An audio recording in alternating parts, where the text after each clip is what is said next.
Hi, just want to let you know this is the Christmas special of all the audiobooks together. So if you're tired of listening to all the audiobooks individually, this is a full compilation. No repeating intros, but the opening message will be repeated. That's it. So, and also there might be a secret message in there somewhere.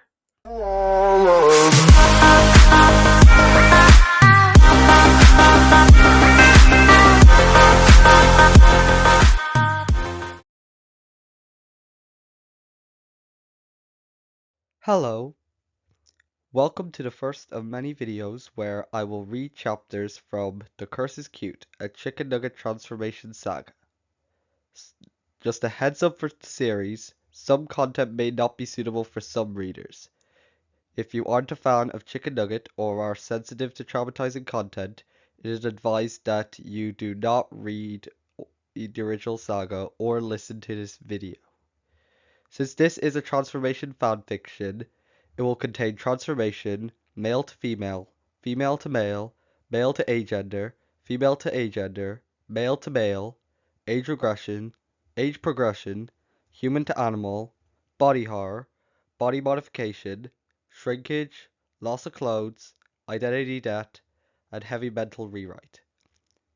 I will also link the original story in the description so you can have a read at it yourself if you liked the video. With that, let's get to the first chapter. A Glitch in the Matrix. Prologue. Fogwood Family Fun Camp. Think family fun with just enough horror movie ambience to keep the Yelp reviews interesting.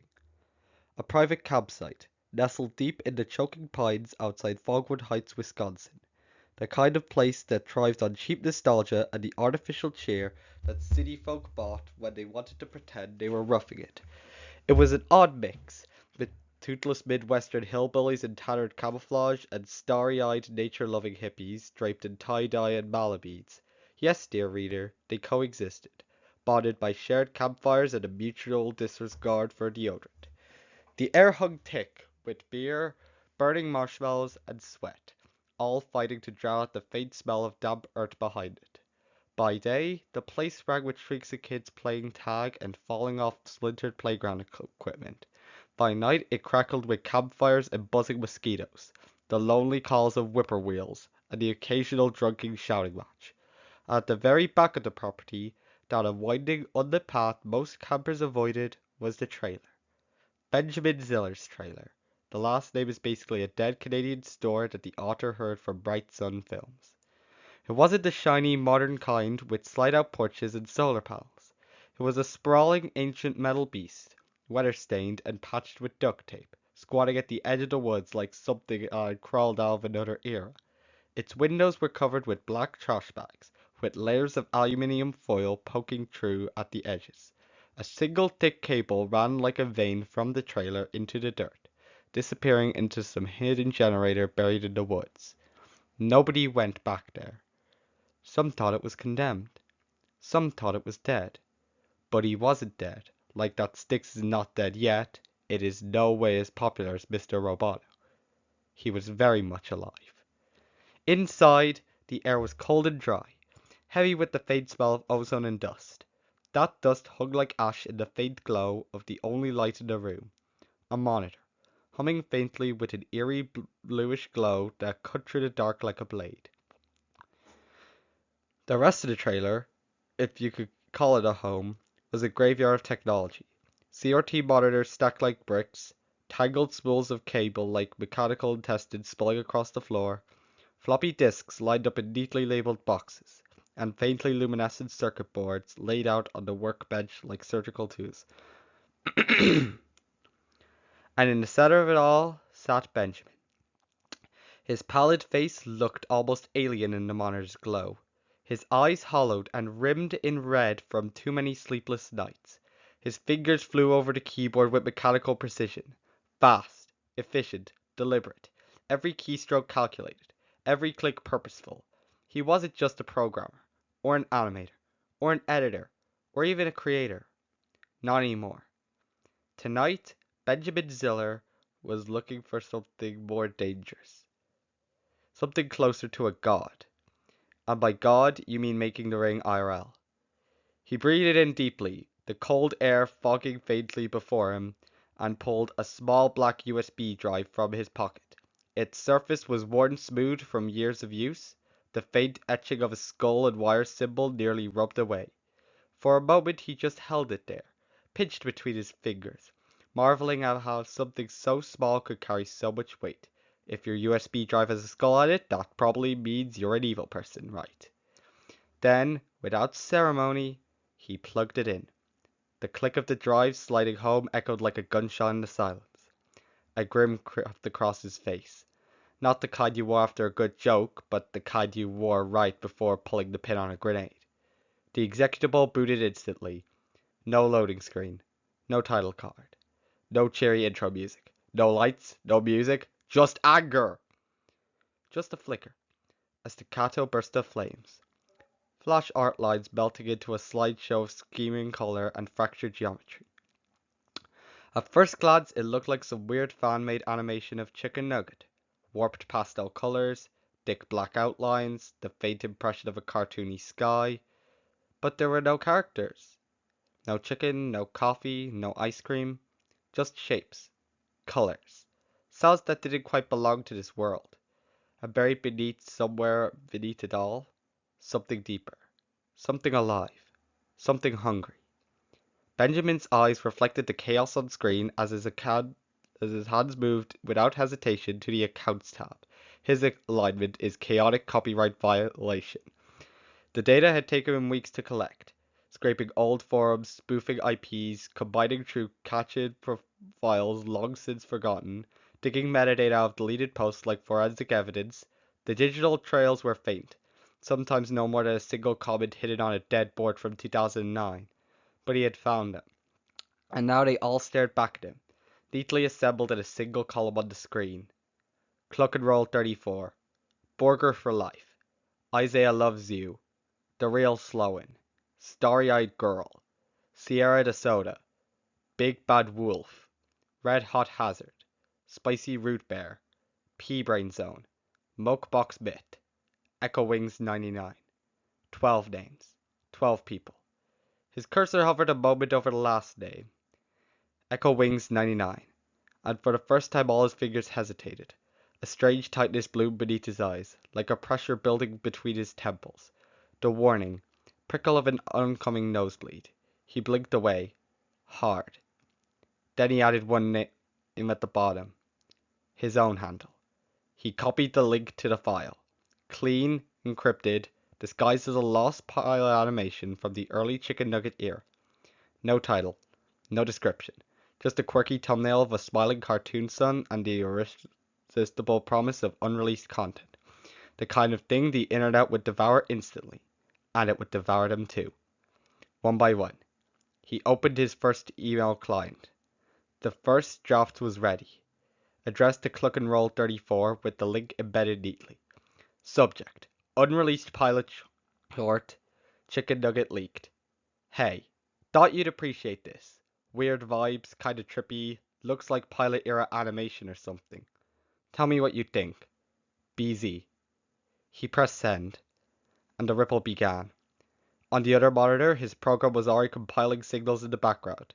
Faint threads of codes embedded in the video player, backdoors hidden in the metadata, scripts designed to awaken the moment someone pressed play. Scripts that would change them. He didn't fully understand how it worked anymore. Not really. Only that it worked. In body, in mind, in soul. And once it began, there'd be no stopping it. The monitor blinked once, then again, and without input, the animation began playing on its own. Flame 1, a blank white void. Frame 2, a blinking cursor in the middle of a hand-drawn sky. Flame 3, blood red. The humming in the room grew louder, a loud electric drone of something alive and watching, as lines of corrupted data spread across the screen, twisting into strange glyphs Benjamin didn't remember coding. Then something moved. Something blinked at him from inside the monitor. Two white cartoony eyes, impossibly wide, framed by long yellow ears, stared out of the static. It glared at him. No, through him. Benjamin's grin widened. At first it was small, a quiet, knowing smile. Then it widened into a grin, then into a laugh, breathless, giddy, before it finally erupted into a full-bodied, maniacal laughter echoing off the metal walls of the trailer. I give that laughter an 8 out of 10, points deducted for a lack of echoey thunder. The thing in the screen didn't move. It just watched. And Benjamin laughed. And the humming grew louder. That is all in the chapter. I will make the next one soon as I can.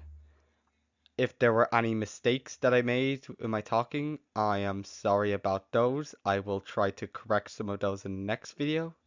But for now, I wish you a good day.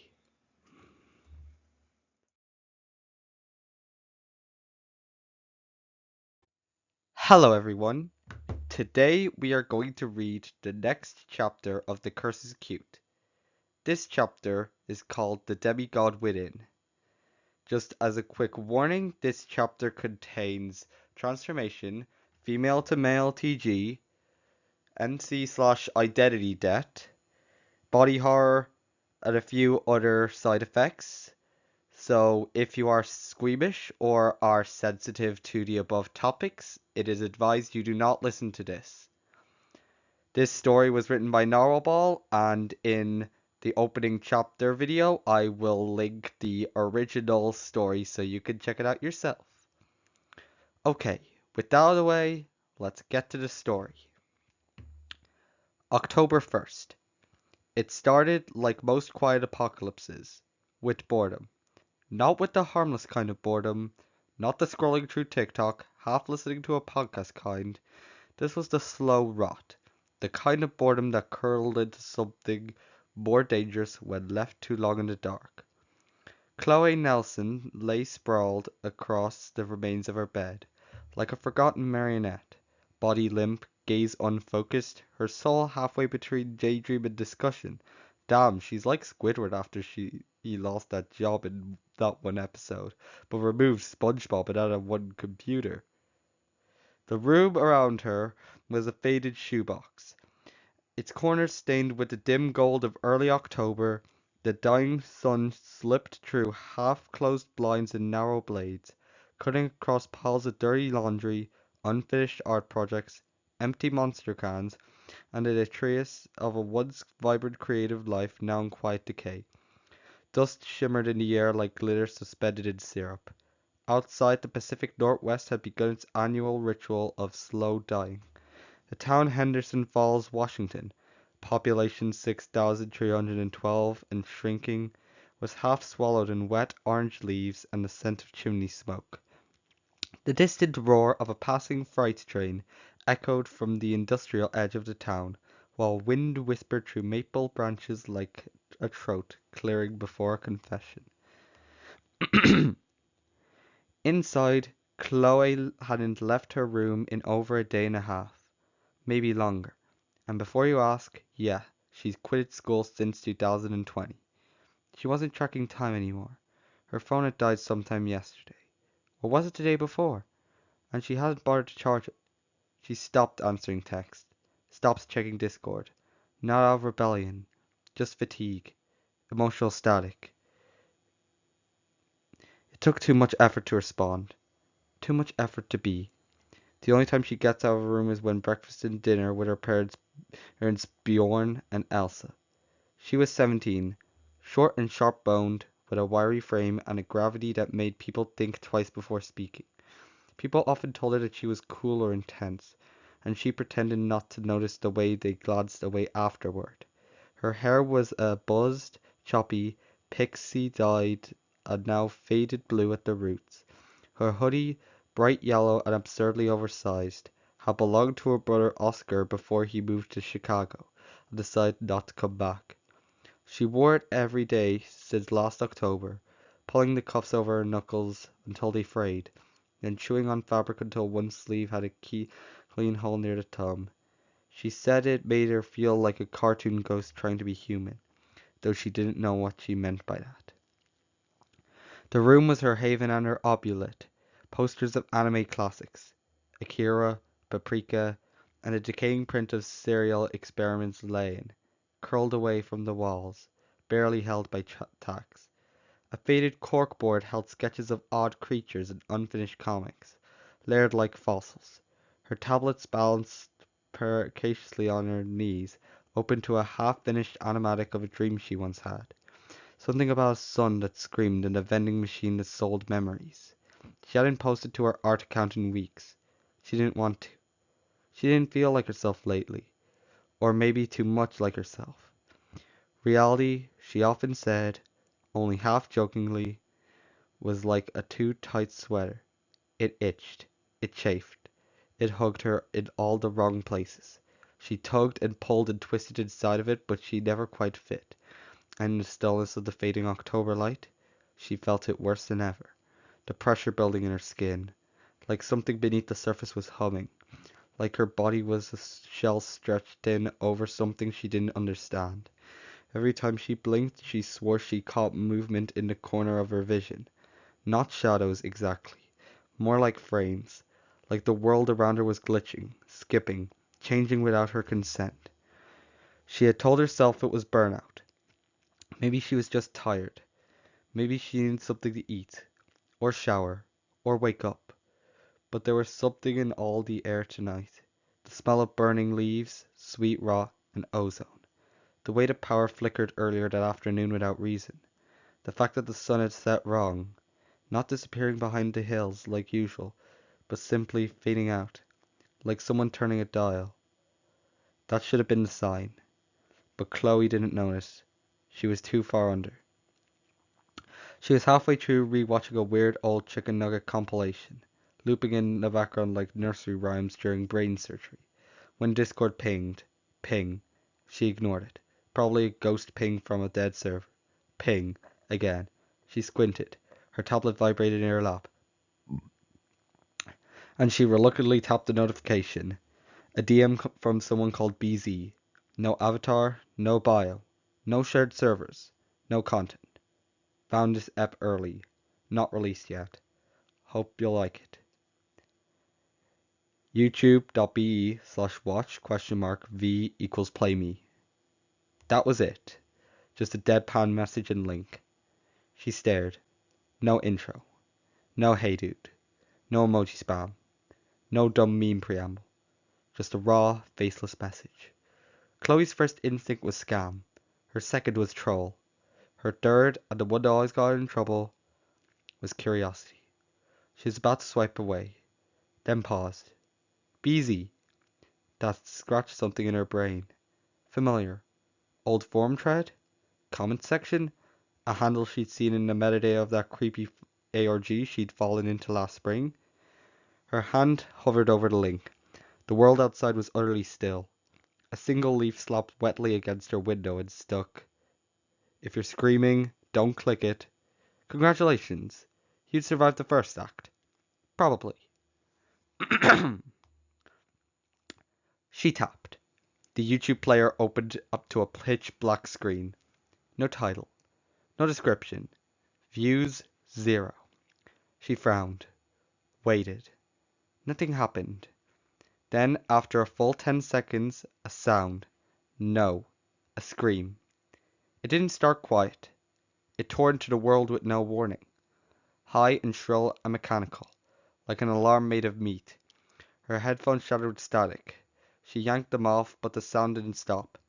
It was inside her head now, burrowing like wasps. The audience is now deaf.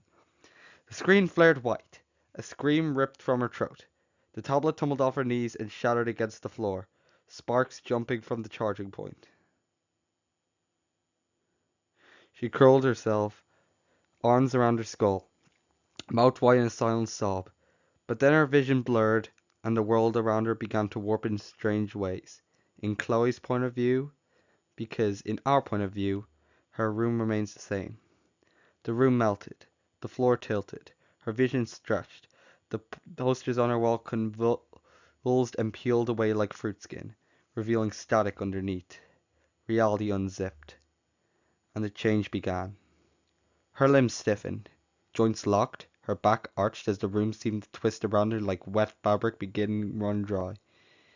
The posters tore free of the walls entirely and fluttered down like dead leaves. Her scream shredded into something ragged and unrecognizable. And then the tearing started. Her fingers went first, knuckles popping one by one as the bones shortened, thickened, bent backward at impossible angles. She clawed the floor and left shallow grooves as her nails blackened, curled into tiny claws. Skin split where the pressure was worst, and she watched in horror as soft yellow fuzz began pushing its way through the cracks. Her knees gave out next. As she crumbled, she felt her fibers grow, felt the ligaments tear and reknit, felt the burning heat of change as her pelvis wrapped. Hips grew smaller and narrower. I mean, it's non-common for dogs to have hip dysplasia. She tried to crawl through the door, but her legs wouldn't obey. The hoodie bunched awkwardly around her shoulders, which were contorting inside. The bones grinding together audibly. The itch to her scalp, and she clawed desperately at her hairlines. The itch crawled up her scalp, under the roots. She clawed at her head, ripping strands of her pixie hair out of clubs. The falsies screamed as they tore free, blood slick on their claws. But the new growth sprouted instantly, forcing its way down the wounds. Soft fuzz, dense and buttery yellow. Her ears burned, at first like they were just hot, but then the edges softened, cartilage dissolving as if melting wax. Flesh sagged, stretching downward in slow, sick drips. She clutched at them, but the more she tugged, the longer they grew, reshaping into heavy flops that twitched with every trembling breath. By the time they stopped, her ears straggled past her back. No longer human, but floppy, alive, and unmistakably canine. Her breast shrank and her ribs snapped, compressing against her hammered heart, and she gauged. As she was crawling into the bathroom, she slammed the light switch up and froze in horror.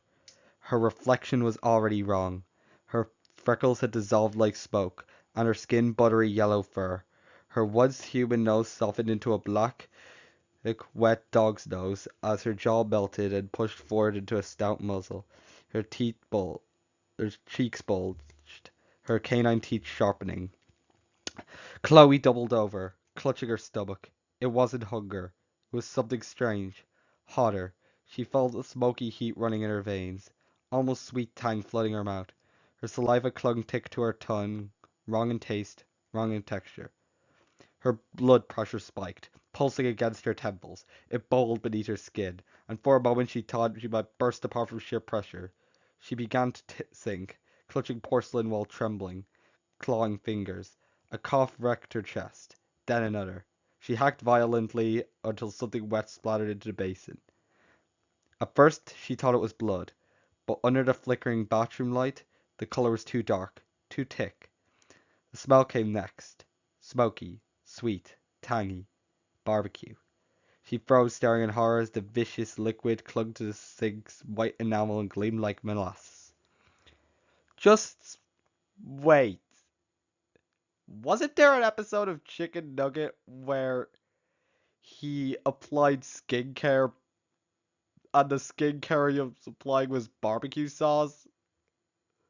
So did that mean that he was applying blood to his face? Sorry for the extra note. I just thought of that now and felt like adding it in. Back to the story. No, she croaked, voice breaking. Another cough seized her, and more of the substance spilled past her lips, dripping down on her chin and down on her hoodie in syrupy rivulets. What the hell? Why am I barfing up sauce? She choked, the words half gasped, half screamed.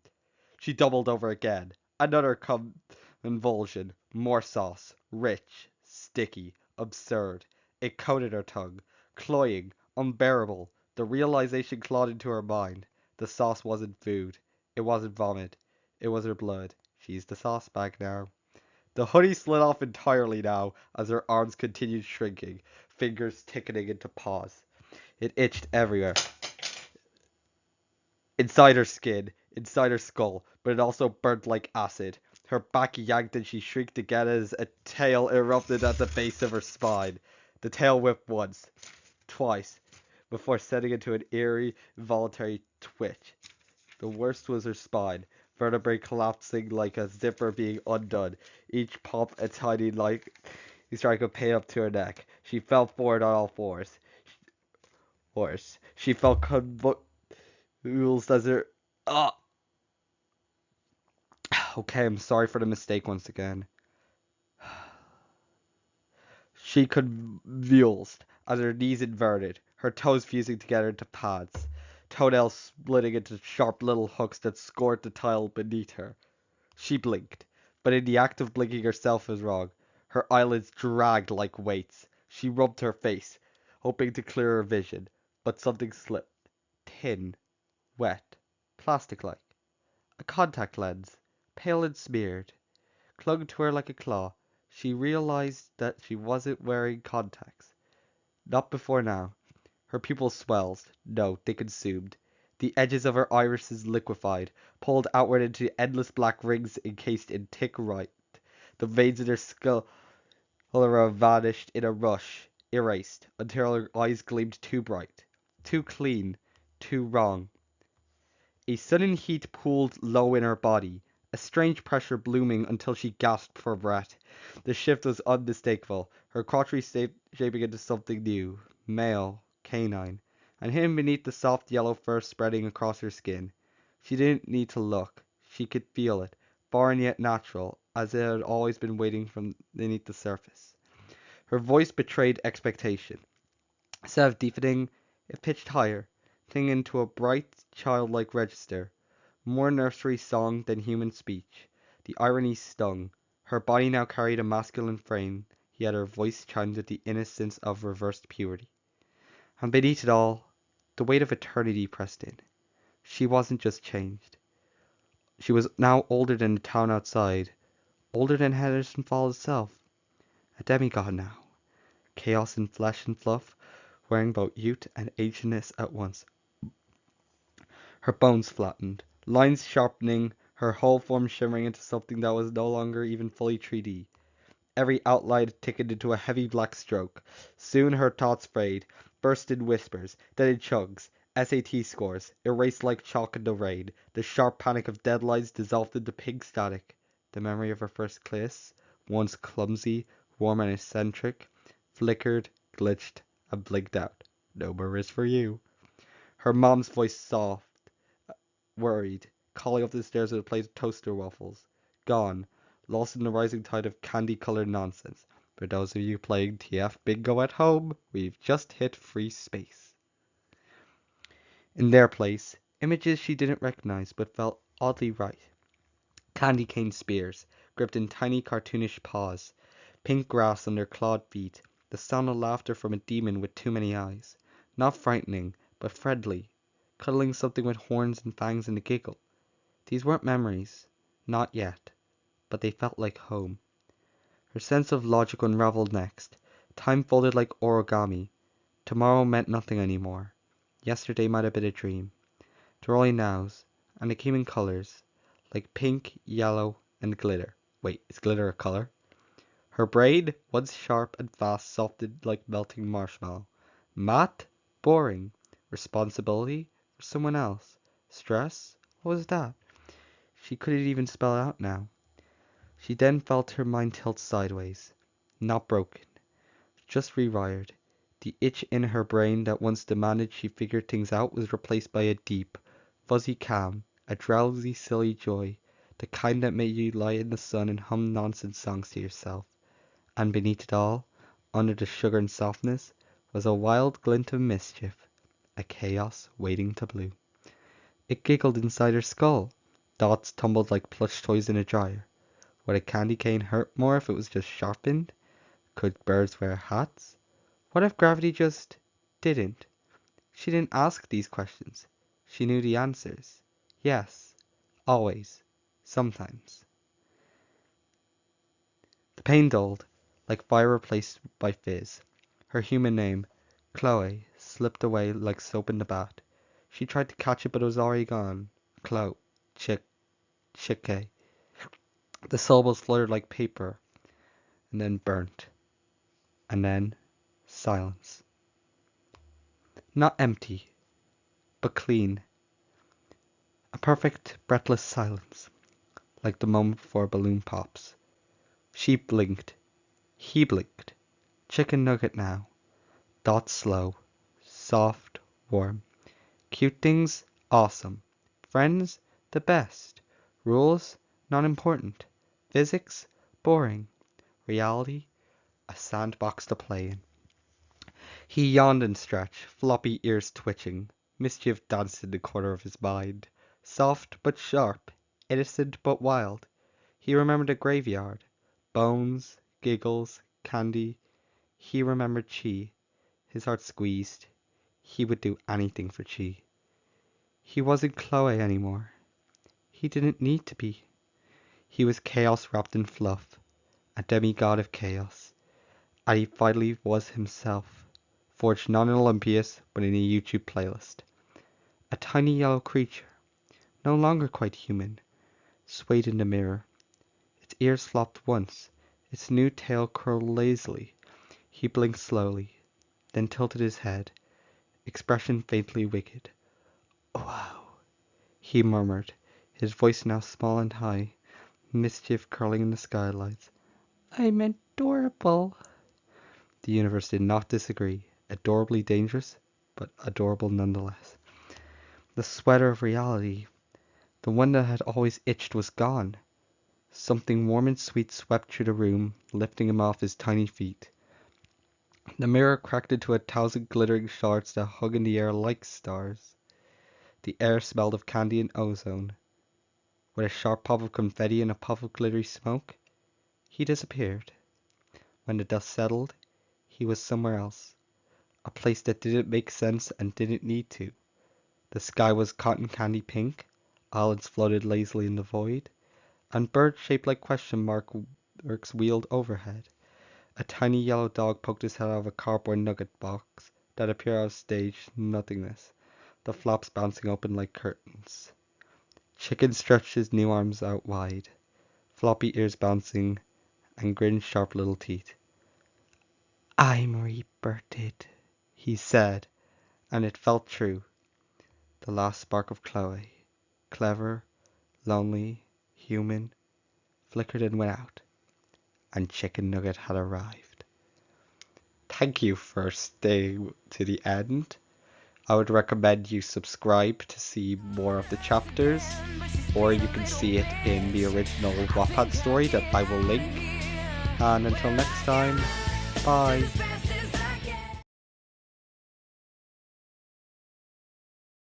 Hello everyone. Today we are going to be reading the next chapter of The Curse is Cute, a Chicken Nugget transformation saga.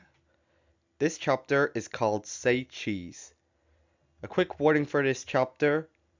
This chapter contains transformation, male to female TG, mind change, or identity debt.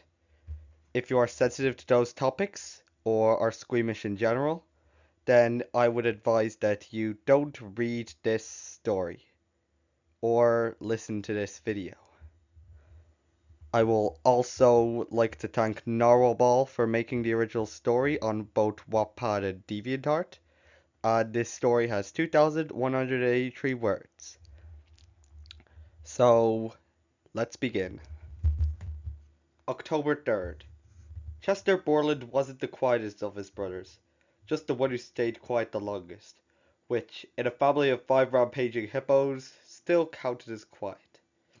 Chester Borland's brothers, Bo, Cole, Jace, Tanner, and Zane, 5 of them, stacked stair-step in age and volume, were the kind of children who broke windows on accident and doors on purpose. They put the row in Rowdy, the kind who left cleat marks in the kitchen table, tracked mud through the hallways, and could argue loudly and convincingly over nothing at all. In their house in Cedar Flats, Iowa, every wall had a dent somewhere. Every chair had been sat on too hard. Every doorknob was loose from someone slamming it. The Borland home wasn't a home. It was a demolition derby with a Netflix subscription. Chester, being the youngest, learned early that the trick to surviving the chaos was silence. If you stayed still, maybe they'd forget you were there. If you didn't speak, they wouldn't know where to aim. If you kept your thoughts folded neatly inside yourself, nobody could ruin them. So he kept his head down, and he drew. He'd been drawing since he could hold a pencil. Dragons, soft eyes, angels with cracked halos, demons curled like cats on his pillow. His notebooks were crowded with strange little creatures that didn't belong anywhere but paper. They made sense to him, even when the rest of the world didn't. At 18, Chester had grown into something stretched, thin, and wiry. A faint shadow tried its best to pass for a boy. Hood always up, eyes always down. Headphones clamped tightly enough over his ears, he sometimes forgot they weren't just a part of his body. The music was wall-to-wall glitch hop, lo-fi chiptunes, and a strange niche called ambient whalecore. Just static and whale song. They drowned out the house until it became a tolerable blur. And sometimes he hated his brothers. But mostly he hated that he didn't fit into them. The house itself, old and heavy, so full of history, felt like a mold that was trying to press him into the wrong shape. So he stayed in his room. The night before it happened, the air outside that had October sharpness that tasted like pennies and wood smoke. A cold front had moved in after dinner, and the house groaned with it. Boards creaking, pipes rattling, like bones. Downstairs, the football game on TV was so loud, it rattled his window. Somewhere on the other side of the wall, one brother was practicing guitar poorly, and another played Xbox and shouted into his mic. Chester was lying on his back and across his bed, a battered old manga open onto his chest, doodling a cracked halo angel into the margins. His lamp cast a faint yellow pool of light, making the rest of the room seem deeper and stranger. The room smelled like pencil shavings, headphone plastic, and dust. His sketchbooks were stacked in uneven towers under the bed, alongside of nests of forgotten socks and snack wrappers. Above his desk hung corkboard where he pinned drawings, scraps of lyrics, ticket stubs, and a single Polaroid of himself, age 7, holding up a crayoned dragon, smiling shyly into the lens. He stared at it sometimes, wondering what that kid had been expecting of him. His Spotify cycled quietly in the background, some sort of fuzzed out synth and whale song overlaid with soft, echoing voices, the kind you could almost fall asleep to. Almost. At some point he realized he stopped drawing and just stopped, lying there, staring at the ceiling. His hands felt too big. His body felt too small. He could feel every rib pressing against the hoodie fabric, and hated that he noticed. The thought crept back, to one night that sometimes, that maybe he wasn't really finished. Like whoever built him had walked away halfway throughout the job, or built him for the wrong story entirely. He closed his eyes. He wished something would just happen. Anything. Something to finally shake him out of himself. The wish hadn't even fully formed when his tablet chimed. Discord. He frowned, sitting up on his elbows. He hadn't posted in weeks. No one messaged here anymore, but there it was. A little DM from someone called BZ. No avatar. No mutual servers. No context. Just 3 lines. Found this app early. Not released yet. You'll like it. youtube.be/watch?v equals play me. He froze. He heard whispers. Threads of forums. Screenshots passed around with jittery excitement. BZ. The name sometimes showed up in ARG boards. Horror discussion subs. Always paired with something strange. Something that felt hungry. The rational part of his brain muttered don't. But that quiet wish inside him, that restless little voice that just wanted something to happen, had already won. The video loaded instantly. No buffering. No ads. And filled his screen with a harsh smear of static that pulsed and wriggled like something was alive. For a few seconds he just watched. The static resolved into a garish swirl of colors, cartoon shapes bouncing in impossible directions, kaleidoscope nonsense that made his eyes water. Then, blah! The sound hit like a physical slap. He flinched so hard that he dropped the tablet, the headphones ripping free and chattering onto the floor. The noise didn't stop. It bored directly into his skull, vibrating his molars, filling his sinuses with heat. He scrambled backwards, knees banging into the wall, but the sound kept climbing. Higher, sharper. The screen flared white and black and then too many colors at once. He tried to cover his ears, but it didn't help. The sound wasn't coming from the tablet anymore. It was coming from inside him. And then the pain started. And then the real pain started. It came in waves, like his body was slowly being unwritten. His head felt like it was cracking open, slow and deliberate, like fingers prying under the bone. His molars ground together so hard he felt something chip. His head heaved in shallow, frantic gasps, and he clutched the sheets with both of his hands as his sternum popped with a hollow snap. He thought his ribs were breaking, but no, they were bending. Chester screamed, a thin, desperate sound as his whole torso lurched inwards. His ribs groaned like wet wood, cartilage squeaking and flexing into a small rounded cage. His shoulders followed, collapsing closer to his neck with a series of sharp. The hoodie bunched awkwardly around his neck as his arms shrank inside the sleeves, the cloth hanging loose and heavy on a frame that no longer fitted. He grabbed for the zipper, but couldn't find it. His fingers were falling for him. When he looked down, the skin on the back of his hands were already splitting. The fingers themselves were shorting, knuckles grinding audibly as they curled inwards. His hands twisted and sobbed and twisted into pointed stubs. No more holding stuff. Oh wait, she can hold stuff. No, no, no, no, he gasped, pawing at his chest, tugging at his hoodie. But the grip was gone, and then his face betrayed him. It started his jaw, the hinge locking before liquidifying into something soft and hot. He felt the cartilage in his nose collapse as he heard a wet crunch as his canine teeth grew bigger, skin tugging tight over a skull that no longer felt quite his. Something is wrong with me! Ow!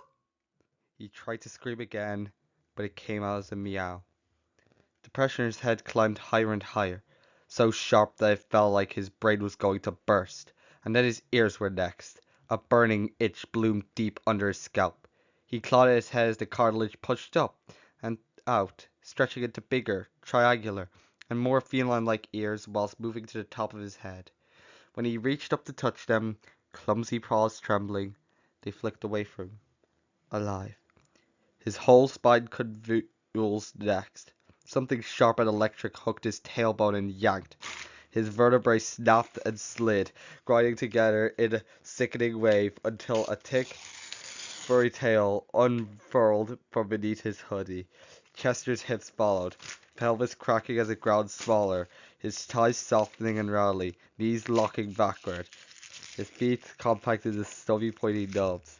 His entire body he arched on the mattress as if another surge hit him, fur exploding outwards into creamy bright orange, and slate gray patches that shimmered like velvet. Every nerve felt flayed. Every bone felt wrong. He curled up, gasping, a hiss built up unbidden. Then something new on his head. A weight, soft and warm and wrong. When he opened his iris had changed from brown to black, and his scalera had faded from white to translucent. His paw brushed the top of his head and met something round, smooth, a burger-shaped hat with a pickle on top. "Me want burger! Give me burger!" It pulsed when he touched it. A sharp burn flared low in Chester's body, heat pooling at his crotch until he doubled over in a glass. The sensation was restless, his manhood withering, dissolving like smoke, leaving only emptiness before something new bloomed in its place. His breath came fast and shallow as the change finalized, a soft, unseen shift, his crotch now that of a female cat, hidden beneath the spreading fur. His voice followed, catching on a gasp before lifting higher, thinner, undeniably feminine. The sound also startled him, and also he got a bit older, like he's in his early 20s. A jolt of heat tore through his whole body. One fall, loud and triumphant, crackled the air as his last few inches of light evaporated, his body shimmering, flattening into a new 2D outline. And then It was over. Chester collapsed on all fours. His breath came in sharp, shallow gulps, and like a dream underwater, and everything like because everything felt distance. His eyes caught movement. On the black glass of his dead tablet, a reflection shivered back. Not Chester. Not human. A small calico cat stared at her, cheeks round and soft, fur patched in warm oranges, creamy whites and gentle greys. Atop her head sat a burger-shaped cat, the little pickle antenna standing like a flag. Her eyes, bright and full of innocent wonder, blinked once. Cheeseburger. Here, kitty. You can has cheeseburger. For a long, dizzy moment, she crouched there, trembling. Tiny purrs and giggles hiccuped from her throat, sounding higher pitched and more feminine. The weight of something unspoken lifted, something heavy and old, a lifetime's worth of quiet discomfort peeled away. Memory shifted.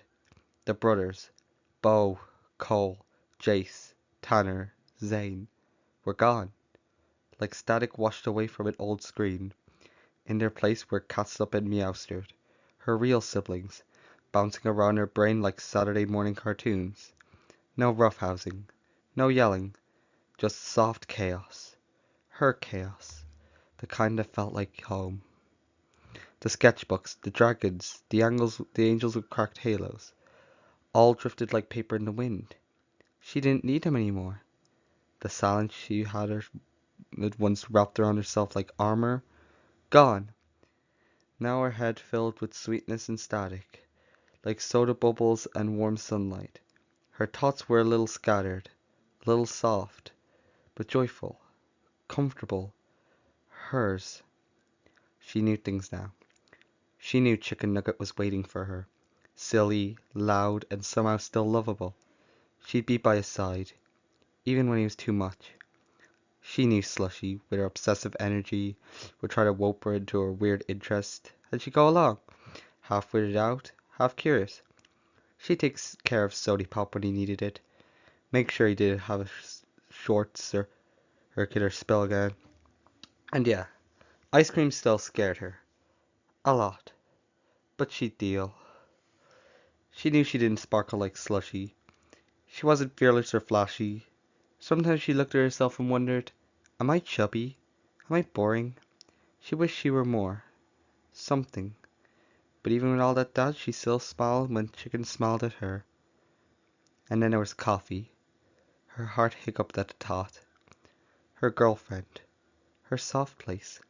Someone who liked her for her. Tail flicks, doubts, giggles and all. The thought made her purr. She was a kind feline. Ordinary maybe. But real. The kind who got caught up in other people's chaos and was just happy to be here. A swirl of color. Bubblegum pink, orange creamsicle, marshmallow white, bloomed at the foot of her bed, curling upward like candy smoke, thick and inviting. Cheeseburger rose up on stubby legs, waddled to the edge of the bed, and peered down into it. It pulsed. She giggled, high and defined, and let herself fall forward. The swirl yawned wide and swallowed her whole into a burst of sweet fizzy light. When it cleared, the room was empty, and Chester Borland was no more. I would like to thank you for sticking to the end of this saga. Make sure to subscribe to see more, and goodbye.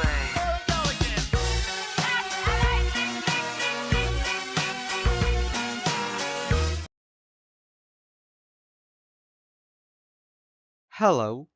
Today we will be reading another chapter of The Curse is Cute, a Chicken Nugget Transformation Saga. This chapter is called Where My Demons Hide. Just as a warning, it contains transformation, male to agender TG, religious and or satanic themes, MC/identity debt. So if you are sensitive to any of those topics, I would advise that you don't listen to this video. This original story was made by Narwhal and it has 2,400 words. With that out of the way, let the story begin.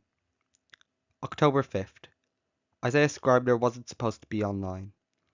In Marrowridge, Alabama, a tiny scratch of town clinging to the edge of the Bible Belt, even the idea of the internet was considered to be a temptation. And temptation, his father, Reverend Jacob Scribner, liked to say, was sin wrapped in pixels. Salvation, as it turns out, has very poor Wi-Fi. The kind of sin that dragged your soul into hell by the tongue and didn't even bother to spit out the bones. Hell, the Reverend reminded him at least once a week, was already full of people like Isaiah. Marrowridge was beige in every way that mattered. Beige walls, beige pews, beige sermons that tasted like dust and shame. A town where nothing changed except the faces in the obituaries. The streets were lined with cracked sidewalks and sagging porches. Rusted wind chimes clanged mournfully in the humid breeze. Street lights buzzed faintly, each halo of light straining against the darkness, but never quite banishing it. The air smelled like pine needles, diesel, and wood smoke.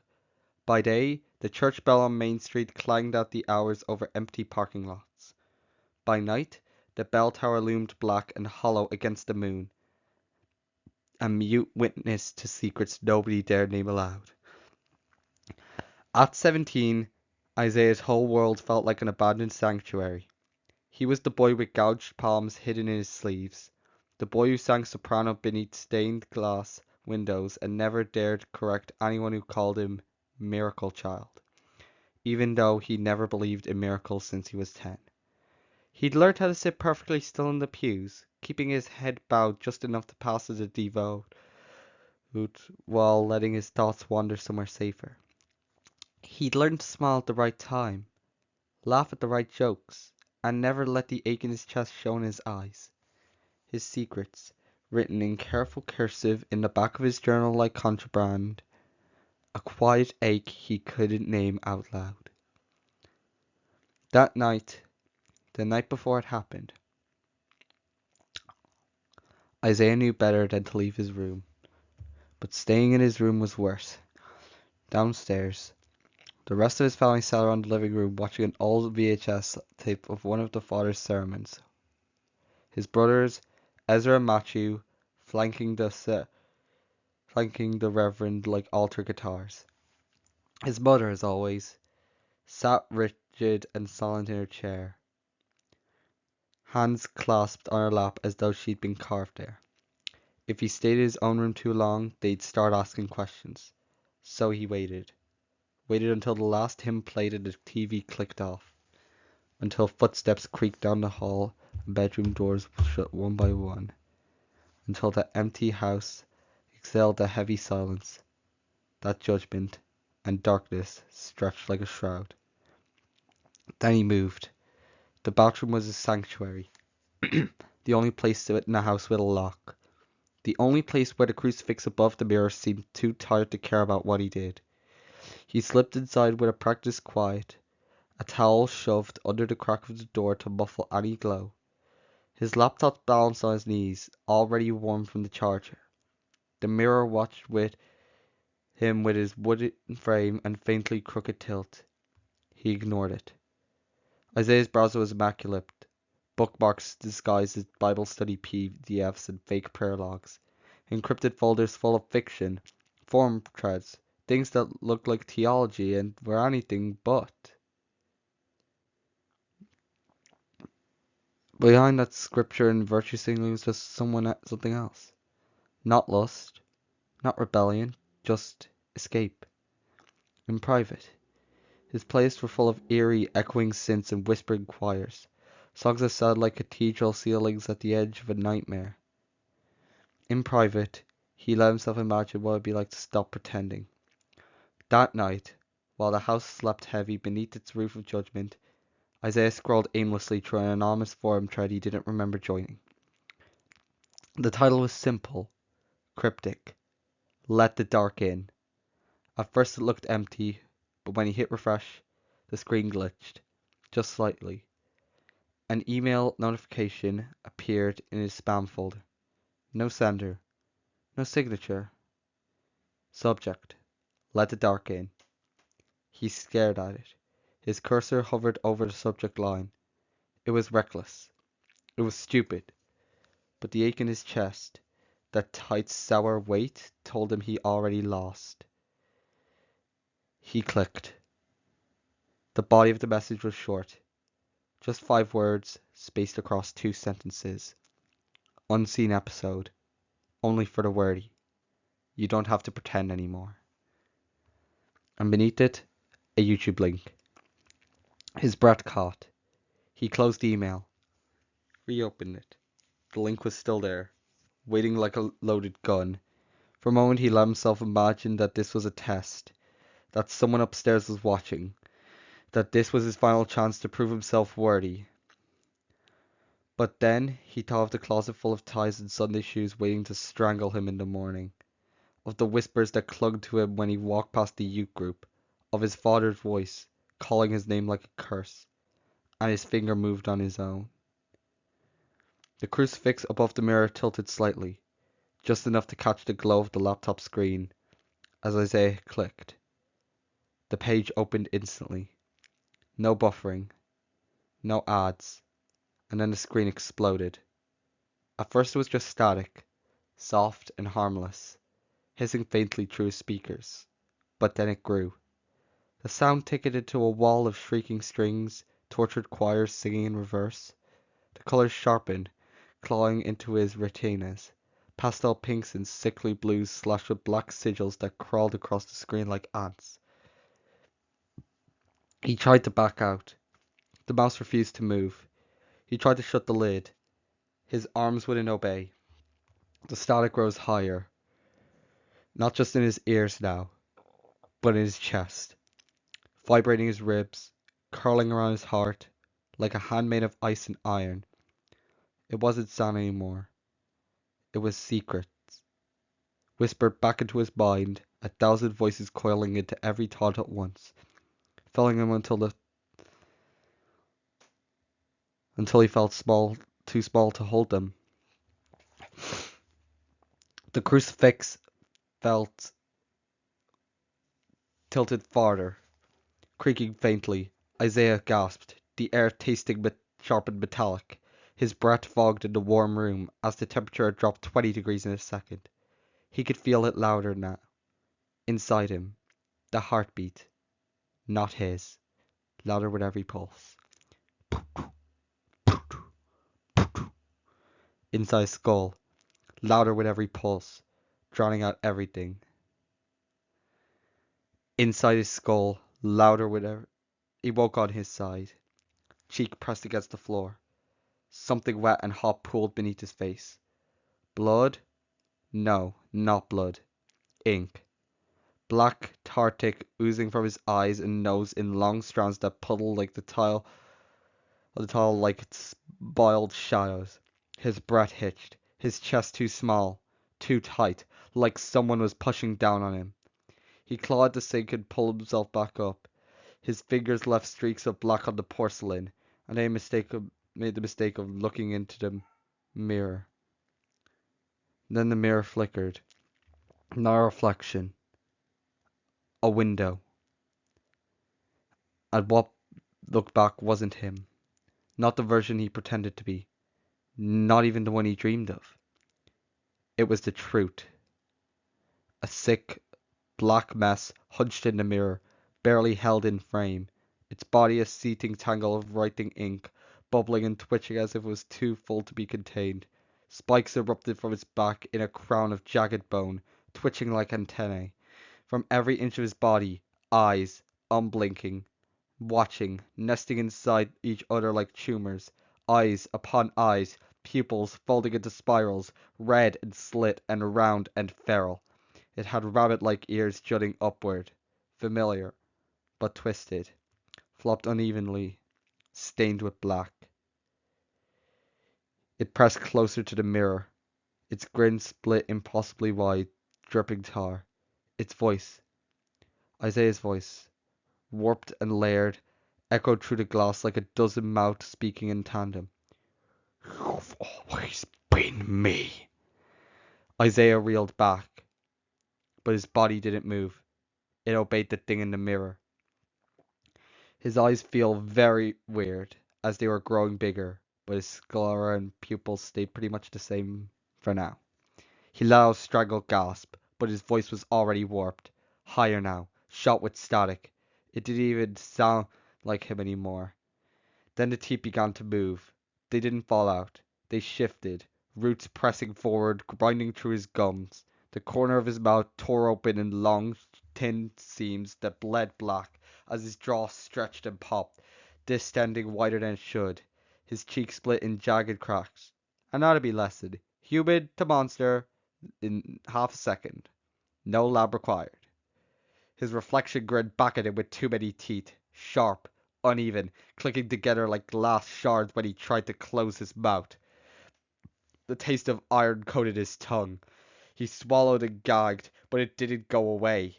The ink kept coming, dripping down his neck, except now it had hardened into jagged black veins that carved their way across his skin, spiraling over his chest, his arms, his ribs, his wrists, like cracked porcelain head together like dark seams.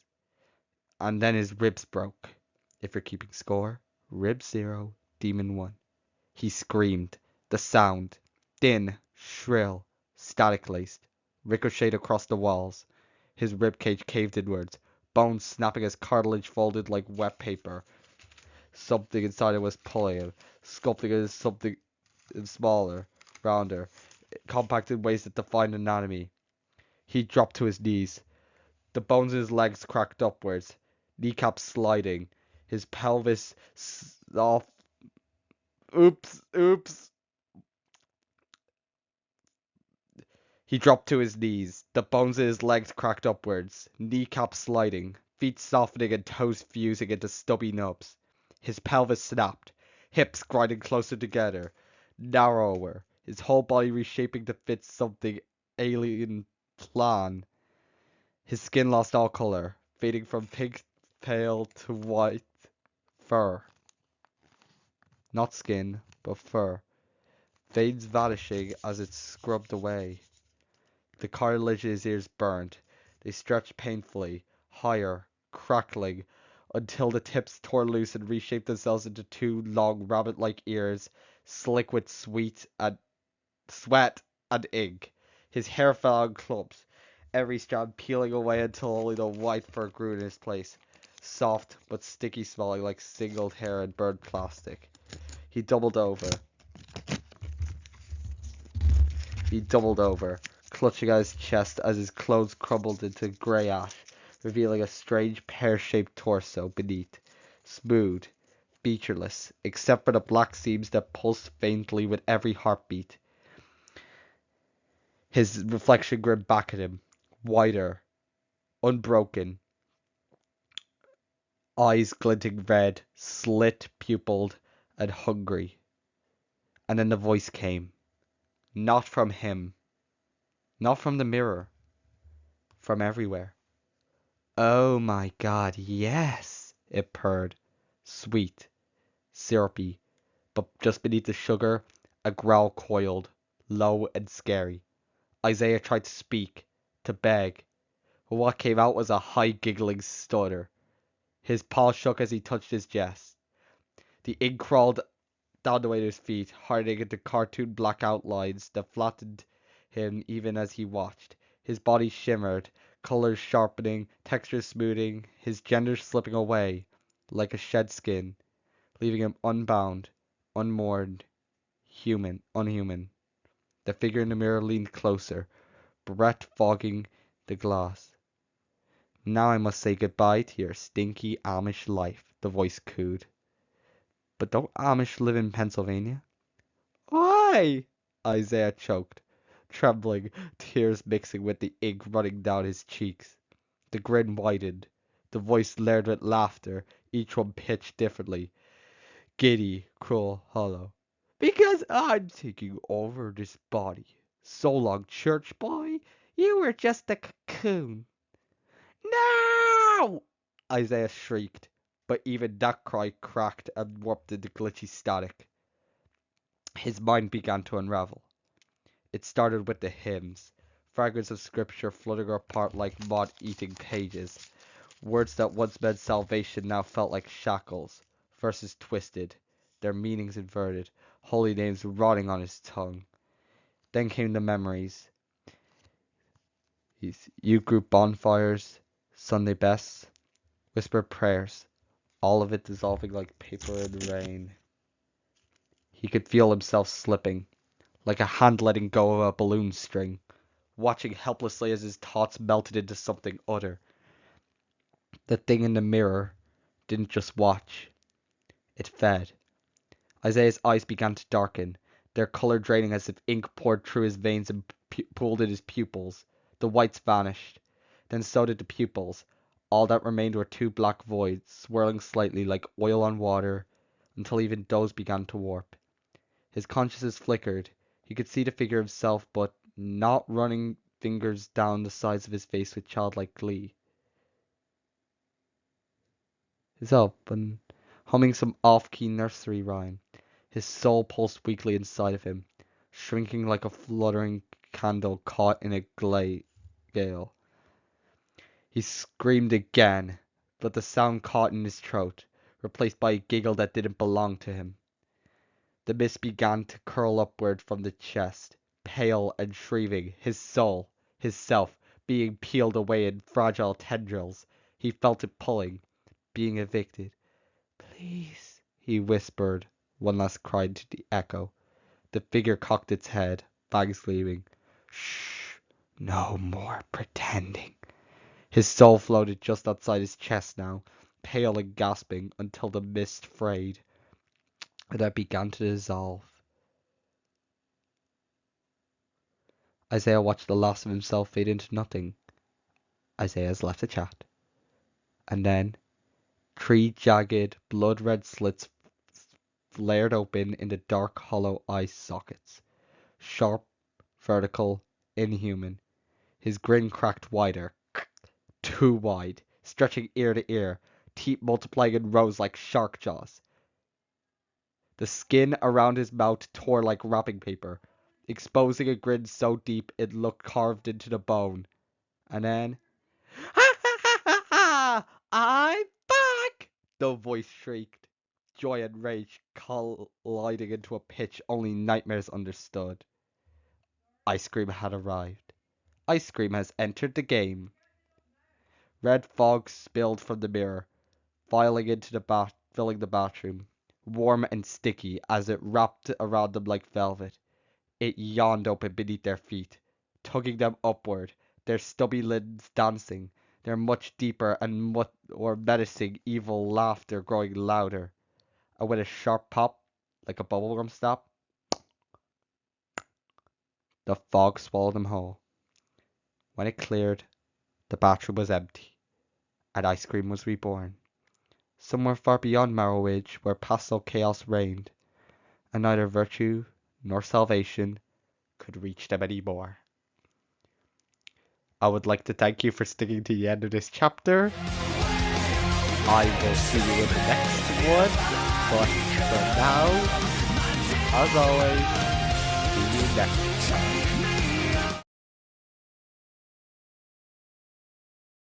Hello everyone.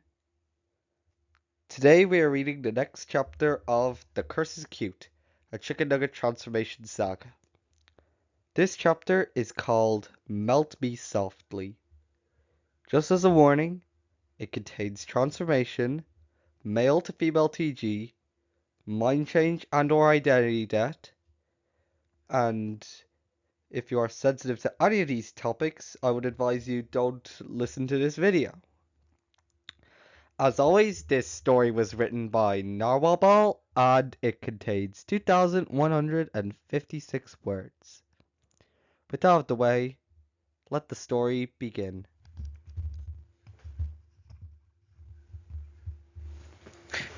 October 7th. Slow and Hardwick did not have time for nonsense. Not cartoons, not anime, not fan art or fandom wars or Discord servers. not the saccharine chaos that bled the internet like sick cotton candy. That was for kids, for people who thought they could afford to waste time. Sloan barely had enough hours in the day to just exist. At 26, his life was a spreadsheet, color coded, tightly wound, every cell accounted for. Wake up at 5:15, morning gym, weights only, 6-shot espresso, no sugar. Open Starbucks at the Mall of America, inventory, shift, break, call on her lunch hour if she answered, groceries, check the mail, call mother she was lucid enough to pick up, rent, sleep, repeat. Imagine Groundhog Day, but the groundhog is allergic to joy. It wasn't glamorous, but at least it worked. Mostly. His apartment, a sterile one, bedroom in Bloomington, Minnesota, was clean to the point of aggression. Not minimalism, not taste, just control. The floors gleamed faintly, even at midnight. The walls were bare, except for two frames that hung level and equidistant. One of his father, stiff and smiling in flannel. One of Ella, laughing mid-step, hair tangled in January wind. The thermostat was kept at 68. The air smelled faintly of lemon cleaner. Everything else, personal clutter, warmth, softness, was ruthlessly scrubbed away.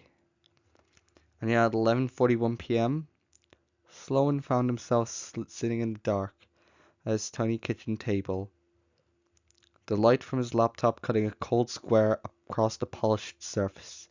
Still dressed from work, shirt sticking to his back, sneakers still laced, still awake. That was the part he couldn't explain. Why ain't he gone to bed yet? Why the silence pressed heavier tonight than usual?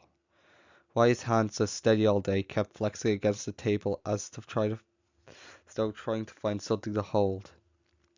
The Facebook post had come from Ella. Subject line blank. Body just one sentence. LMAO, this made me think of you for some reason. Below it, a YouTube link. He stared at it for a long time, and then, against his own judgment, he'd open it. He told himself it was because he didn't trust Ella's judgment. That she was reckless, still stuck in high school, still watching those ridiculous cartoons with the squeaky voices and pastel explosions. That he needed to see for himself what it was so he could scold it about her later. But that wasn't the truth. The truth was that he missed her. The truth was when she wasn't picking up his calls anymore, when she wasn't answering his check-ins, when his laughs started sounding fainter even in his memory. He's starting wishing for anything that would feel like she'd reached to him first. So now there he was. The link open. Paused on the first flame. Just black. And still. He hesitated. He started wishing for anything that would feel like she'd reach out to him first. So here he was. The link oops. On the screen, the timestamp read 0 minutes 0 seconds / 0 minutes 38 seconds. Short. He told himself it was harmless, just another silly thing. He leaned back in his chair. His eyes ached. Too many hours under fluorescent lights, but he didn't move. The apartment around him was quiet. Too quiet. No music, no neighbors arguing, just the hum of the refrigerator and the faint static of his own thoughts. He glanced up. On the wall, The photo his father watched him with that same tired smile. Next to it, Ella's picture. A rare moment when she'd let her guard down. Hair wild, scarf unraveling behind her in the wind, laughing at some jokes she wouldn't explain. His chest tightened. When he left home at 18, he thought he was running towards something. But the older he got, the more it felt like he was just running away, slower. He'd built a life that worked, that nobody could argue with, that nobody could break. But every now and then, in these strange, quiet hours, something would stir beneath it. Something soft, something he couldn't name. A kind of ache. He hated it. His cursor hovered over the play button. The screen stared back at him. A blank black square. In the silence, his heart sounded too loud, every beat echoing against the clean kitchen walls. His fingers tapped once against the table before he even noticed. A nervous habit. It was just a stupid video. A little laugh for Ella. A chance to tell her that she needed better taste. That's all. His thumb drifted to his phone. No new messages, just a link. Beware links from girl friends who enjoy chaos. They are Trojan horses wrapped in emojis. For some reason, he frowned. What the hell did it mean? For some reason, his chest felt tight again. A sudden gust of wind rattled the balcony door, sharp enough to make him flinch. The lemon-scented air felt colder now. The fluorescent kitchen light flickered once, then steadied. On the screen, the black square of the pause video seemed to shift. Not visibly, not really, but it felt like it was leaning closer. Slow and huffed, shaking his head. This was ridiculous. If it was going to be nonsense, he'd just watch it and get over it so he could sleep. He reached forward. His finger brushed the mouse and pressed play. At first nothing. Then a giggle. High-pitched. Digitally perfect. But off-key. Like a laugh chopped into pieces and stitched back together slightly out of order. The black screen bloomed with soft spirals, delicate shimmering in mint green, turquoise, and white.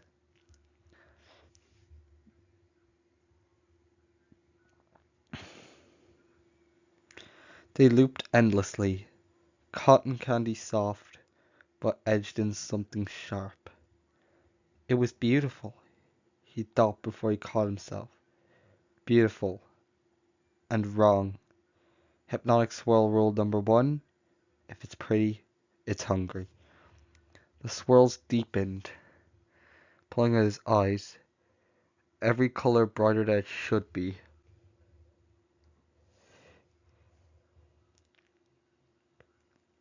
Like staring too long at a kaleidoscope made of glass.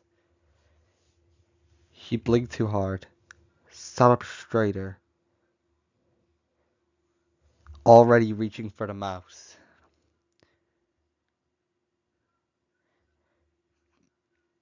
His stomach turned cold, but his hand wouldn't move. His stomach turned cold. His hand stayed frozen on the table as the giggle and the speakers curled higher, sweeter, yet crueler. Nope. Sloan said the word out loud, his voice catching slightly. Nope. Not happening. Not tonight. Not some cursed ARG crap. Not. His wrist popped like a gunshot. Sloan froze.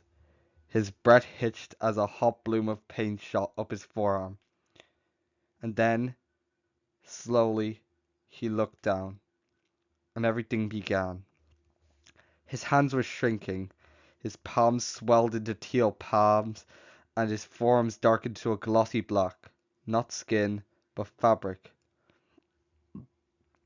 The sheen hugged every contour, wrapping him from hand to elbow like some second skin leggings for the arms. For a terrible second, he thought that it was infection, ink qualling from under the skin. But the fabric shimmered too perfectly, seamless, intentional. And God, his fingers. His fingernails split down the middle, curling upwards before snapping off entirely. Beneath them, his fingertips swelled into rounded, shiny knobs. Pause 1, hands 0. Sloan's jaw locked as every bone in his hands was crushed, one by one, into a new alien shape. Soft, but not gentle. Felt like his fingers were melting, with the mercy of heat. He gasped, his knees hitting the floor, sweat prickling along the back of his neck. The spirals on the screen pulsed faster. His skin crawled. No, not just crawled. It moved, a wriggling sensation under the flesh, like something alive burrowing onward. He stumbled backwards, staggering into the bathroom, slapping the light switch with what was left of his hand. The cold fluorescent light flickered on, and what he saw made him choke on his own breath. His reflection was already halfway gone, his jaw pushing out as his teeth grew bigger. The stubble on his chin fizzled into mid-fur. His nose crumpled inward into a sharp, wet snap and reformed it into a tiny, pointed shape that didn't belong to him. His ears shrieked in pain as the cartilage stretched upwards, elongating with a sickening, wet sound. He slapped his paws against his head, but they only met alien softness. Two-tail, twitching triangles with heart-shaped white markings inside them. His hearing sharpened instantly, so violently that the buzz of the light bulb above him felt like a drill in his skull. Every breath sounded deafening. Every drip of water from the faucet sounded like a gunshot. But his eyes, God help him, his eyes. The irises brightened to an icy turquoise, pupils dilating until they swallowed the center. The sclera faded to a faint, shimmering white as his glasses fell off his face. One single enormous eyelash crowned each lid like some impossible caricature.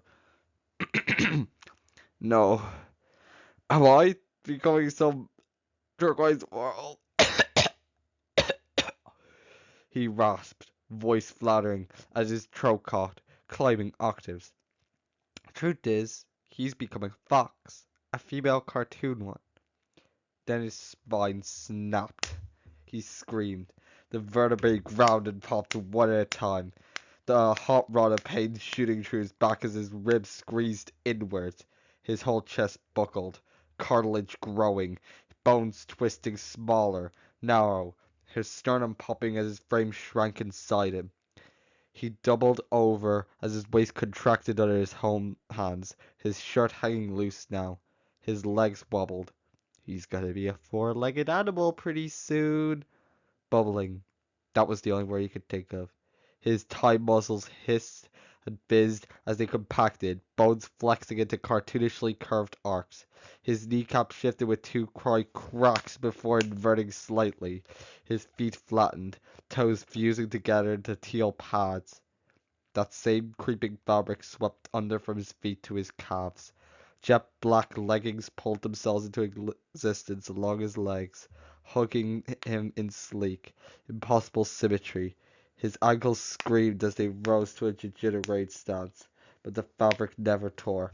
It flexed and shifted with his new anatomy, like it had always been a part of him. Sloan giggled as he was forced down to all fours. A sudden hot rip shot down inside his spine. His skin tore. But instead of blood, a thick layer of fur bloomed outward, turquoise with his belly.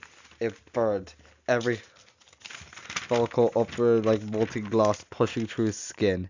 1,000 tiny needles knitting themselves into a perfect plush coat. Anatomy, redrawn in pastel anime typography. Then a tail burst from his lower back, writhing violently before fluffing itself into a floofy foxtail. The weight of it tugged at his pelvis, sending another electrical jolt up to his spine. He crumpled against the wall, gasping. A searing heat bloomed in his low body, forcing a sharp gasp in his throat. The burn concentrated his throat, twisting until his mana dissolved, erased as it has never been. In place, unseen beneath the softening fur, was the anatomy of a vixen, hidden but undeniable. The mirror showed someone, something, unrecognizable, and it wasn't done. A flash emitted from within him quickly and quickly went away, leaving his new animated transformed self animated in 2D. He whimpered, "No, no, please," he tried to say, but his voice was unrecognizable and very feminine. "Mercy is on a holiday. Please leave a message." Boop! He stared at the mirror, and the mirror stared back. The thing in the glass was blushing softly, mint green fur shimmering, turquoise eyes spinning like whirlpools. Its tail swayed smugly behind it, puffed to perfection. It winked. It was younger, too. Not 26 anymore. It was younger, too. His face, soft and cartoon perfect, looked closer to 22. "I don't know about you, but I'm feeling 22. Everything will be alright if we just keep dancing like we're 22. Sorry, I just had to sing that.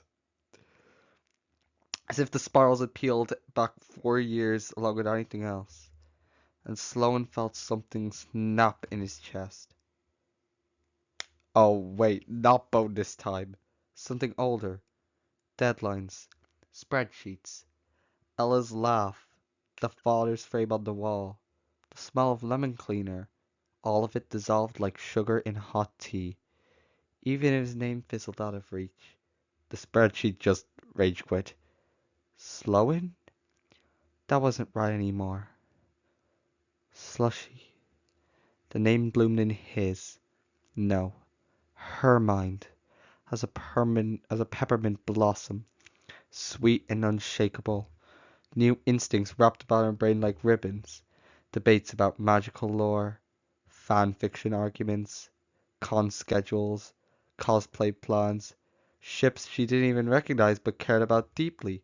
The unbearable need to scream over fictional characters in a crowded convention center. Alive, adorable, and late for her first fandom meltdown. She giggled again, this time deliberate, her tail swishing proudly. The mirror image leaned forward and whispered through its grin, "I'm so cute I could scream." Slushy's small paws, soft now, perfect, left faint smudges on the cold bathroom tile as she turned towards the door. The spirals beyond the bathroom shimmer now, no longer on screen but alive, a swirling pastel of tunnel of light white and waiting. It wanted her, and she didn't hesitate. With one sparkling laugh, Slushy bounded into the swirl, her fluffy tail being the final thing to vanish, leaving nothing behind but silence, and a faint scent of bubblegum, frost, and the echo of a name no one would ever say again. Sloan Harwick was gone. Only Slushy remained. As always, I very appreciate it if you stuck around to the end of this video. Please make sure to like and subscribe if you enjoy. I will make the next video soon. Oh, that reminds me. I'm getting a new microphone for my next video, so if it sounds different, that's why. But until next time, goodbye.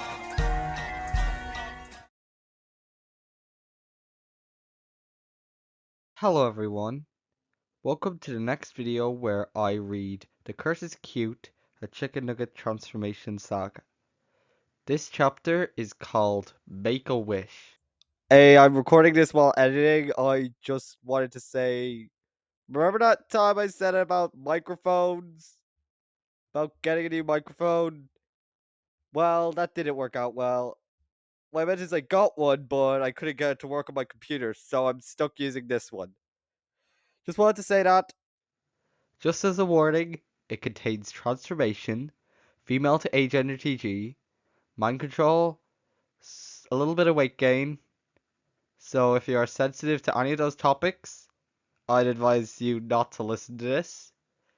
This chapter was also written by Narwhal, just like other chapters, and it has 2,975 words, which in this series, as of now, is the longest chapter. With that out of the way, let the story begin. October 9th, Narwhal's birthday. Freya Wilder had always been living with one foot in the stars. It's like daydreaming, except you come back with emotional jet lag. She called it elsewhereing, that quiet, unspoken drift of thought that came when the world grew too loud or too small. It was not quite daydreaming, not quite sleep. More like the stepping sideways into the spaces between the folds in the fabric of things, where story and silence stitched themselves together into something that felt, if only for a moment, more real than gravity. In Dandelion Springs, Nebraska, elsewhere wasn't just indulgence. It was survival. In other words, the only escape hatch in Nebraska. This was a town so small it could fit in your pocket and still leave room for some loose change. The streets were stitched with telephone poles and tired old clapboard houses. The grocery stores had bulletin board covered in sun-bleached flyers for church potlucks, lost dogs, and amateur babysitters. The most exciting thing that had happened that year was a tractor tipping over and nobody getting hurt. At night, the air smelled of hay and wood smoke and dust, so the stars draped themselves across the sky so close you could almost touch them, which sounds romantic, unless you've ever tried to clean glitter out of anything. That, Freya thought, was the only redeeming part. The stars. Not in the NASA internship way, in the please abduct me aliens, my bags are already packed way. She didn't hate the world, she just didn't know what to do with it. To her teachers, she was a creative spirit. To her classmates, that spaced out freak. To her mother, going through a phase. But to herself, she didn't know what to call it. 16 years old and soft-edged, she existed somewhere between girlhood and dream thing. Undefined. Secret. The box she'd been stuffed into. Normal girl, good daughter. Never fit quite right. Her body felt foreign most days. Not broken exactly, but wrong. She hasn't found words for it yet. Not transgender, not agender, that agender part, that's going to be a foreshadowing. Just not this. Not the skin, not the name, not the limits of it all. At night she whispered to her tea before drinking it. She named her sketchbook. She believed the moon could hear her secrets, and when she cried, and she did often, she didn't call to her mother.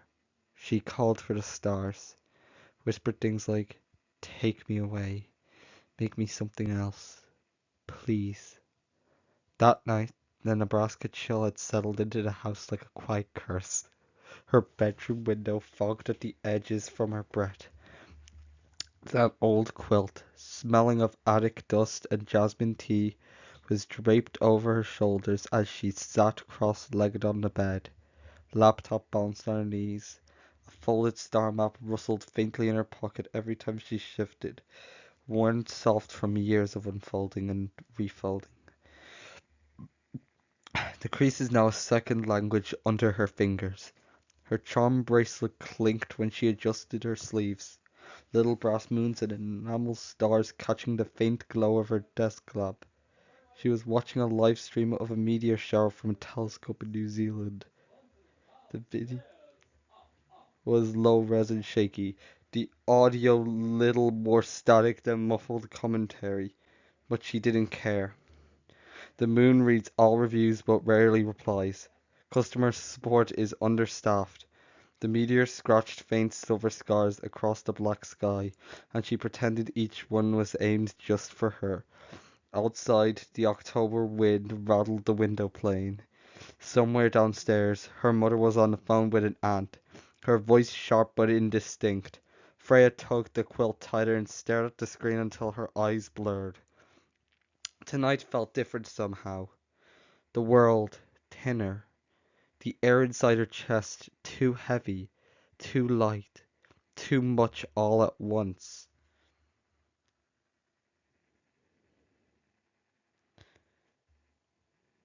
She pressed a hand to her heart and felt it racing under her palm. One beat, then another, like a faint second rhythm that tugged beneath the first. Her stomach flipped. Not fear, not yet, but something ancient, like the hush of the world before the lightning strikes. That's when the email arrived, which for the record is a rarely safe email subject line, right up there with open immediately and you've been selected. Her laptop pinged softly. Inbox, one unread. Sender, busy. Subject, make your wish. She swallowed, hands hovering over the trackpad before she even thought. Her name wasn't in the body of the email, just 3 lines. A door is opening. Step through. Unlisted video dash YouTube. Below it, a link. The title was simply Wish.wave. If you've been following along, BZ is basically the universe's spam filter turned chaos gremlin. Her breath caught. Her fingers twitched above the keys. The room felt smaller now, as if the walls had leaned inward while she wasn't watching. Her gaze darted to the window outside. The stars glimmered, faint and unbothered.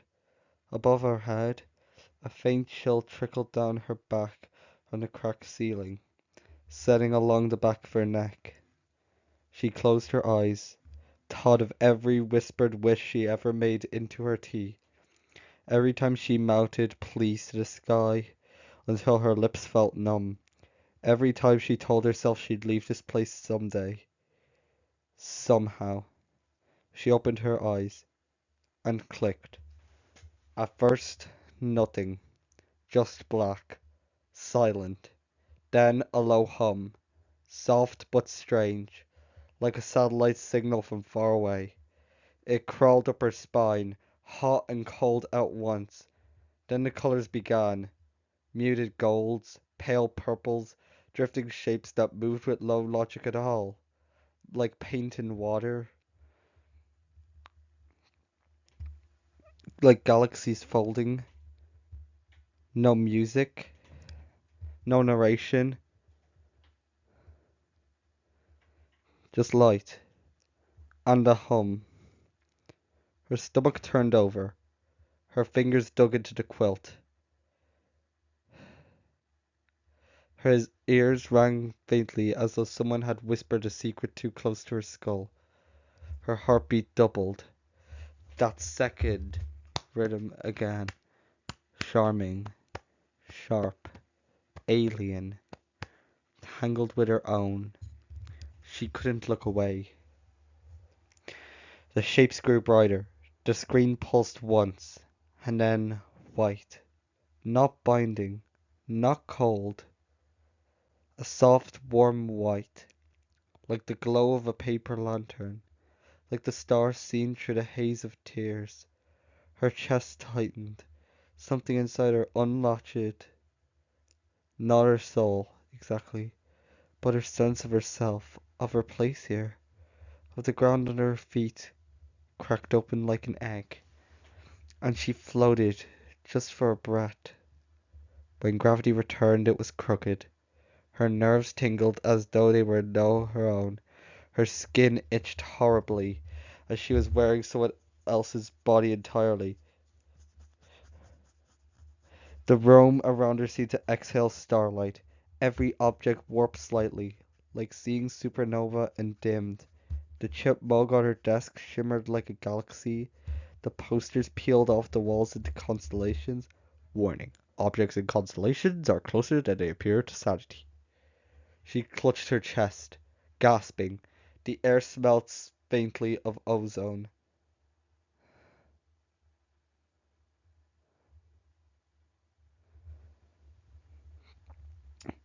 Her hands glowed faintly, the pink tones flushing into amber, soft light threading through her veins. Her charm bracelet rattled once before falling silent, its stars and moons now pulsing faintly as if alive. Warmth flooded her. At first it felt beautiful, like honey poured under her skin. Then it started to burn. The gold light climbed her arms, creeping toward the shoulders like wildfire. Her fingertips twitched. Her breath hitched. Somewhere in the glow, her silhouette rippled. Slightly wrong. Not just light anymore. Motion. Change. Her eyes widened as the first wave hit her, and she whispered, not to her mother, not to the town, but to whatever was waiting in the glow. Please. And then the pain began. Her skin began to dry out. Geometry dash? Scales began sprouting in its wake, yellow-white, and itching like hell. She gasped. Her fingers twitched. Then a finger snapped out of existence on each hand, the bones retracting, vanishing into her palm. Her remaining curves thickened, then compressed into curved claw-like digits. She screamed, but the sound of caught in her throat. Each knuckle cracked, bones twisted and softened. It felt like her hands were becoming molded by invisible thumbs, like hot wax bent into shape. Her palms ballooned slightly. The scales spread as it erased all evidence of humanity. Her arms tumbled under the weight of what was next as her elbows grew spiky. Nothing says my life is changing like the arm cruncher. Her feet spasmed. The pain exploded from her toes, which were merging into two on each foot. Every tendon yanking inward as the digits fused. Arches collapsed, and the ankles popped. She screamed again, this time higher, thinner. Her legs folded the wrong way, the bones twisting into degenerated ankles. Her calves shortened, and her jeans fared no better. Her thighs thickened under the heat, the dam turning taut as drum skin. Figures of white thread appeared along the inner seams, spreading outward into jagged bursts, forcing fabric to twist until the stitches exploded with a violent rip.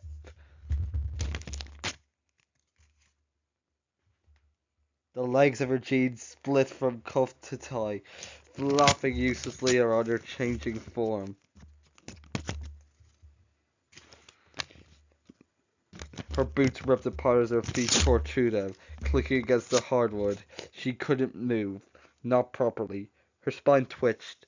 The real death blow came from behind. Pressure built there, and then it exploded.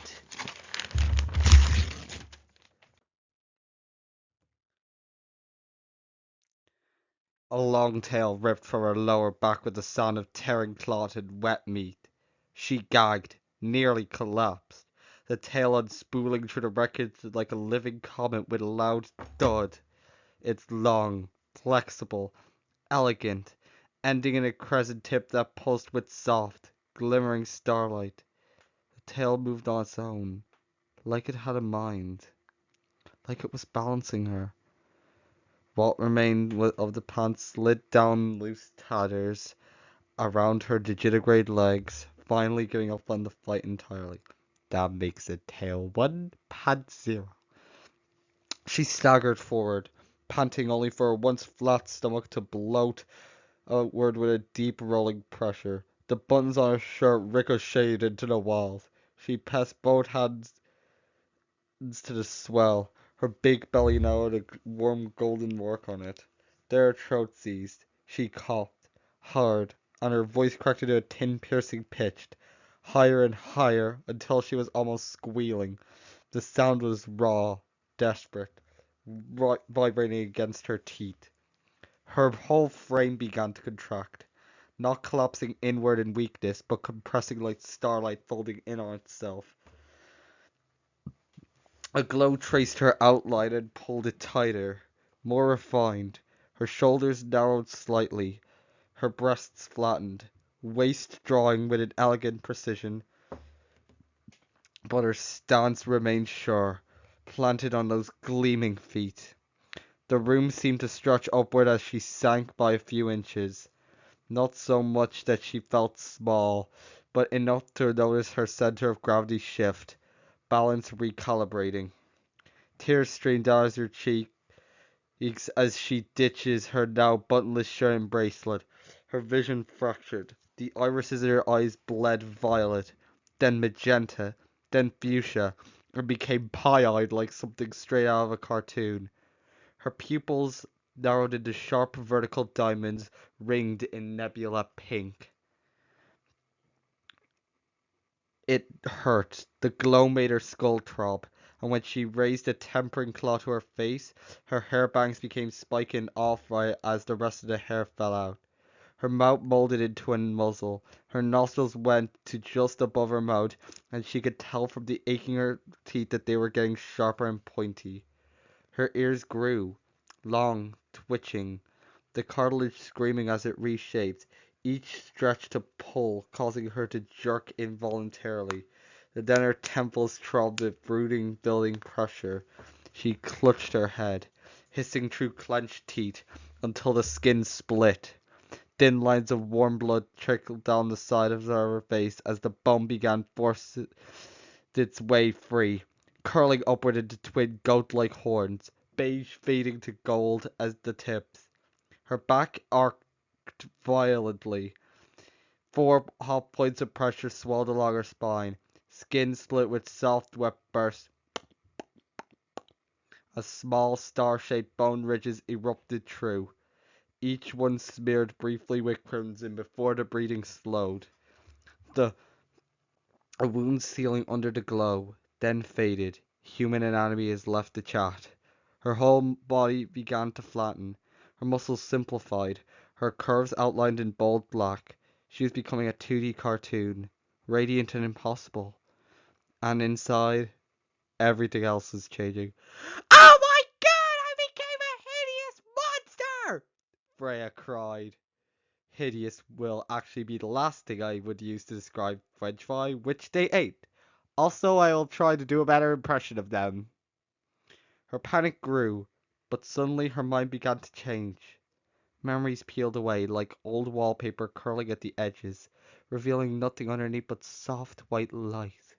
Her father leaving? That never happened. She didn't even remember having a family anymore. Not in the way humans remembered it.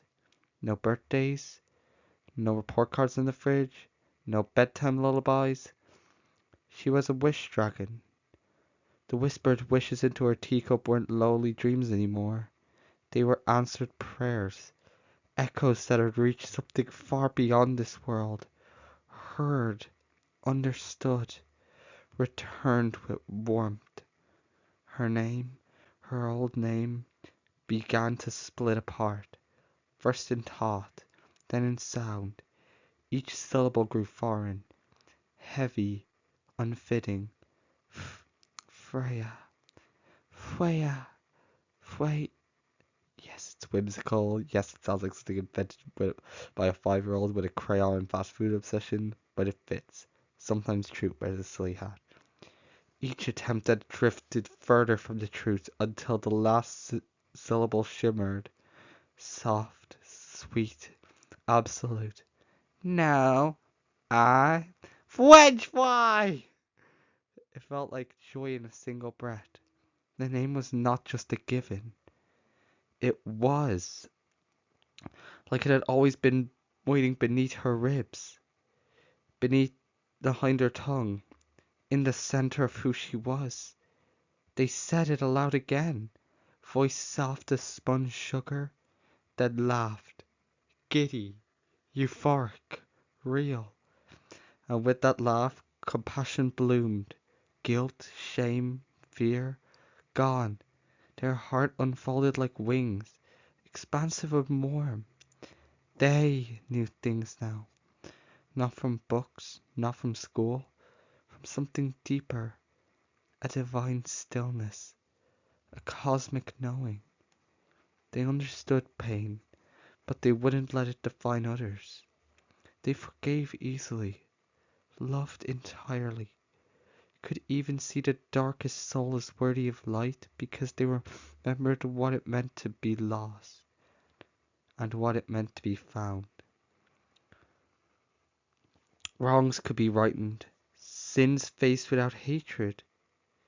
They hold others accountable, yes, fiercely, gently, but never with cruelty,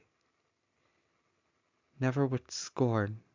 When ice cream sharp were to cut, they'd feel the sting, but never hate, only sorrow and care. Because love, real love, was messy, and divine beings were made to hold paradoxes. They were paradox. French fry, divine and luminous, adored ice cream with the kind of devotion that transcended logic. A celestial being and a demonic trickster, order and chaos, light and shadow, yin and yang. I added that last one in. But beneath it all, affection, fierce and blooming, two souls orbiting, entwined, eternal.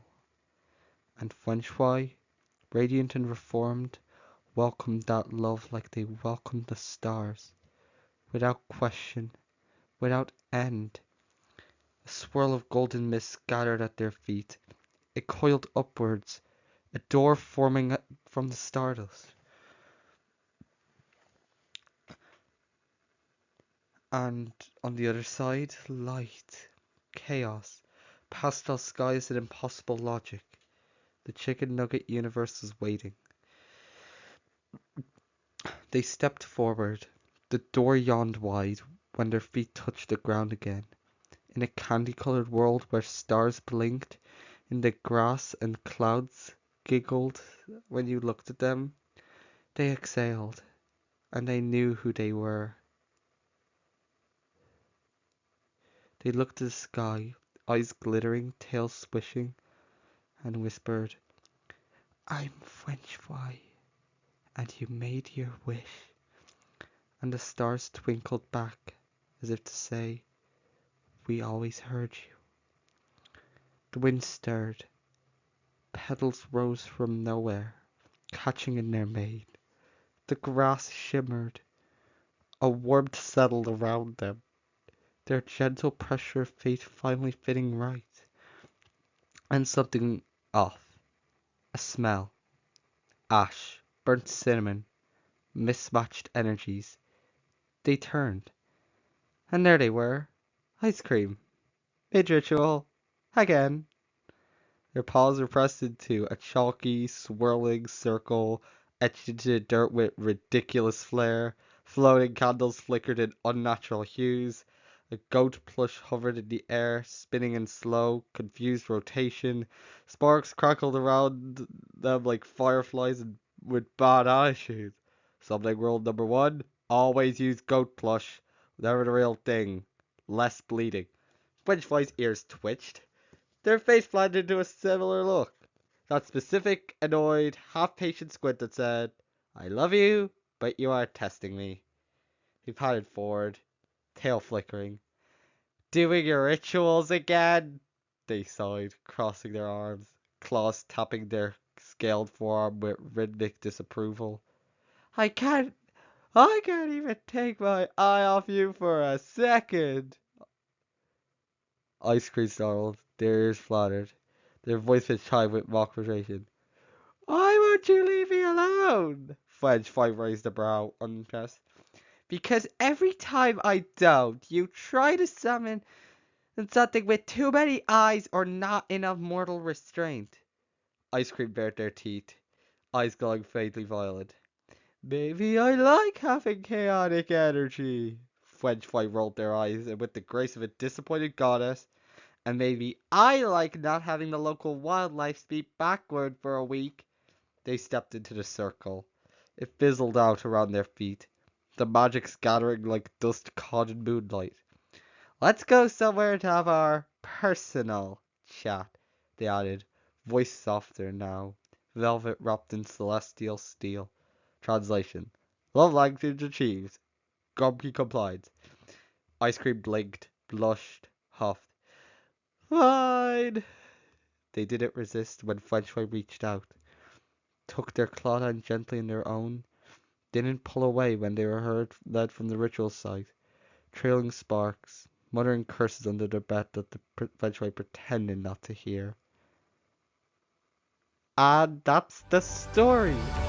I would like to thank all of you for sticking around to the end. And until the next story, goodbye.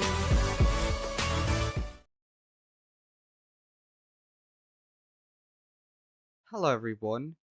Today we will be reading the next chapter of The Curse is Cute, a Chicken Nugget Transformation Saga. This chapter is called I'm Just a Kid. Just as a warning, it contains transformation, female to male TG, age regression, and mind change and or identity debt. So if you are sensitive to any of these topics, please do not listen to this. This story was made by Narwhal, and it doesn't say it there, but it is 2048 words. Sorry, I forgot to put that in. So without that out of the way, let the story begin. October 11th. Sierra D. Poppins hadn't realized how quiet her life had gone until the silence started to hurt. Not in the loud, dramatic way people describe memoirs, not the kind of pain you scream about. No. This was the slow, creeping ache that lives in stillness. The kind that grows in dust and silence. The kind that only shows itself when you pause long enough to notice it. She was 36 years old and still slept in a twin bed. Same bedroom. Same bed frame. Same faded rose-patterned comforter she had since middle school, complete with a little tear near the bottom where the old tabby, Mr. Whiskers, had clawed through it in a fit of midnight zoomies. The wallpaper had faded from pink to beige and peeled in one corner behind her dresser like it was trying to escape. Her name, Sierra, was still painted in peeling white letters on the red mailbox outside. Her parents have never changed it. Neither had she.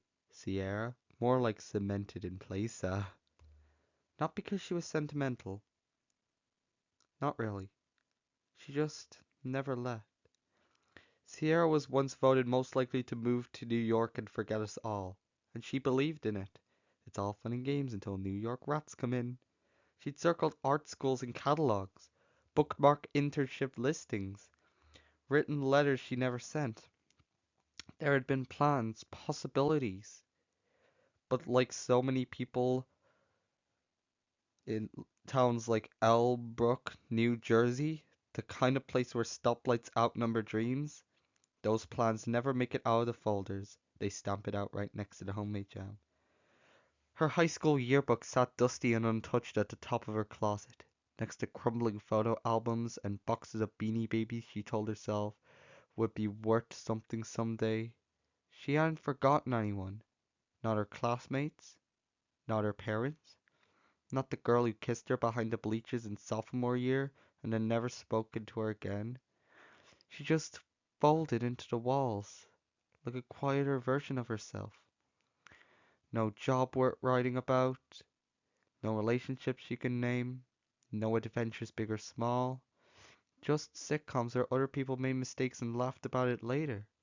Just nights spent half listening to her father explain the benefits of sticking to data entry. It's stable, sweetheart. Just drifting. She didn't cry much anymore. Didn't laugh much either. Didn't feel much of anything beyond a faint hum of static in her chest. She'd stopped making wishes. Or at least, she thought she had. Yeah, because wishes only gets you fishes. That night, her father was already asleep on the living room recliner, soft snoring slipping through the floorboards. The house creaked with the warmth of old radiators. The fridge hummed faintly, offering no comfort. And upstairs, in the room she never escaped, Sierra sat at her childhood desk, knees tucked under her, elbows perched on the surface like a girl decades younger. A muted sitcom played on the TV in the corner. She wasn't watching. Her laptop screen glowed in the dark, casting soft light across the old Lisa Frank sticker still glued to her desk. She'd been aimlessly refreshing her inbox, not expecting anything, not hoping, just checking. Then, an email. Her eyes flicked to the corner of the screen. A new message. From BZ. Subject: Don't you worry, child. Below that, a single sentence. You asked for time back. We listened. And then, unlisted link. Viz pop MP4. She didn't breathe. Not right away. Her hands hovered over the keyboard like they didn't belong to her. But she had asked. Not in words, not in a prayer, but in every whisper muttered into her pillow when she couldn't sleep. I don't want to be old yet. I don't want to be invisible. I want a chance to start over. Her finger tapped once on the link. If this were not a cautionary tale, this is where she closed the laptop. But she's not that lucky. It opened a new tab. Black screen. Fizzpop.mp4. Runtime 43 seconds. No description. No uploader. No comments. She hesitated. Felt her chest tighten. That ache again. The one behind her sternum. Dull and ancient. She clicked play. The screen turned white. Soft. Not blinding. A warmth flooded the space between her eyes. Then a chime. Delicate. Childlike. Like a toy piano played slowly in a quiet room. Then static. Sharp. Sun. That old VHS hiss. The sound of something ancient flickering back to life. Her laptop fan whirred louder. Something shifted behind her eyes, like her pupils had opened too wide. And then the voice. Gentle. Kind. Too kind. Like something pretending to be a person. Do you want to be little again? Sierra's breath hitched. Her hand drifted to the mouse, but the cursor had vanished. Her screen didn't change, but something did. A pressure bloomed in her chest, low and hot and strange, like the beginning of a panic attack, but sweeter, like being dipped in warm soda, her skin fizzing. She staggered from behind the desk, the chair topping behind her. Clutching at her shirt, her pulse thundered behind her ribs, and her knees buckled. The video didn't end, it didn't fade, it just opened, like a seam tearing loose behind her eyes, like a zipper unfastening in her soil, like the word exhaling and deciding she didn't get to be the same anymore. She dropped to the floor, breathless, mouth open in a half-formed sound. And then she felt it, the shift, the warmth crawling under her skin, the first sting, the first pull, and she knew it had already begun. At first it was comforting, like warm bath water, but it crawled outwards, prickling, catching fire beneath her ribs. She gasped, staggering back from the desk, clutching her shirt, her pulse hammering, and that's when the pain began. Spoiler, it does not involve therapy. This is not turning red. Her fingers softened first, not breaking but melting, curling into sticky nubs. The keratin fizzled away as her fingers began shrinking themselves. One joint at a time popped and cracked as the bones drew inward, her palms puffing into small round shapes. The nightgown she wore began to swallow her whole. The sleeves past her hands slid out until only plush little nubs poked out. Hand model opportunities? Zero. Her knees buckled. She dropped hard to the floor. The wind knocked out of her, but the yelp escaped her mouth wasn't hers. It was high, bright, too small. and the world around her, her room, her chair, her desk, loomed larger and larger, like everything had stood up while she stayed seated.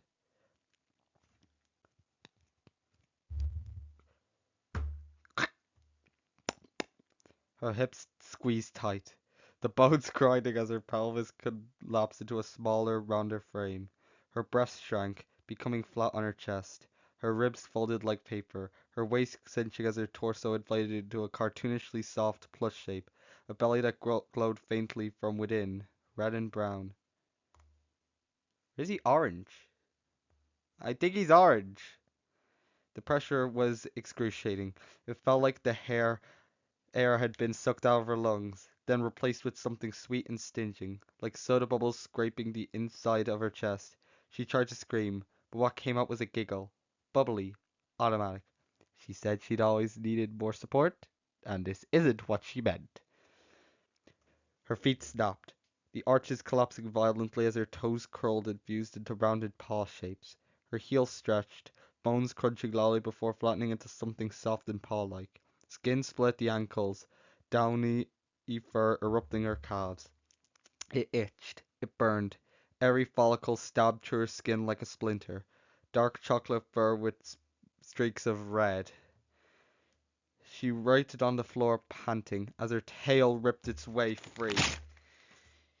A sudden yank at her lower spine, then a sickening tear of fabric, a fluffy striped appendage that burst out behind her, twitching wildly, its fur bristling with static energy. Ah!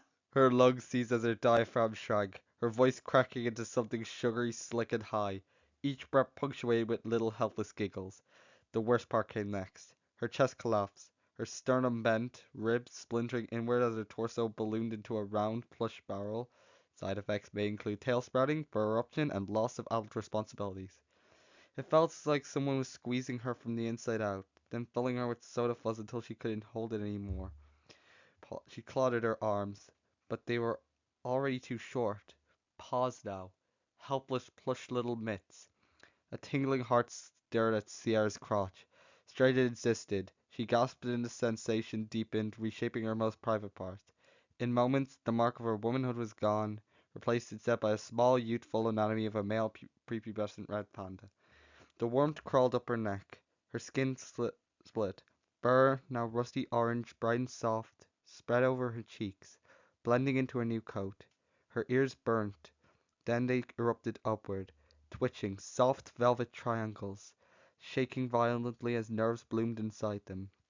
She slapped at them, but her paws pushed something alien. Her face looked halfway through a protest. Her jaw shrank. Her canine teeth grew a bit bigger as face grows. Her face, there's a grammatical error there, but her face grows reddish orange fur with white pattern. Her nose flattened, and the sides of her face gain white fluff. Her vision blurred, and when it cleared, she got sight of her reflection. It wasn't Sierra. It wasn't even close. She bounced lightly on stubby legs, tail curling behind her in lazy zigzags. Plush paws clutched at her rounded belly instinctively. Tiny black dots for eyes gleamed at her in the mirror. Chubby cheeks, fur shining, a little giggle escaping without permission. Who needs a pet when you are one? And it didn't hurt anymore. The gray weight of 36-year-old dissolved into candy-colored bubbles. She felt light. Her body began to shimmer, flattening into 2D, black outlines sketching her into something permanent. Her nightgown pulled around her on the floor. Her name, that old heavy name, cracked into static. Like that other Sierra? You know, Sierra Mist? Yeah, it fizzled out too. Personally, I'm a more Vago anyway. And with that, something snapped inside. Sierra's brain didn't just change, it dissolved. The heavy static of 36 responsibilities, 36 years, all the clutter of taxes, regrets, responsibilities, and forgotten dreams melted like butter in boiling broth. Her thoughts bubbled, thinned, and stretched into something soupy and weightless. Logic and memory softened, noodles tugging where neurons once fired. Memories became vegetables, little chunks floating aimlessly. A card from her first kiss, a potato from her missed chances, herbs of laughter that used to mean something. Each piece lost sharpness, becoming flavor rather than detail.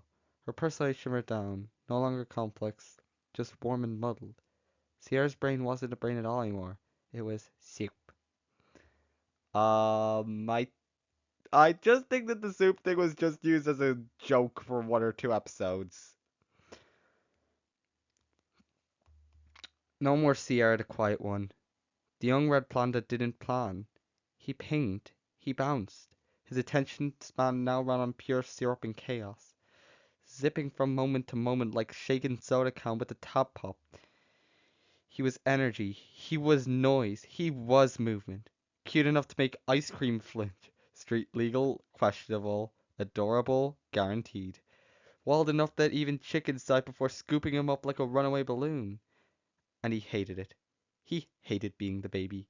Hated how they cooed at him. Hated how he treated him like a plush toy with a pulse. He wasn't just cute. He was fizzy, dang it. Unstoppable. Uncontainable. Explosive. Double TF boom. His lips curled into a smile, and he whispered, giggling, "I'm not Sierra anymore." The last syllables fizzled out as his tail wagged, paws clapping. He bounced once, twice, then launched forward with a soda pop squeal. "I'm Sody Pop!" Best exclamation in the air. No contest. His words sparked in the air as the monitors flared wide, opening into a swirl of color. Soft, surreal, beckoning. The chicken nugget universe waited, warm and nonsensical. Sody bounced into the light. Paused first, his laugh ringing out behind him. The cherry sign once it's before creaked and silent. All that remained was the faint scent of cola fizz and the echo of a giggle that no one would ever mistake for a grown woman's. Only Sody now. And that's the story! I really hope you enjoyed it. By the way, I wanted to say that when this is done, like the whole series is done, I'm going to be making a video containing all of them combined. So like, if you want to listen to them all but don't want to listen to the intro repeatedly, I'm going to be doing that for you guys. So make sure to subscribe, and I'll see ya!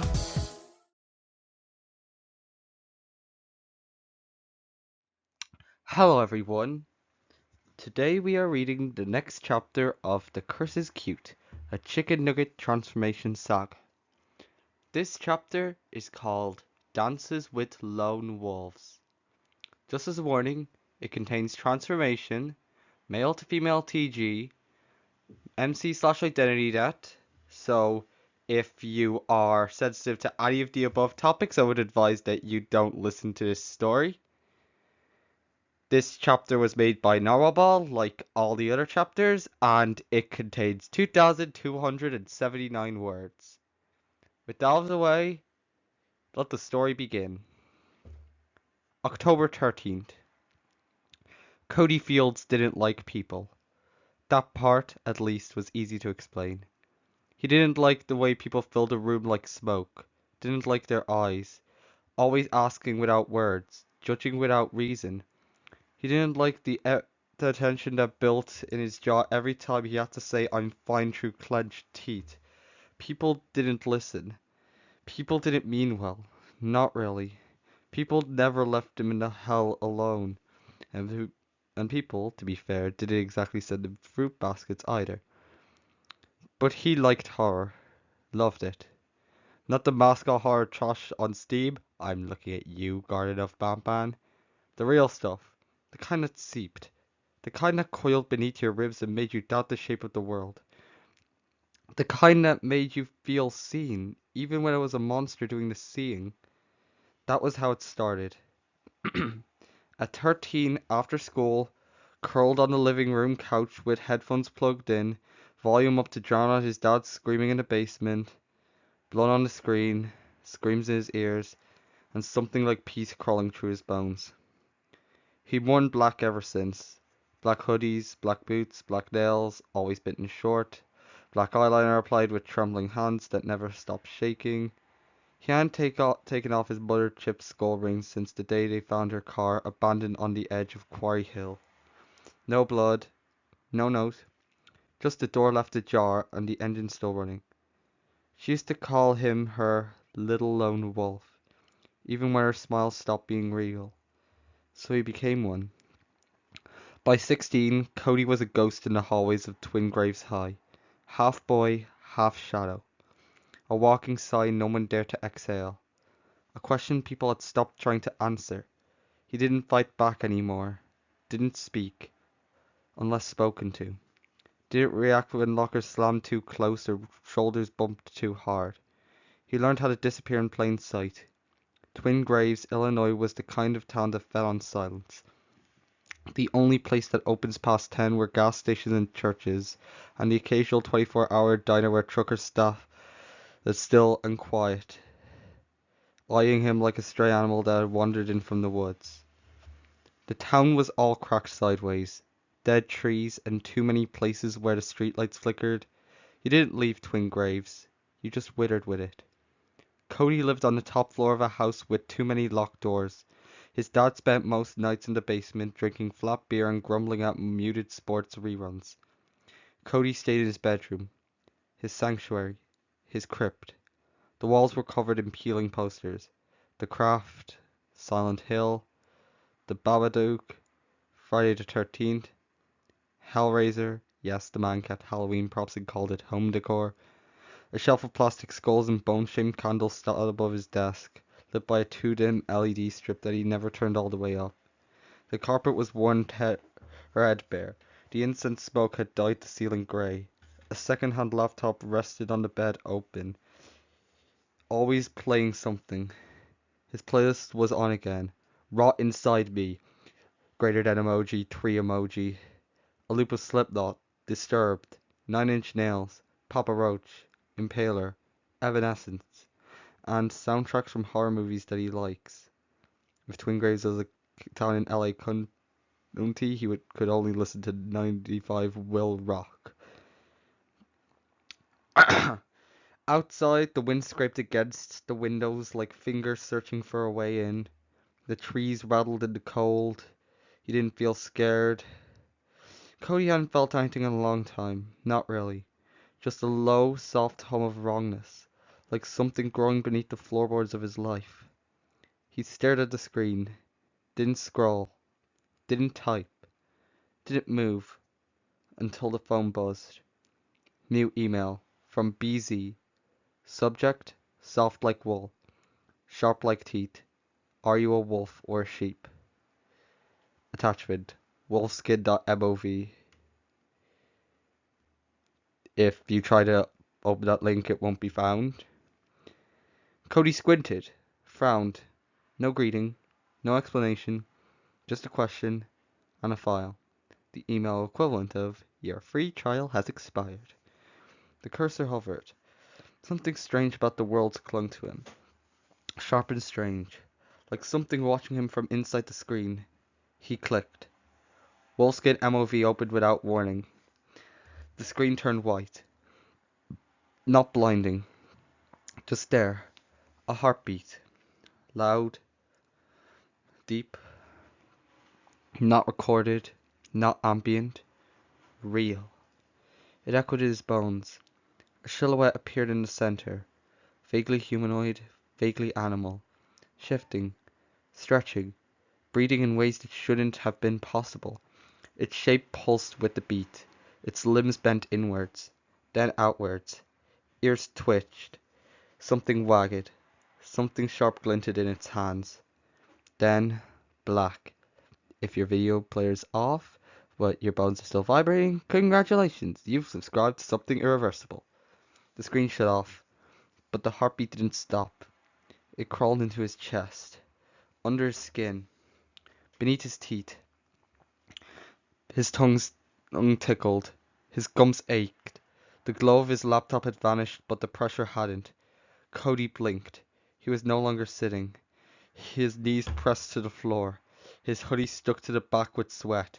His fingers were splayed against the floorboards, joints twitching like live wires.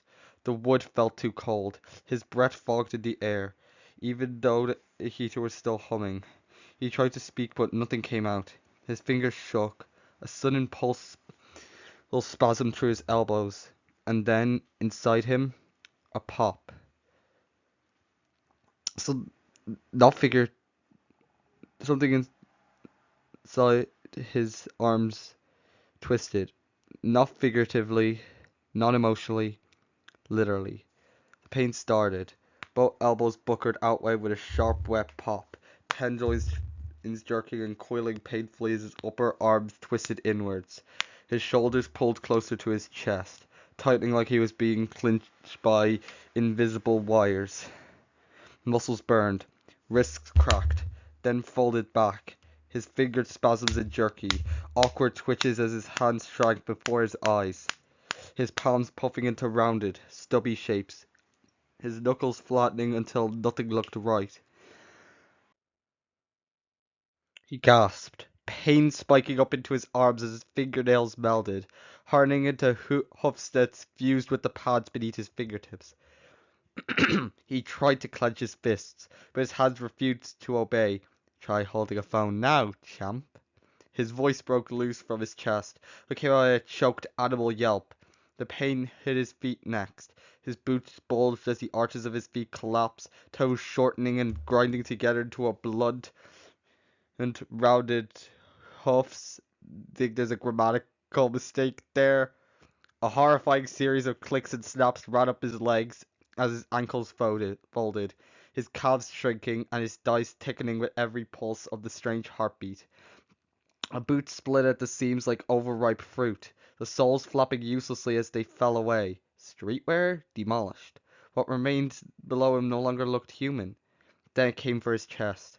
A pressure built under his ribs, as if something was inflating and his skeleton was in the way. He doubled over as his sternum caved slightly, rib cage compacting painfully inward, vertebrae popping in sequence as his spine curled forward.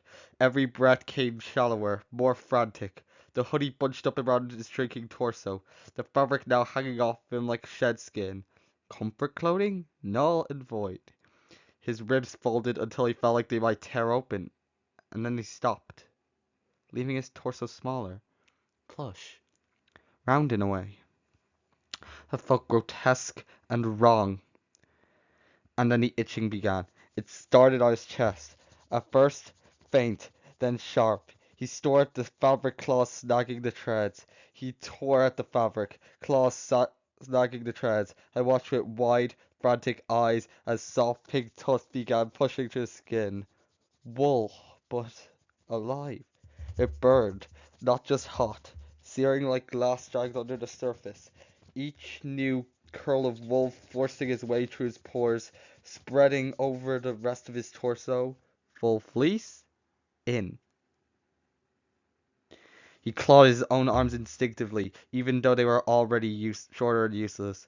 A sharp burn spread to Cody's crotch, twisting until his mana dissolved, replaced with the anatomy of a U. Though unseen beneath the woolen change, the truth was clearer. Cody was becoming a female sheep. He also got older and older. I don't mean he's elderly, I mean he's now in his 20s. His scream caught in the throat, and what came out next was not a scream at all. A bleat. Oh, hey, you found the secret message.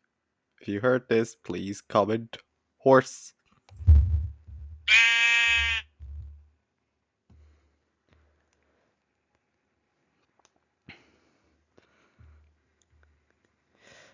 His face flushed with heat. The eyeliner streaked down his chest as the sharpness of his law dissolved at his jaw.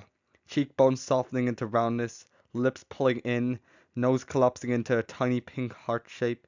His teeth pressed painfully against his gums, then simply dissolved, replaced with neat, uniform, doll-like nubs. His vision swam as his irises paled, swirling into soft pastel hues, pupils shrinking into black dots flamed by piglets. And then, crack! His ears.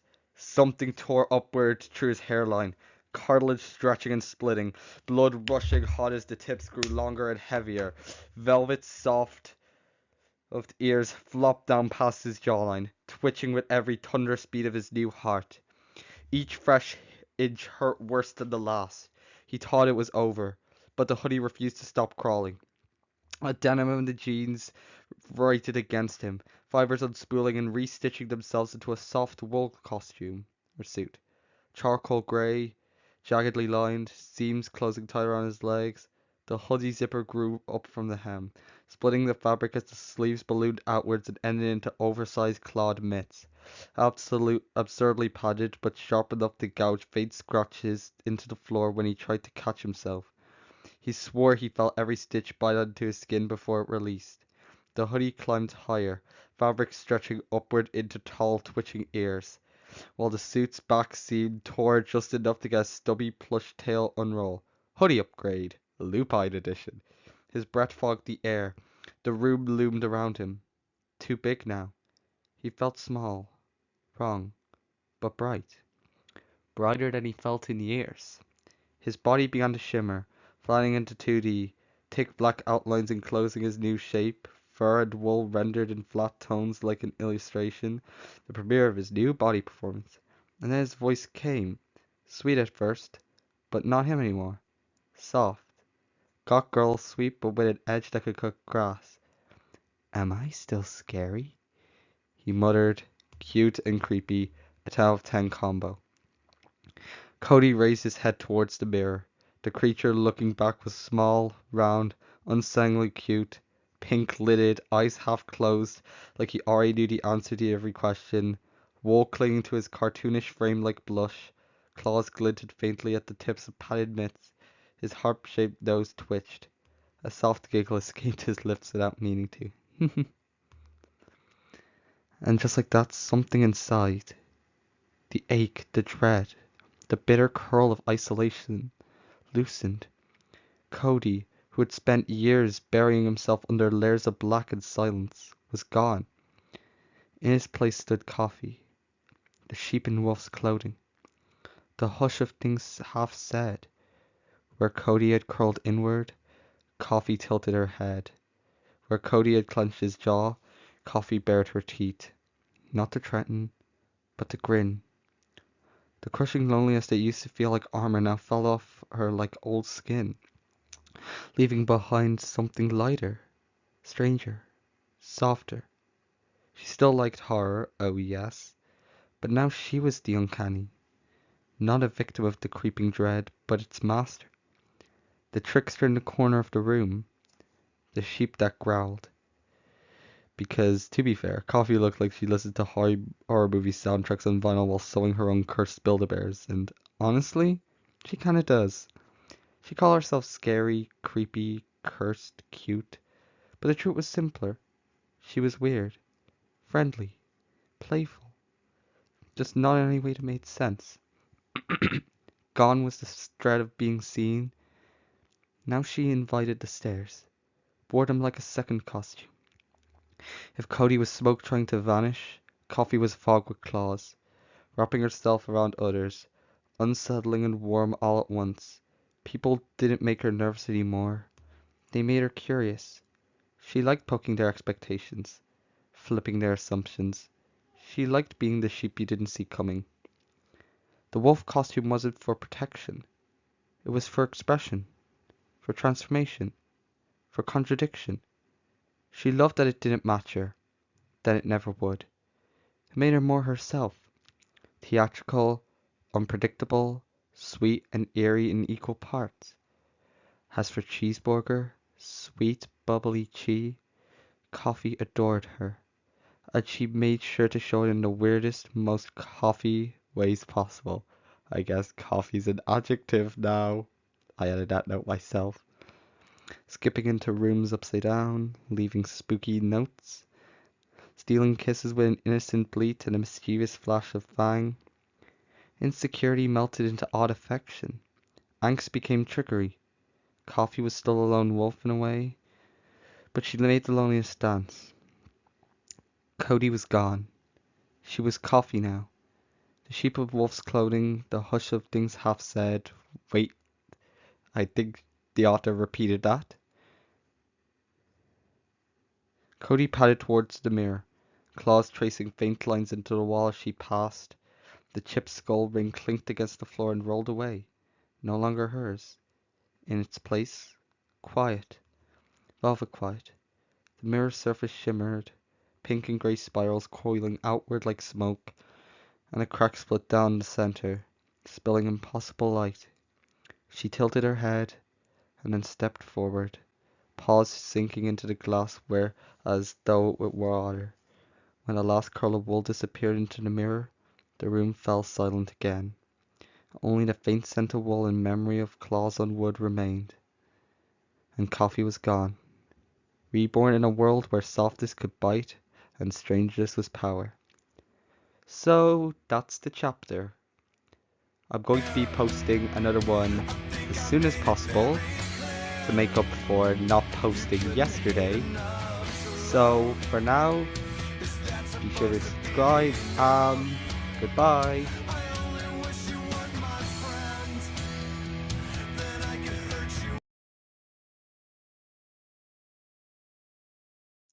Hello everyone.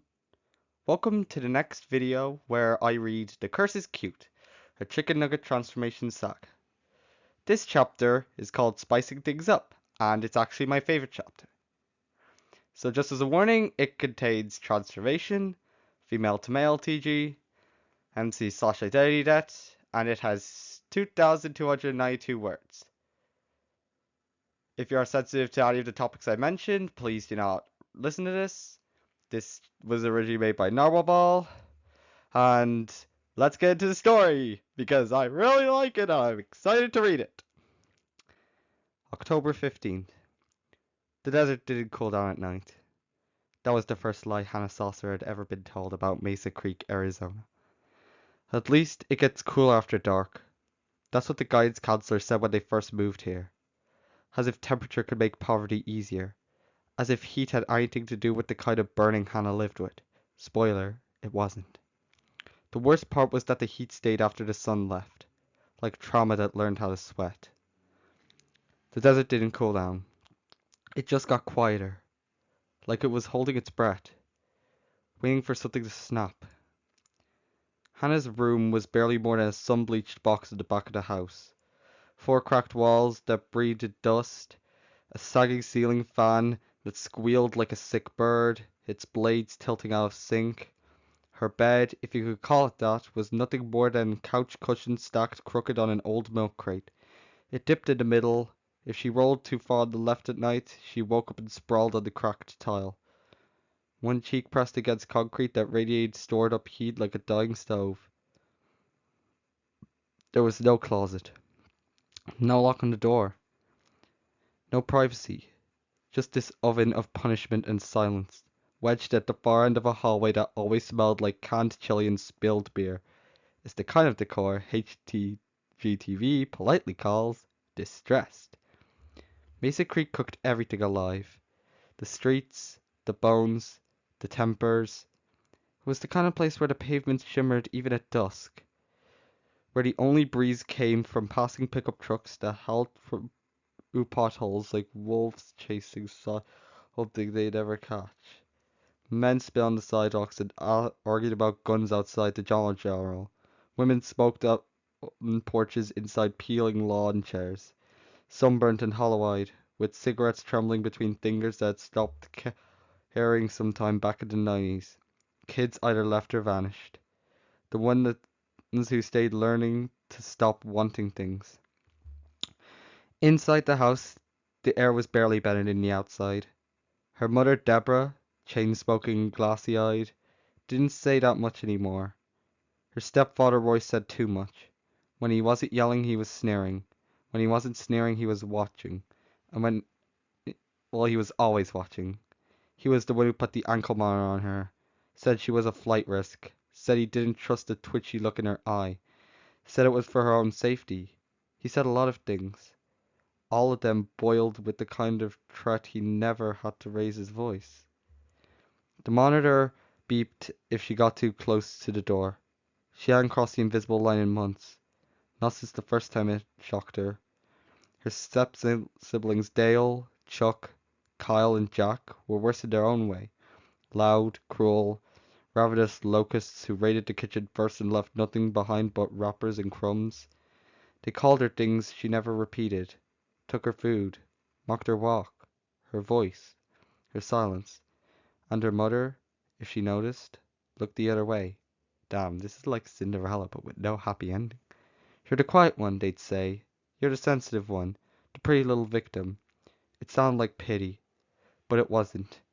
It was mockery. They hated her for not fighting back, for being soft, for surviving without burning anyone. But she wasn't weak. She was just tired. And tired people didn't learn how to outlast. Hannah didn't scream. She didn't cry. She didn't beg. She waited and kept a little piece of herself hidden, right beneath the bone, where nobody could touch it. That night, she couldn't sleep. The fan wheezed above her, throwing hot air in uneven bursts. She lay still beneath a sheet so thin it was barely worth the name. Her arms stuck to her sides with sweat. Her stomach growled. They'd eaten all the dinner. Again. All that was left was a dry pack of saltines tucked under her mattress, crumbling in the dark. She counted cracks in the ceiling. She focused on her breath. Tried not to think of the monitor on her ankle. The way it itched, the way it felt like it was carved into her skin. Tried not to think about how long she'd been stuck here. Her laptop sat dark on the milk crate beside her bed, screen smudged with dust. She wasn't supposed to have internet, but she found a way. There were always cracks, even in hell. Her fingers reached out for it out of habit, woke the screen, and then, bing! An email. She blinked. Sat up slowly. The sun and monitor made her vision flicker. She hadn't eaten since the day before. The monitor ankle buzzed softly as she adjusted. Still within range. Still a good little ghost. The message had no greeting. No warning. Just this. From BZ. Subject. Burn it down. You've been cooking too long. Time to come out crispy. Attached. Sizzle.mp4. Her heart thudded. Once. Hard enough to hurt. Honestly, it sounded like a threat. The attachment stared at her, daring something in her she hadn't heard in a long time. She didn't hesitate. She clicked. The video didn't load. It ignited. The screen blazed. A blast of red, then white, like someone had shoved a lit match into her brain. The sound hit a second later. Not a voice. Not a scream. A laugh. Not kind, mocking, and horribly familiar. Imagine your inner goblin finally getting a microphone. Her laugh, but not like hers. Twisted, mean, yet beautiful. Like a version of herself that always existed. Locked in a chest she would ever open. Her breath caught. The air in the room bent around her like heat rising from the asphalt. And then something inside her cracked. She stood too fast. The world tilted sideways. Her legs buckled, knees trembling beneath her as a wave of heat surged up her spine. She gripped the edge of the window frame, gasping. The air didn't just feel hot. It felt angry, alive. Translation. I see your anger shimmering. Time to flare it into flame. Her teeth clenched. At first it was just a tingle. Then it became an itch. Then it became unbearable. Like thousands of ants dipped in hot sauce crawling under her skin. She gasped, stumbling forward. Her breath coming short and sharp as her body flushed dark red. Her skin was basically a matchbook at this point. The heat didn't stop. It climbed. And that's where the transformation began. Her skin pricked painfully, though it was being seared from the inside out. The first thing she noticed was the fur. It started as supple, dark and coarse, stabbing through the skin on her arms. Then it spread like wildfire, red, burning red. It's It raced down her collarbones, over her shoulders, spiraling in sharp, jagged patches that shimmered like embers. Imagine being skinned and rehung in your own fur coat. Her ribs cracked audibly, loud and wet, as she doubled over, clutching her chest as her sternum bent inward, her breast flattening away, bone grinding painfully against bone. Her breath hitched as her torso compressed. her back muscles tightening into cords as her vertebrae popped inward one by one. Her legs gave out, dropping to her hand or to her knees as her tailbone flared hot and yanked. Something under her skin tore as the base of her spine cracked open. A bushy red and white tail was bursting forth with a sharp pop, flaring wide before curling over on her side. Her feet righted. She yelped as the tendons snapped and recoiled, her arches collapsing, toes fusing into blunt, sharp-tipped paws as claws punched through her old skin like knives. The podiatrist would be horrified. One by one, each impact making her gasp harder. She staggered to her feet, somehow, lurching towards the cracked mirror above her crate, and she saw it began to take her face. Her mouth opened in a silent scream as her cheeks flushed with color and heat, exposing her now buck-tooth. The kind of look that says, I will ruin you, and I will enjoy it. Her nose crumpled and blackened into a soft, dainty triangle.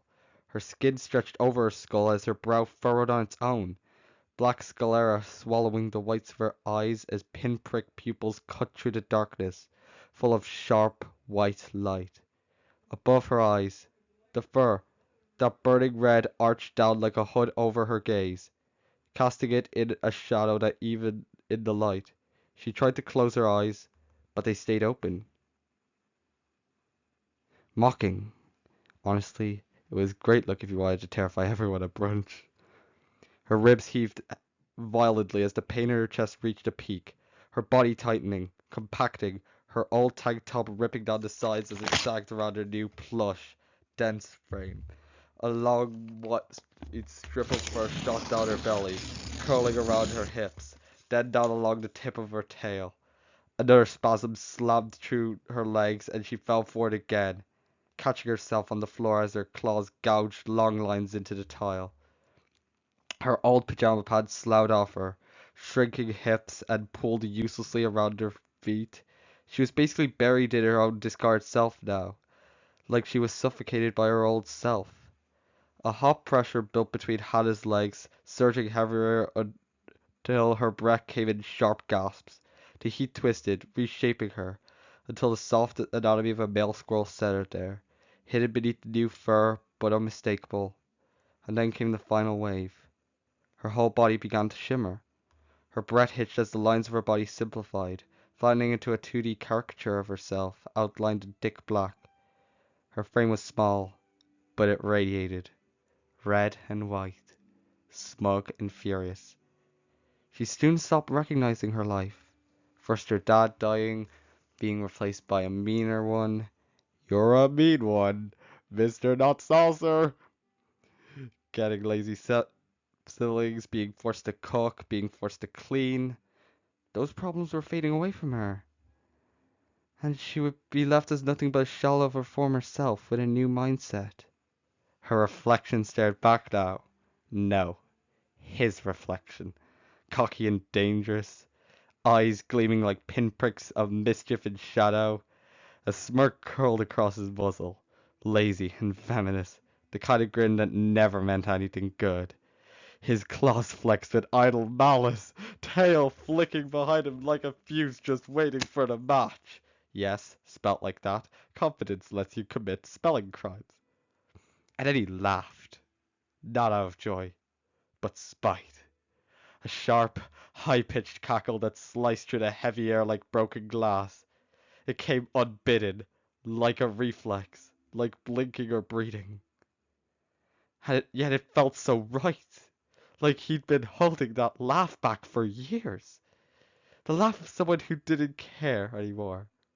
About being nice. About being liked. About surviving. That's right, he rasped, tongue flickering across his buck tooth, voice dripping with snide delight. Say hello to the new me. The name flared in his chest. Arrogant, bright, inevitable. Hot sauce. Sorry, I was just so excited to read that part. And it came with the rest. A flood of vicious clarity, scalding away anything soft or uncertain. The pain had carved more than his body. It had stripped him down to the truth. The kindness had been a cage. That politeness was a muzzle. That had been a mask. He remembered every insult, every shove, every whisper behind closed doors. He didn't flinch from them now. He thrived on them. They didn't hurt anymore. They were funny, stupid, pathetic. Why should he care what people like that thought? He didn't want pity. He didn't want acceptance. He wanted to burn. He wanted to watch them squirm, to mock them the way they used to mock him, to smirk and sneer and laugh at their pain in the way they laughed at his silence. He'd been soft once too soft. But now he was spite on two legs, sarcasm in fur, a middle finger wrapped in claws. Hot sauce didn't care who got hurt, as long as it was funny, as long as he got to laugh. Hot sauce stood straighter now, pawing aside the pile of old rags that had been his clothes, shaking the ash of hat off his shoulders. He admired himself, the curled tail twitching with fury, the claws sharp enough to spit the tile, the wicked little grin that wouldn't leave his face, the fur still steaming faintly where it touched his own shadow. He wasn't soft anymore. He was the burn now.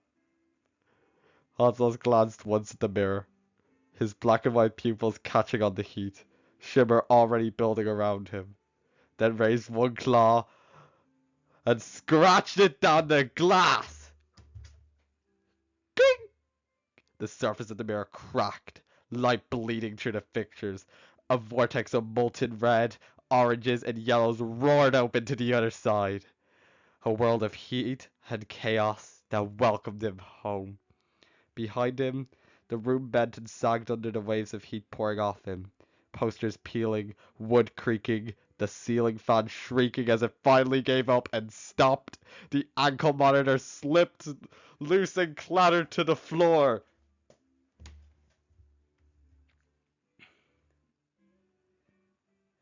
Still blinking green as Hot Sauce stepped forward. No hesitation. No fear. No kindness left to spend. Just a burn. With a cruel laugh, he sank into the molten light. The vortex hissed shut behind him. All that remained in the suffocating little room was a faint smell of ash and oil, and the echo of claws dragging across glass. The nice one was gone. Hot Sauce had arrived. Sorry if I got excited reading some parts, it's just I love this chapter. Anyway, well, yep, that's the chapter. Very happy to read it, and the next one will probably be tomorrow or next day after, but whenever I make it, I'll surely make it. Until next time, please make sure to subscribe, and goodbye! Hello everyone! Welcome to the next video where I read The Curse is Cute, a Chicken Nugget Transformation Saga. This chapter is called Let Me Grow Up Already. Just as a warning, it contains transformation, male to female TG, age progression, MC/identity debt. So if you are sensitive to any of those things, please do not read the original story or listen to the Saga audiobook. Also, this saga was made by Narwhal, and it has 2,498 words. With that out of the way, let's begin. October 17th. Laurel Pines, West Virginia was the kind of place where kids didn't really get to be kids, especially if they were weird. And if you were this weird, the town didn't notice. It just set you a fruit basket and a warning label. And Sam Edwards was weird.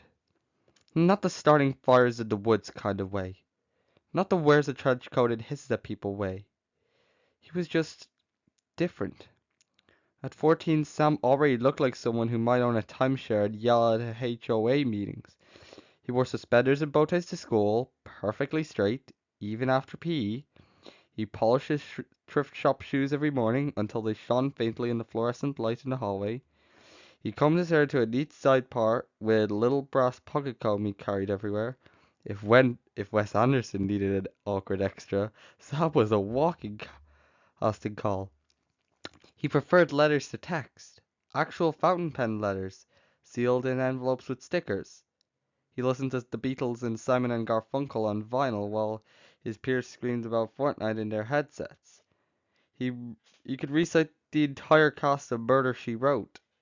At school, he sat back at the cafeteria, reading Reader's Digest from 1982, drinking tea from a chipped thermos, and pretending not to notice when his classmates stared. And they stared a lot. They had names for him. Grandpa. Boy Mrs. Doubtfire. Wait, would that be Mr. Doubtfire? Creeper. Once, someone left a can of Insurer in his locker with a note read, "Don't break your hip."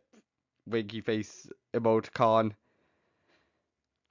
He pretended not to hear the whispers, pretended not to hear the smirks, pretended it didn't sting. But the record shop ladies loved him. They called him darling and argued about which Rush album was underrated. They let him flip through crates of dusty vinyl without buying anything because he always put everything back where it belonged. Sometimes they even slipped him a cookie from their lunch bags when no one was looking. In that little shop, squeezed between the pharmacy and hardware store, he felt seen. He wasn't trying to act old. He just was. It was what felt real. While his peers posted TikToks from the bathroom, he sat cross-legged on his bed at home, writing about the kind of father he hoped to be someday. When the kids outside screamed and ran through splinkers, he sat inside with the blinds drawn, listening to Sinatra. For what is a man? What does he got? That's a pretty good song, by the way. It was never that he didn't want to be young. It just never fit. But nobody saw that. To the world, to his parents, to his teachers, to the boys in gym class, he was still just a kid. Grow up, Sam. You're too young to understand. Act your age. The words burned more than the names his classmates hurled at him. Act your age, they say, which is a nice way of saying, we've already decided who you've allowed to be. They made him feel invisible, insignificant. Like no matter how much he tried, the world already decided what he was allowed to be. Sometimes, when nobody was watching, he'd pull the blanket over his head and whisper into the dark, I'm not a child. I'm not. I'm more than this. Let me prove it. It's not exactly a Disney I Want song, but give him credit. There was heart in it. That night was one of those nights. The house was quiet. Too quiet. The soft tick of the kitchen clock carried all the way up the stairs. Outside, the lamppost buzzed faintly against the dark, insects thudding into glass with tiny pointless taps. His mother's snore, low and steady, rumbled faintly through the wall. He saw his bed, knees hugged to his chest, a blanket bunched around his shoulders like a cloak. His little laptop glowed on the dresser, its faint blue light reflecting in his glasses. The words he'd been writing in his journal tonight didn't come. Just a half sentence scratched into the page. What if I never... He didn't finish. Didn't know how. At 2:06 a.m., his email pinged. He startled, breath catching him in his throat. Nobody emailed him. Not 2:06 in the morning. He crept to the dresser and peered at the screen. It trailed off, like he was afraid the paper might answer. From BZ. Subject, you've always been ready. You've always been older than they knew. Let the outside catch book up. Attachment, root beer with 2 zeros instead of O's, .mp4. Sam stared at the words. The subject line felt like a hand pressed flat to the chest. He swallowed hard, fingers hovering over the trackpad, his breath quickened. Somewhere deep down, Something inside him knew. He clicked. The video didn't play like a video. There was no buffering, no play button, just black. Then a low hum. At first it sounded like a refrigerator running in the distance, faint and harmless. But it grew. It crawled up into the walls of his room, into his spine, vibrating against his ribs. His hair pricked. His skin felt too small. The air thickened, heavy, dense, oppressive, like stepping into a coat 3 sizes too big. It dragged his shoulders down, made the room feel smaller. His breath hitched. The hum dug its hooks deeper, curling around his bones, pulling at his spine, unspooling something inside he didn't have words for. And then the heat came. Not gentle warmth, not sunlight, not tea. This was pressure. Heat that forced its way under his skin, that rooted him to the floor, that stretched him from the inside out, demanding more of him than he thought could give. His hands trembled, his knees wobbled, his vision swam. He gripped the edge of the bed, his knuckles white, breath coming fast. His whole body felt too young to hold what was inside of him, like time was trying to catch up all at once. And then a tingle, deep in his knuckles, small at first, then pain. Bones cracked audibly. As his hands thickened, his boyish fingers widened, tendons straining, the skin roughening before his eyes. Clauses bloomed across his palms, hot and itchy. Wait, it's calluses actually, like blisters that hardened instantly. He gasped, and the hum inside him grew louder. Hormones could never dream this kind of puberty. Hair began to rise along his arms, fine at first, but quickly thickening into a rich russet brown fur. It burned as it grew, sprouting in erratic patches before knitting together to a warm, even coat. He clawed at his sleeves and his arms thickened,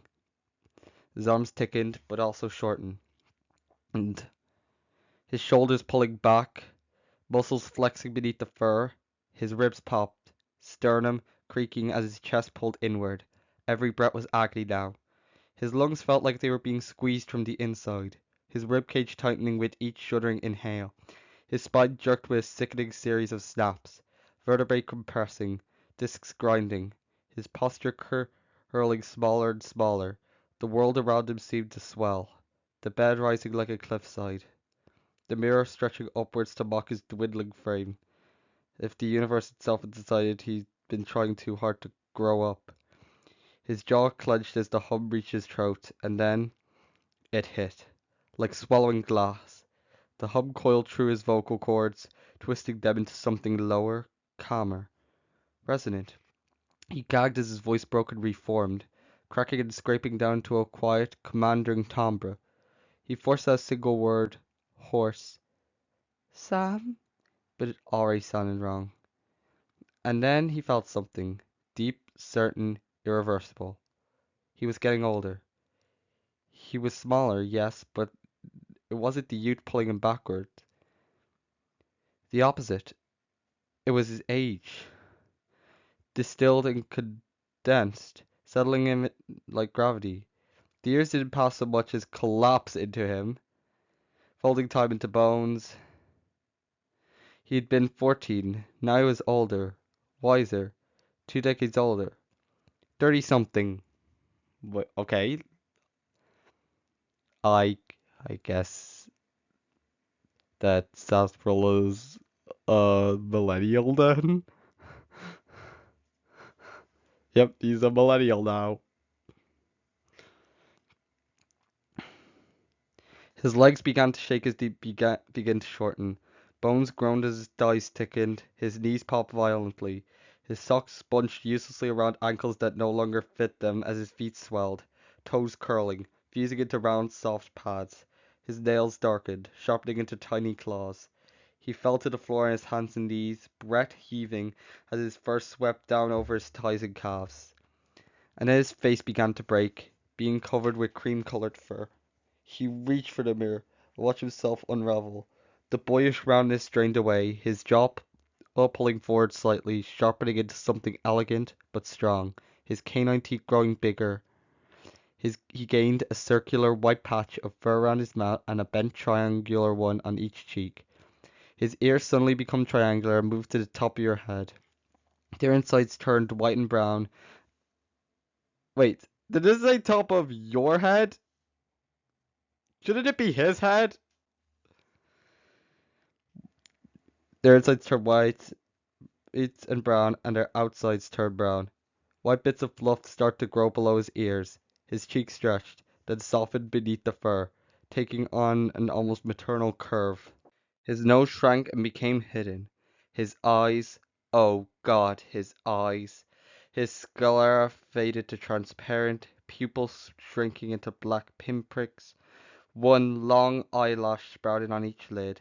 His bangs became light orange and more prominent as the rest of the hairs, the same one on your head.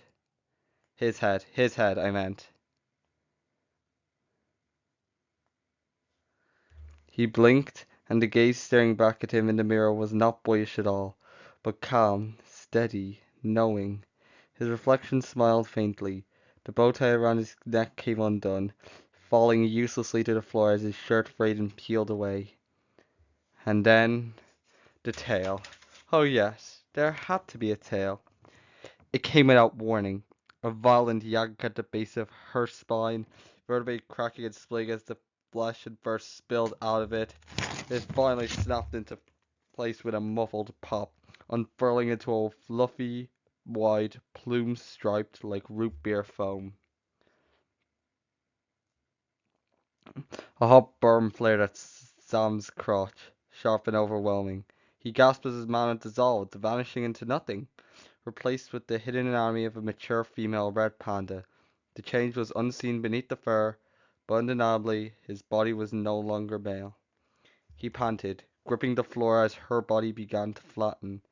Thick black I think there's a few grammar errors in this. Thick black outlines sketching themselves around him as his form simplified into soft, deliberate shapes.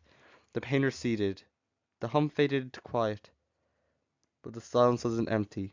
It was full thick with new thoughts, instincts, and feelings, pressing into the spaces where old ones used to be. He, no she, staggered slightly, blinking against the glow of the mirror, and then froze. Something had changed. Not just her body. Her mind was shifting, folding inwards, then blossoming outward in all directions. The cluttered restlessness of boyhood thoughts, the anxious longing to be understood, the yearning to be taken seriously, all of it was unraveling like a thread in a breeze, replaced by something warmer, deeper, grounded. No longer did she feel like someone trying to act mature. The ache to prove herself had vanished, not because it didn't matter anymore, but because it had been answered, fulfilled. She was mature now. And for the record, she was done asking to grow up. She just was. No question, no yearning, no fight left to pick. The anxious weight of having to perform adulthood melted away, leaving behind only the steady calm of being, think wise mentor, but with claws. In its place came instincts, feelings too big and round to name, a soft panic not for herself, but for another, her child. She hadn't heard a cry, she hadn't seen it, but she already felt him. Sodi. Oh, right, the Chaos Gremlin. His name ballooned in her chest with a rush of emotion, so powerful it nearly brought her to her knees. She thought of his tiny hands, the soft weight of him pressed into her side, the way his voice would wobble when he felt alone. And with that memory came something stranger, guilt. A sharp little flicker of shame that buried deep in her ribs. I left him. The thought came uninvited, unshakable. That single moment, the supermarket, the line, the second of inattention, bloomed larger in her mind than it ever had before. He cried for me. I wasn't there. Her lips parted, but the words didn't come. Then, just as quickly, the guilt was swallowed. Not ignored, but gently absorbed into vast well of forgiveness inside her. I'll do better. Not a vow made from fear or inadequacy, but a quiet, unwavering truth. A mother's promise. She felt the urge to gather, to soothe, to protect, but also strangely to dismiss. There were flickers of confusion, vague memories of Sodi's tantrums, his explosions, his chaos, and maybe probably the time he sold their house. But they seem distant now, like someone else's dream. In their place a soft haze of fondness, tinted rose gold with love. Her mind she hid away from anything disruptive, wrapping her son in a blanket of imagined innocence. If the PTA needed a mascot for stern but nurturing, they'd found her. Of course he's good. Look at that face. She'd come to see him as pure, not because it was, but because she needed him to be. It made the world make sense. It made her love easier, simpler. This wasn't blindness. It was instinct, a filter wrapped around her memories, colored by the fierce maternal urge to nurture, to forgive, to see the best even when the worst was waving red flags in front of her. She was soft where Sam had been hard, certain where he had been anxious. She stood up, not because she had grown, but because she had arrived. And Sarsaparilla stood tall. For the first time she stood tall. Her reflection glowed softly in the mirror. Red panda, mother, protector. Not an awkward boy pretending to be grown up, but someone who was. Someone who always had been. The air cracked, a sound like a vinyl record breaking, and light spilled through the mirror. The walls folded inward, the ceiling melted into soft stars and warm amber, and the cartoon chaos of the Chicken Nugget universe opened wide before her. A voice, small, high, familiar, called out from somewhere ahead. Mom! Her ears twitched towards the sound, and she turned instinctively, tail curling, arms already open before she could think. A striped, chubby little figure barreled into her chest. Sody. He clung to her like he'd been waiting for her all his life. She caught him easily, hoisting him into her arms, her claws sinking gently into his fur, her nose pressing to check without hesitation. I'm right here, sweetheart, she murmured, her new voice soft and low, calm enough to quiet the stars themselves, and exactly what Sody needed. And in that moment the hum faded completely. The pain softened, and Sarsaparilla, rooted, ready, real, finally stepped forward into the world she was always made for. I just realized one of the tags in the story is Yo Mama. And I'd like to thank you for listening to this story. Please make sure to subscribe. I will make the next one when I can. But until next time, goodbye.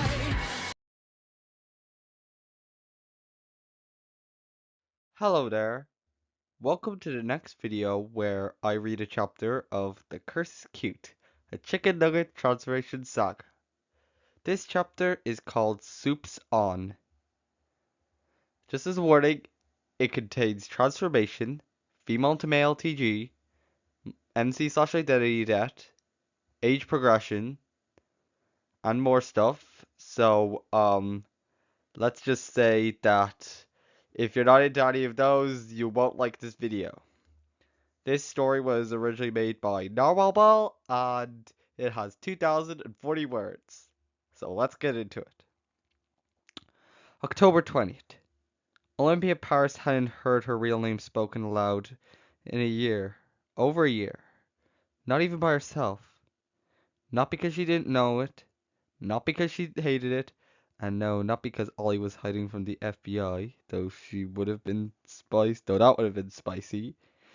Just because it didn't matter here. Not in the confines of the studio apartment where the lights buzzed, the AC wheezed, and the microphone doubled as her bedside table. Here, she wasn't Olympia. She was P-Brain Zone. Yes, that's the username Ollie went with. Look, you don't get to pick your branding epiphanies at 3 a.m. after instant ramen.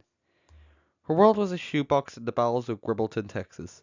Low ceilinged, beige carpeted, always just a few degrees too humid. Her world often frayed changing chords, discarded sticky notes, unopened letters from the city, and half-sipped mugs of tea or coffee or soup. It was always soup. The futon mattress sagged in the center like a wounded lung. A trio of aging plushies guarded the windowsill. The ring of light stood bent on its bent tripod like a weary He's sentient, always watching. The pop filter on her mic was covered in cat hair, and she didn't have a cat. We in the Lemony narrator department have questions about this, but we'll save them for the post-mortem. There were no mirrors in the apartment. She'd taken them all down by month 3. Not because she was dysphoric, not because she hated her face, just because the reflection made her feel wrong. Too much. Or not enough. Not for her, just because every time Ollie saw a reflection, she had the distinct urge to control Z. She didn't know anymore. Most days she felt like input, a stream of data trying to wear the shape of a person. Gender had become a language she no longer tried to speak. Voice, though? Voice was still hers. When she pressed her lips to the mic and whispered into the void, it felt real, warm, grounded. I tell her. She curled her fingers around the mic the way someone else might hold a candle in a storm. She was 23 at least. That's what she said offline. Offline, age felt slippery. Sometimes she felt ancient. Sometimes she felt she hadn't started yet. Not because Ollie was dysphoric, but because her reflection felt like a badly dubbed movie of herself. You know, the one off by a frame and slightly uncanny. She hadn't left the apartment in 4 days. The last time she tried, a neighbor glared at her like she'd stepped outside wearing meat. The package locker is covered in cobwebs. She stopped trying to explain herself. Stopped trying to explain anything. It was either that or talk to the landlord. Ollie made the right call. But online she was a voice, a theory builder, a curator, a digital folklorist, a podcast host with over 9,000 subscribers, and a niche fandom of cartoon cultists and ARG nerds who adored her ability to spin nightmares out of nostalgia.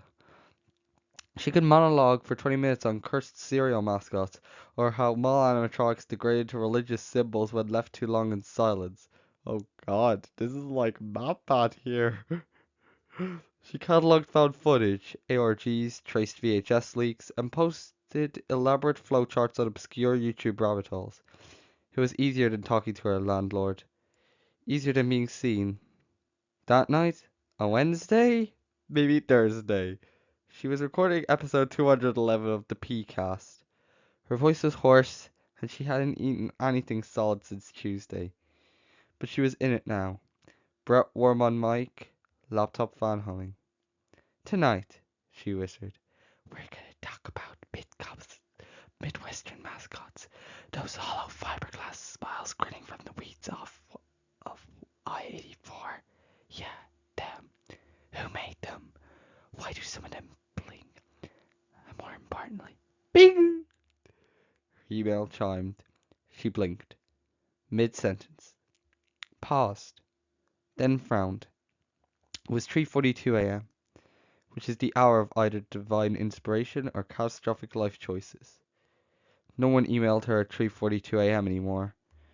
Not even the spam bots. The recording flickered like in the corner of the screen. Forgotten. She minimized Audacity. One message. No subject preview. She clicked. From BZ. Subject. Soup's on. Oh, credits. You've been watching too long. Time to be seen. Attached. loadp.exe. Her pulse quickened. Not from fear, not yet, but recognition. Like a weight to it. Like a name you'd only hear in dreams. The file icon, a pale green ball pulsed faintly. Like a heartbeat. She hesitated, only for a second, then clicked. Reader, if you're hoping Ollie wouldn't, you've clearly never seen a horror story unfold on a laptop at 3:42 a.m. They always click. The screen stuttered, flickered once, then everything went black.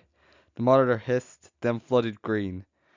A choking, unnatural pea-green glow burst across the desk, washing over her skin, making her eyes water. It wasn't a color she'd ever seen on a screen before. Too wet, too organic. It reminded her of hospital lighting, of mold of old food, A vegetable she left in the microwave too long and still steaming. Her face twisted. She tried to pull back, but the monitor pulled. The speakers crackled. Then, a warped lo-fi MIDI version of her podcast began to play, but wrong. The notes sagged, slurred, like they were melting. The tune she made in GarageBand in 2019 twisted in on itself, dragging through white noise and static, like an AM radio lost in a storm. Then symbols appeared, not letters, not numbers, just concept, burned into the screen like retinal after images. A grinning puppet with too many joints, a steaming bowl of something just off-center, a cellular door with no handle, eyes, plural, stacked vertically. Each image hit like a memory, but not her memory. They entered like pins. And then the whispering started. You know, normal things. Oh, pea soups on. Oh, pea soups on. Oh, pea soups on. We will all pea soups on. I had that last bit myself. Her name. Not her name, not Olympia, but something older, something deeper. Old P. Her cursor froze. The trackpad beneath her fingers felt soft, gummy, alive. Her stomach turned. Then the smell hit. Hot, vegetal, oppressive, like a sealed pot of steamed broccoli left to rot. Her tongue tingled, metallic at first, then salty, then sweet, as if hot pea soup had been ladled straight into her throat. She gagged. When it spat into her chipped mug, the liquid was thick, vicious green. Not bile, not water, broth. Yuck! Her breath hitched, then caught entirely as a sharp heat erupted under her skin. It started as a rash, faint itching that clearly became unbearable. Her freckles dissolved, wiped away as her pores widened, merging into thick, waxy patches. Her cheeks glistening faintly, unnatural pea-green tones taking over her black skin, spreading off her jaw, her neck, over her shoulders, down her arms. The color deepened, crawling like vines, soaking through her chest, her stomach, her back. The skin on her arms loosened, like wrinkles folding increasing as she was suddenly decades older. We are officially beyond moisturizer territory. She whimpered as her ribcage cinched tighter. The pressure around her chest squeezed until she gasped, the bones snapping inward one by one as her lungs hissed like a kettle. Each breath felt wrong, hotter, thicker, her lungs straining against the heavy vegetal air now filling the room. Her hoodie began to sag around her as her shoulders collapsed inwards, elbows cracking and twisting, her arms plumping into soft, knobby lips. She raised her hands in front of her, fingers bloating and merging until nothing remained but smooth, green pads. No nails, no knuckles. She whimpered, then choked as the sun pressure ballooned at the back of her skull. Her scalp burned. The folds of the crown of her head softened, plates grinding together before bulging outward, her whole head rounding grotesquely into a huge comical sphere. Imagine your head turning into a novelty stress ball, but it's you. Her health fairway brittle clumps, slithering off the waxy skin now covering her skull. OMG, it's Tyler 1! Her ears retracted into the size of her head. Her nose flattened, reduced to two small dark nostrils. A seam of darker green rings rippled across her cheeks in concentric circles. 3 rings, each groove pulsing faintly with every heartbeat, marking her arrival. Her glasses pinched her swollen face before snapping in half. But the frames hovered, reforming into perfect black circles, floating as if by habit. So they're levitating eyewear now, sure. The whisper deepened. Hold peace, Susan. She felt her throat seize as her larynx burnt, vocal cords fraying and knitting lower. Her next breath came out as raspy as an old man. Her knees gave way as her legs shrieked, bones grinding as they compressed, her shins bowed, her feet splitting out of her socks as they compacted into squat, stubby little pads. She fell forward onto the floor, her entire body curling into new proportions, her breasts shrank, becoming flat on her chest. A strange heat pulsed at Olympia's crotch, tightening until her breath hit. The sensation twisted, reshaping her anatomy into a cloaca, simple, hidden, more amphibian than human. She didn't need to see it to know the change was complete. The soft fabric of her hoodie unraveling itself into a crisp, white button-down stitch against her chest. Candy pink straps sprouted from her hips and chest, weaving into overalls fastened with a single button that gleamed black. A tiny loading icon pulsing once, twice, then still. Her body flattened. Black outlines drew themselves around her frame, sealing her into a soft, simplified, 2D form. And inside his mind, or what had once been her mind, something settled, something rearranged. It began not with forgetting, but reshelving. Thoughts once sharp with anxiety softened at the edges, like pages worn smooth by touch. Old patterns, the self-loading spirals, the need to explain, to justify, to vanish, were gently filed under categories labeled as past tense and no longer applicable. Names in Olivia flickered like an old screensaver, but dimming entirely. Preserved somewhere, but no longer in control. The kind that makes Twitch chat collectively lose its mind. New memories clicked into place with a strange but natural rhythm. Not overriding, but overlaying, like an old VHS tape reused. The static of Olympia's solitude faded beneath clearer, warmer broadcast. He remembered lakeside summers in mismatched overalls, remembering laughing at dumb jokes with Milkshake, remembered streaming late into the night, his voice a lantern in the dark for millions of fans. He remembered being loved, wanted, recognized. He remembered slushy face when Milkshake introduced him. "This is Old P, my boyfriend." It nestled inside him like a secret seed finally sprouting. If you never had someone that happy to meet you, it's criminal.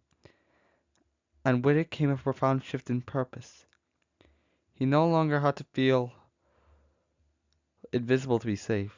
He didn't want to hide behind data, metaphors, or avatars. The screen wasn't a mask anymore. It was a doorway. It was a scattered voice over tiny headphones. He was Old P. He blinked, then smiled. His voice, steady, warm, now rolled out of him effortlessly. "Hey guy, Sproutlings, Old P is here. Soup's on." The screen folded in on itself, golden green light coiling in toward the center.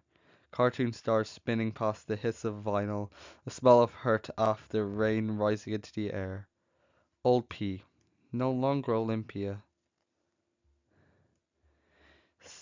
laughed softly, tucking his stubby hands behind his back as the light lifted him up out of the room entirely. Somewhere in the Chicken Nugget universe, Slushy's phone buzzed. A new stream notification. "Soup's on! Live now!" The chat exploded. "Soup's on! Soup's on!" Clapping emoji, clapping emoji, clapping emoji. Sony Pop squealed, bounced in the light, shouting the catchphrase along with everyone else. "I'll pay! Soup's on!" In the back of that little Texas apartment, the faint smell of peas and soft glow of a monitor lingered. Chair sat empty, the mic still swung lightly on its stand, like a pendulum. And with that, that's the story. I really hope you enjoyed it. I'll make the next one when I can. Until next time, goodbye.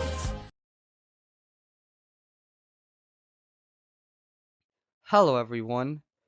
Welcome to the next video where I read a chapter from The Curse is Cute, a Chicken Nugget Transformation Saga. This chapter is called Tainted Love, and also ignore the typo in the thumbnail.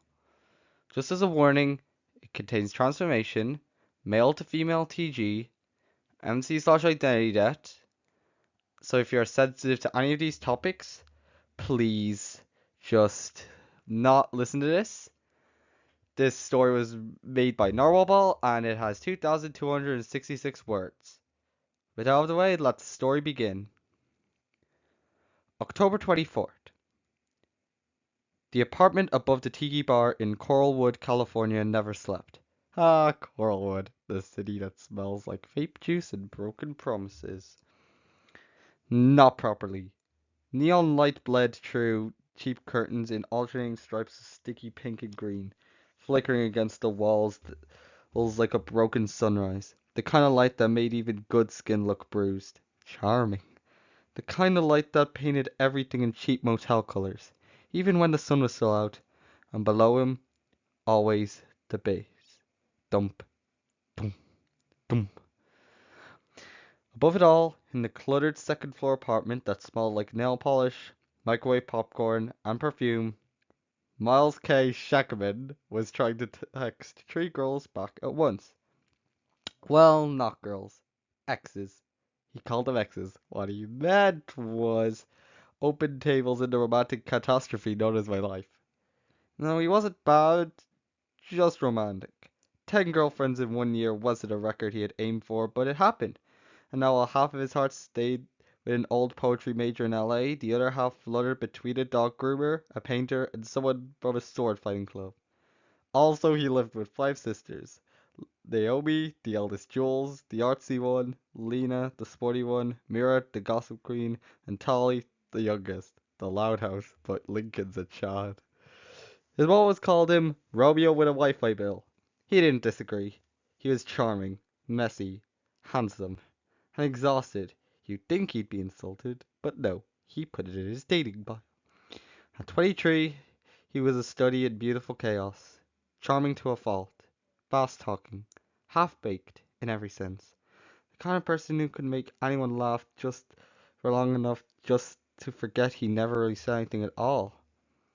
He was constantly in motion, between jobs, between lovers, between text threads and parties and flirtations that never quite reached a punchline. His sisters called him a hopeless romantic. His mother once, between laughs that never quite reached his eyes, called him Romeo with a Wi-Fi bill. Wait, wasn't that already in the story? But that stuck. So much that he stopped answering her calls. Imagine being so charming that your career path is hopeful romantic and your Wi-Fi bill is bigger than rent.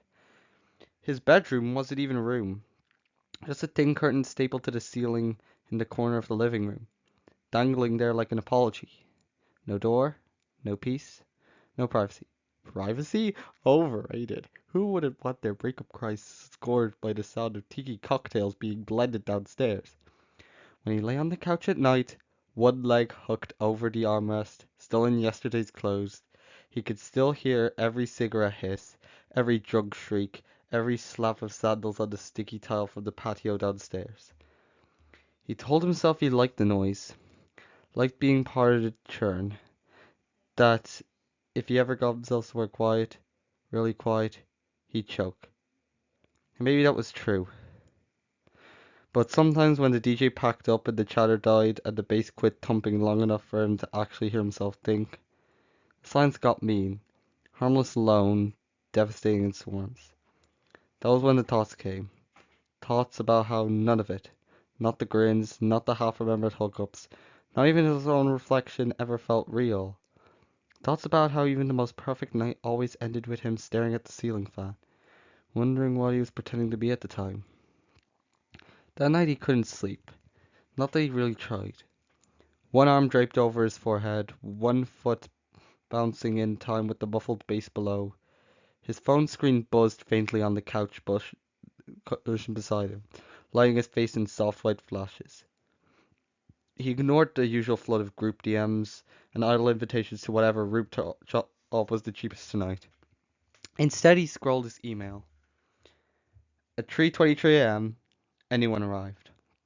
No subject preview. No name he recognized. He opened it. From BZ. Subject: what if it was real? You've lived 1,000 shallow love stories. Time to meet the one that matters. Attached: milkmana.mp4. He stared at the words, felt his throat go dry. It could have been some old fling messing with him. Could have been spam. Could have been nothing, but the sentence lodged in his ribs anyway. The kind of email that makes your soul do a backflip through an existential dumpster fire. Why did it just reminded me of my favorite chapter? What if it was real? He snorted under his breath, just loud enough to convince himself he wasn't nervous. Okay, creepy Van, he muttered, Tom already moving. Let's see what you got. He clicked. Now, in his self-defense, this is how horror movies start. In his defense, he never learned that lesson. At first, it was cute. Too cute. Adorable to the point of nausea. A looping chip-tune melody chirped out of the speakers. High-pitched, saccharine, like the open credits of some forgotten dating sim. The screen washed in creamy pinky pastel pinks and soft whites, melting each other in lazy waves. In the center, a single blinking heart icon. It pulsed. Once, twice, then faster, harder, until the light in the room felt like it was keeping time with it, beating in his chest. And then...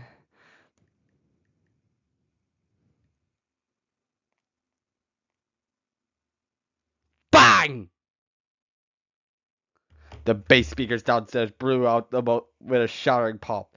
The thump, thump, thump below stopped mid-beat. The whole building seemed to sigh into half-darkness. Miles sat up. The smell of burnt circuitry faintly wafting from somewhere under his floorboards, but his phone stayed lit. That little pulsing heart still blinked on screen.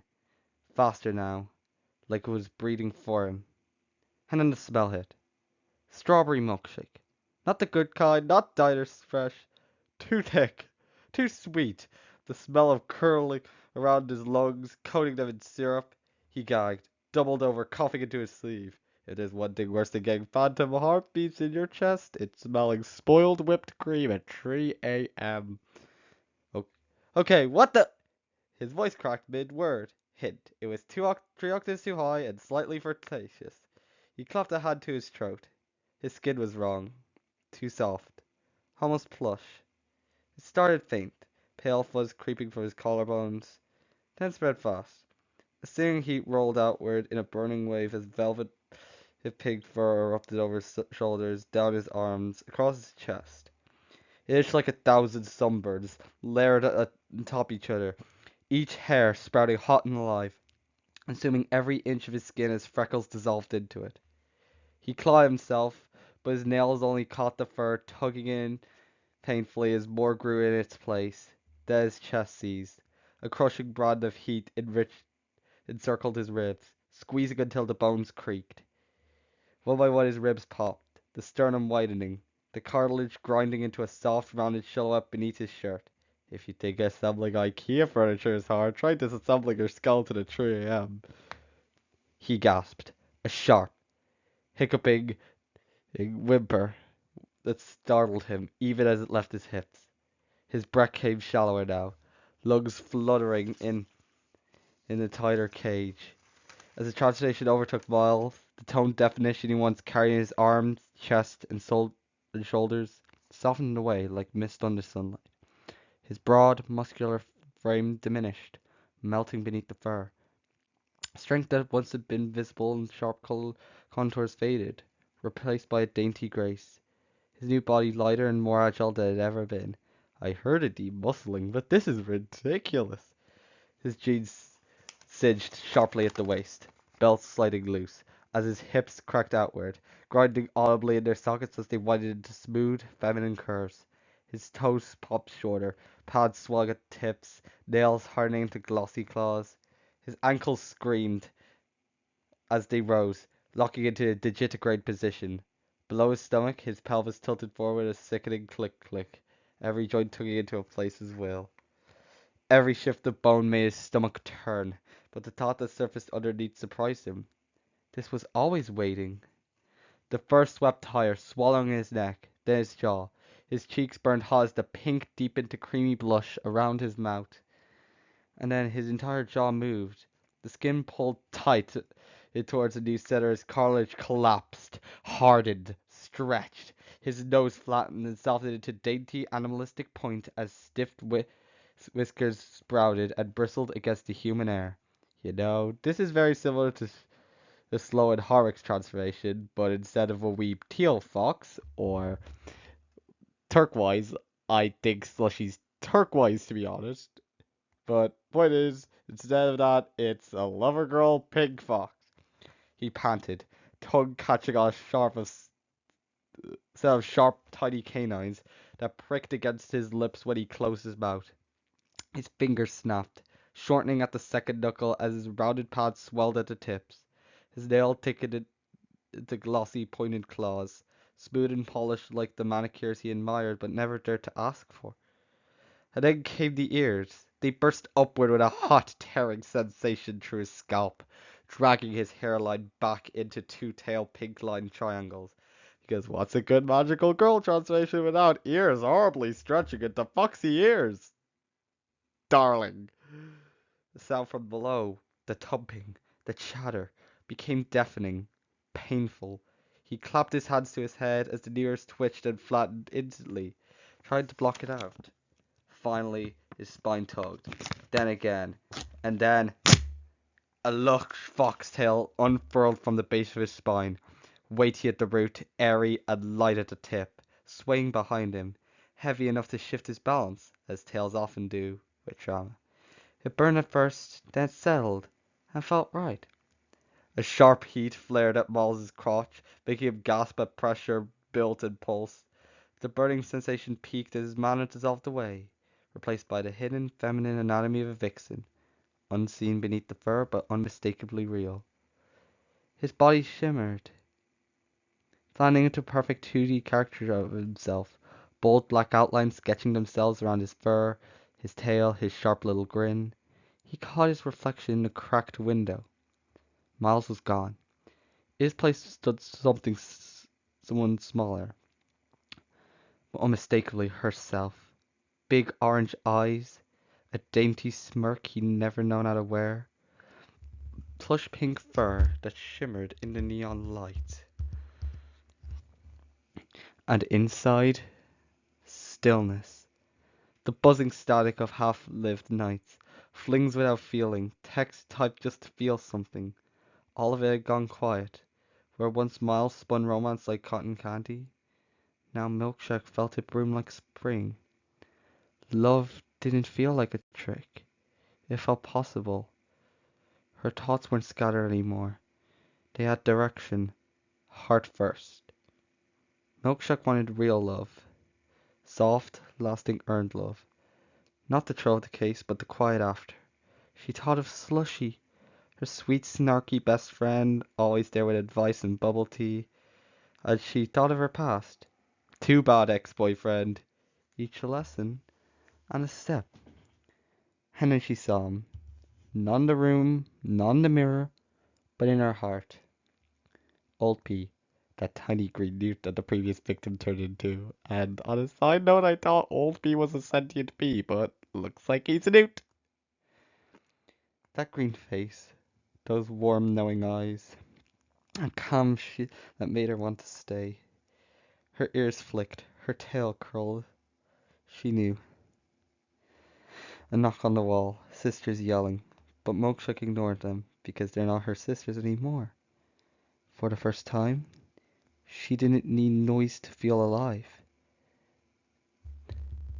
Time to find him, she whispered, stepping through the screen into something real.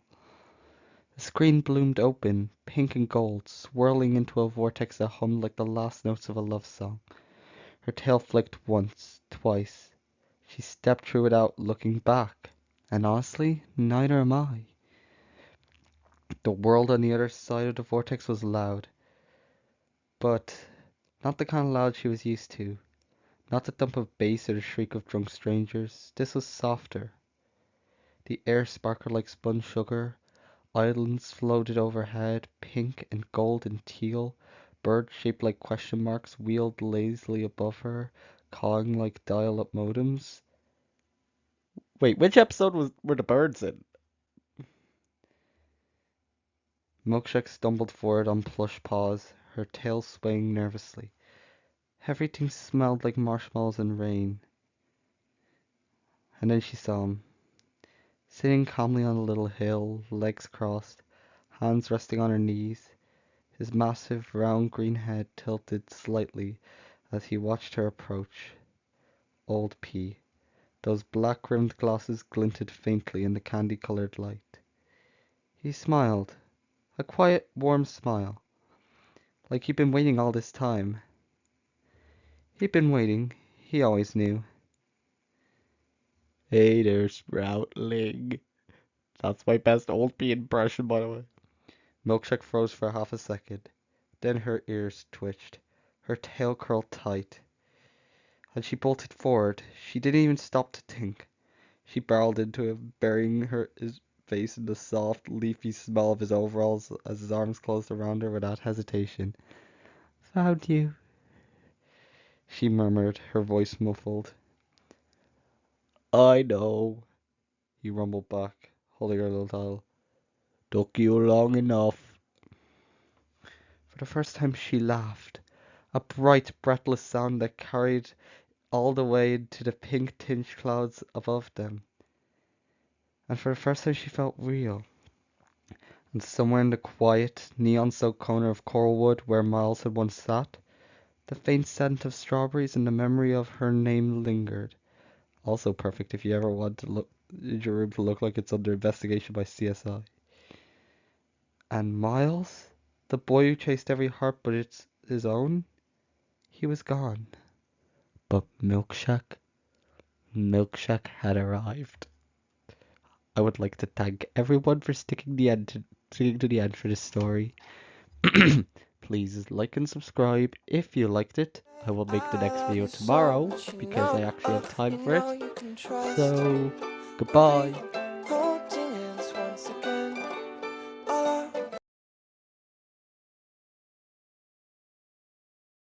Hello everyone.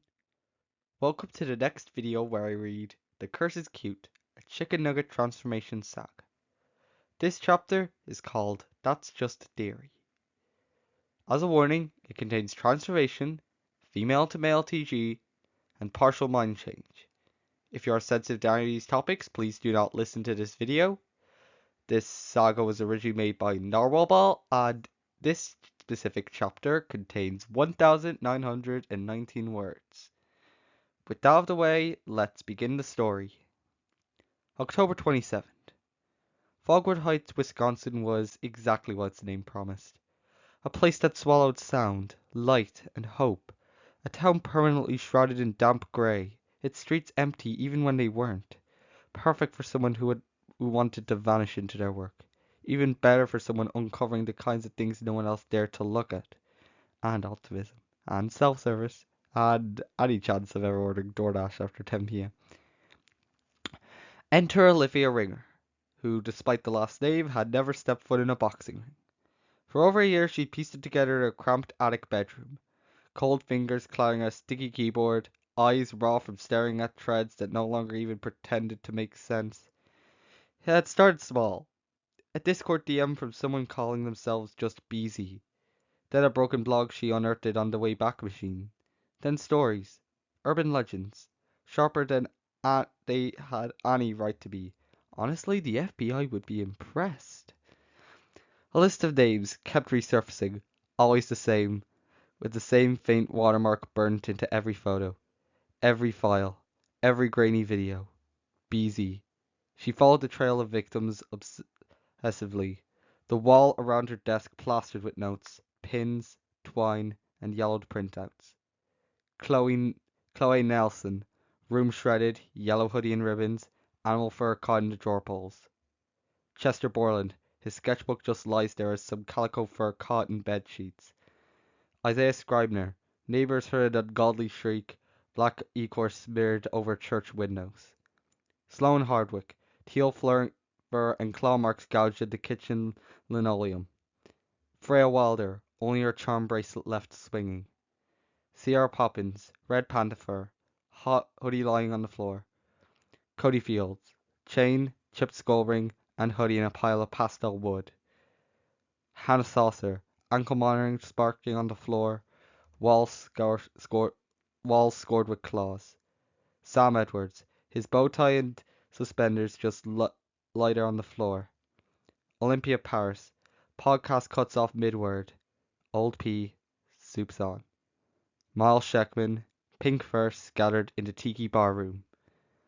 Every name crossed out, every identity overwritten. Beneath each name, a replacement scribbled in the neat block letters. Chicken, chi, ice cream, slushy, french fry, sody pop, coffee, hot sauce, sarsaparilla, old pea, and milkshake. If a Saturday morning cartoon and a horror film had a baby, this would be it. She would stare at her wall of evidence for hours at a time, thumb pressed into her temple so hard the skin bruised. Her sisters called it a fixation. Her Australian-born mother called it a waste. Olivia called it justice. It had to end. And tonight it would. You could insert your own Vital Girl soundtrack back here. Personally, I prefer violins with a sense of irony. The trailer sat at the edge of the mobile park like a decaying tooth. Its aluminum walls flaked under a cloudy moon, and the door hung slightly ajar, warm air rising from the gap like a breath. Her boots crunched once against gravel as she approached. Then everything went silent. Theatrical? Yes. Correct? Also yes. Inside, the air was clammy and deep, but carried an unnatural heat, like a server room that had learned to sweat. Rows of flickering CRTs glowed like altars, stacked haphazardly, cords writhing across the floor like veins. Every screen showed them, the victims, mid-transformation, and Olivia's jaw tightened as she saw each name, each cross down replaced, like a home movie night, but everyone regrets attending. On the far side of the room, Benjamin Zeller sat in an office chair, silhouetted against the static glow, fingers steepled under his chin, a trait that should always be a red flag. When he finally spoke, his voice was slick, syrupy. "You think you could stop this?" he murmured. Olivia stepped forward, boots ringing against the concrete. "I know I can," she spat, fire in her voice. "Whatever you've done, it ends now." Points for confidence, 0 for odds. Benjamin only smiled, teeth catching the glow. "Oh, Olivia," he purred. "You still don't understand. But you will." Her hands curled into fists. "I'll call the cops if I had to," she snapped. "I don't think that's gonna happen," he replied lazily. "Besides, you really think the cops are going to take a measly video that makes a person disappear seriously? Don't insult me." She narrowed her eyes. "So what? You're gonna kill me?" "Honestly," Benjamin leaned back in his chair, chuckling darkly, "that'd be simpler. But think of this as a little retirement gift." The screens flared, white hot, then black. Olivia stumbled back. What did you do?" Benjamin's grin widened. "I think you already know the answer to that question." No, no, no, you did it! "It should be kicking in any second now," he said, almost gleeful. Then all at once showing a single spinning orange gold ring, humming faintly. It drew her gaze instantly, the glow pulsing like a heartbeat. Words crawled along the bottom in monitors, sharp, insistent letters. DONT apostrophe TLOOKAWAY. Don't look away. Spoiler, she doesn't. Her knees buckled, lungs locking as the heat rolled over her. It wasn't surface heat, not like fire. It was deeper, like her very marrow was boiling, bones going soft in their sockets. Spoiler, it's not a makeover montage. It's like the transformations of Project Altered Beast, but instead of turning into a huge furry slab of beef, you become a cute, huggable furball. Her scalp prickled so violently she cried out, clutching at her hair as it ticketed into course. dusky orange fur that burned its way down her forehead, over her cheekbones, across her neck. Her ears screamed, cartilage stretching, snapping, twisting upward into tall bat-like spires that flared and twitched with every sound. "It hurts!" she gasped, falling to her knees. "Oh, fuck! It hurts!" Benjamin tilted his head, watching disappointedly. "There you go," he said smoothly. "You're growing bat wings. Gonna be a flying animal. Airline upgrade? No. Bat airline downgrade? Yes." "I can't feel my hands," she screamed, watching her arms elongate and split painfully. Oh fuck! I can't move them!" The webbing knit cell by cell. Silky flesh pulsing hot under her fingers. Her jacket tore, sliding her arms off in a heap. Her arms burnt as the bones inside elongated, skin splitting painfully along the sides to reveal raw, delicate membranes that stitched themselves into place. Her legs buckled as her thighs shrank, femurs grinding into an avian Ouch. Ouch. Her toes cracked and split, thickening into three-clawed digits. It was agony, but make it metaphysical. A sharp yanked at the base of her spine, like a hook, and her tail tore free with a muffled pop, wagging behind her. Oh fuck! Oh fuck! It's a tail!" she gasped, eyes wide. "Yup," Benjamin replied, leaning forward with interest. "That sure is. Completely natural for an animal like you." Her voice cracked, masculine now. "I'm not a fucking animal! You already were. You're just losing the human part now. Dethroned to become an Eastern Redbat. POV when the villain is more correct than you." Her chest heaved unevenly, lungs fluttering as they reconfigured into something lighter, more efficient. When she caught sight of herself, reflected in one of those monitors, she froze. Make it stop, please." That was my impression of Onion Ring. But the word swallowed by a fit of coughing and gagging. Her cheeks had sharpened into a short, angular muzzle dusted with orange fur.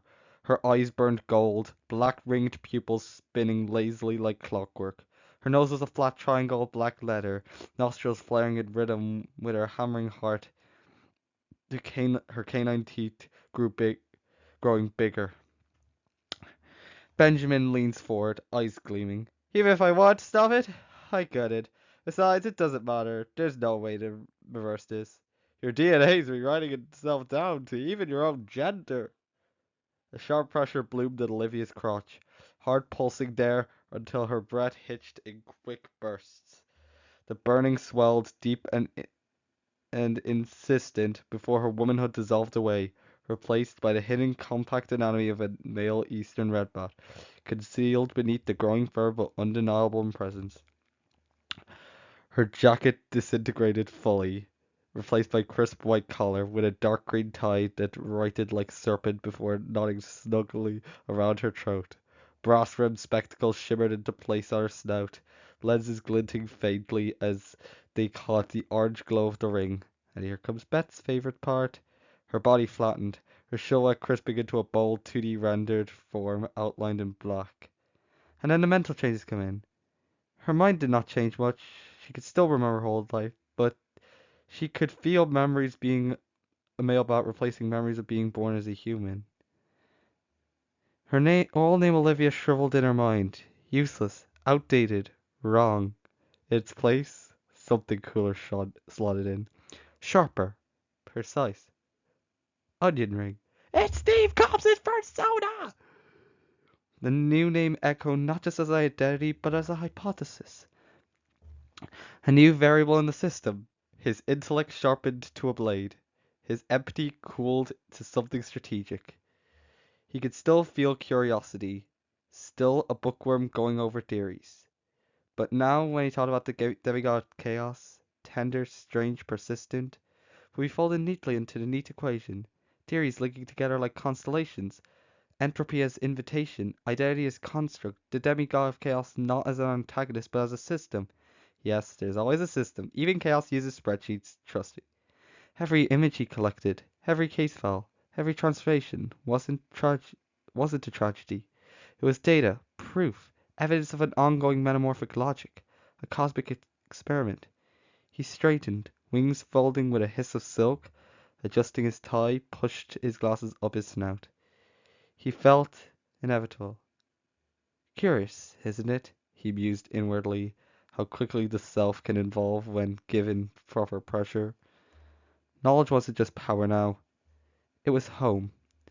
For the first time, Benjamin Zeller's smile faltered. You see, his voice thinner now.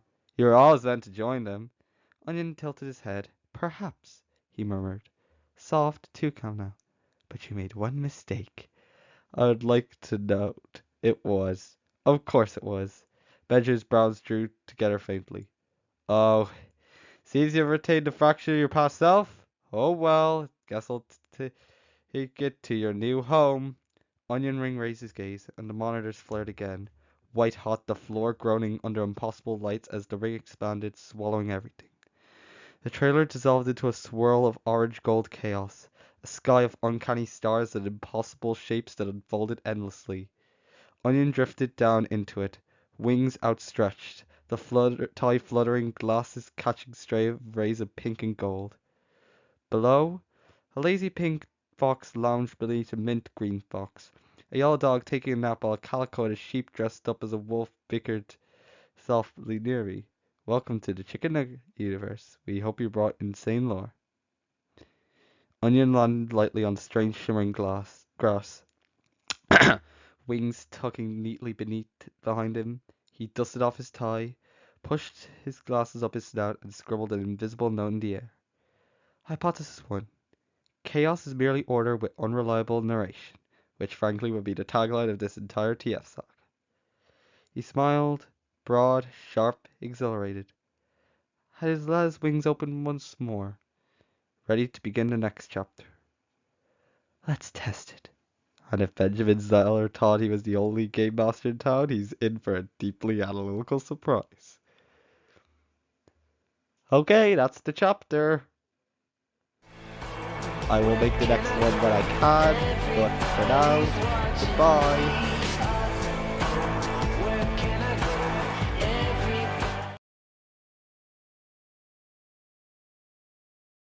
Hello everyone, welcome to the next video where I read The Curse is Cute, a Chicken Nugget Transformation Saga. This chapter is called Land of Confusion. It was originally made by Narwhal Ball, and since there's no transformation in it, there's very little content warnings except for graphic horror imagery and nightmares. So if you're sensitive to those topics, please do not listen to this, and I'll begin the story right now. October 30th. Benjamin Zeller's little campsite on the edge of Fogwood family fun camp glowed faintly under a silver sliver of moon.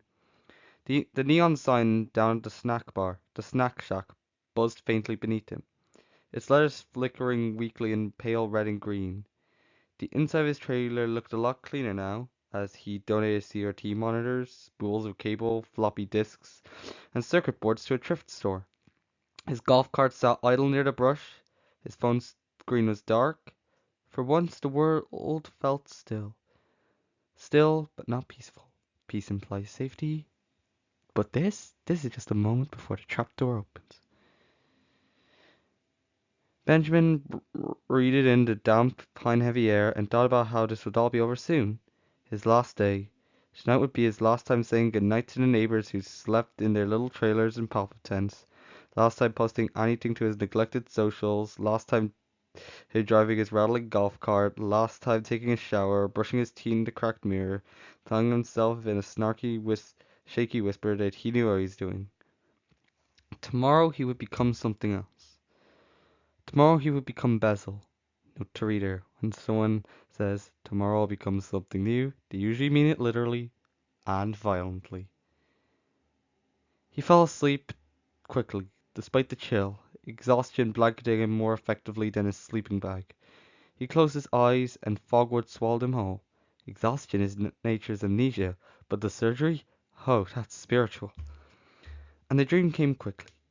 It was darker in the dream than it was outside.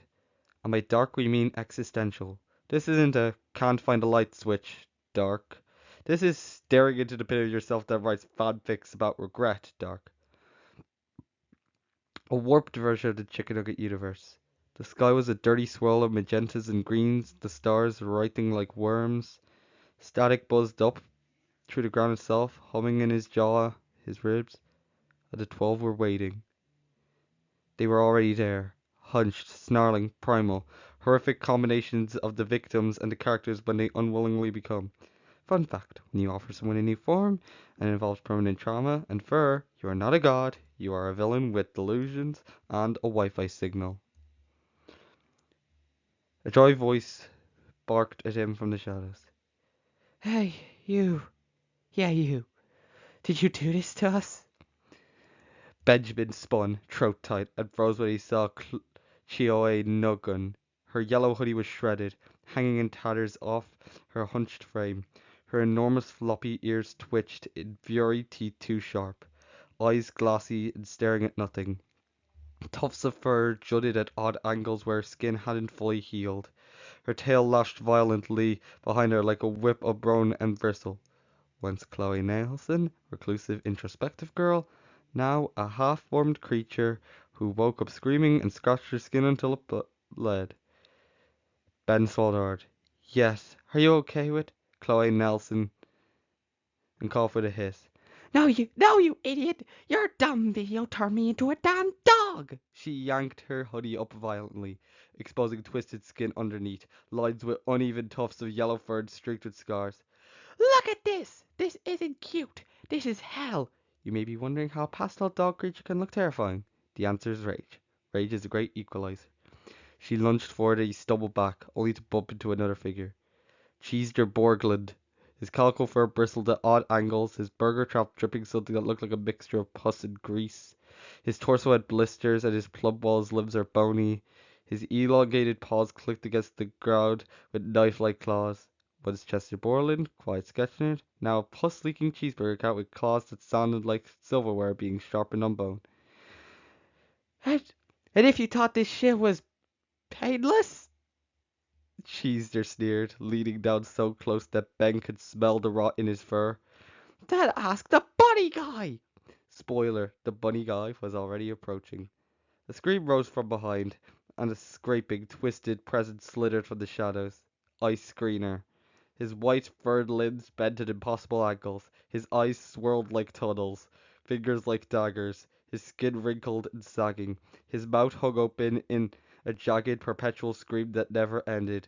Once Isaiah Scribner, church boy with secrets, now an audiovisual panic attack in a rabbit form, permanently screaming in dull, Ulby surround sound. You're a demon! He howled, his voice layering over itself in stereo. You're a fiend! A sadist! You need to be washed away with holy water! Pronto!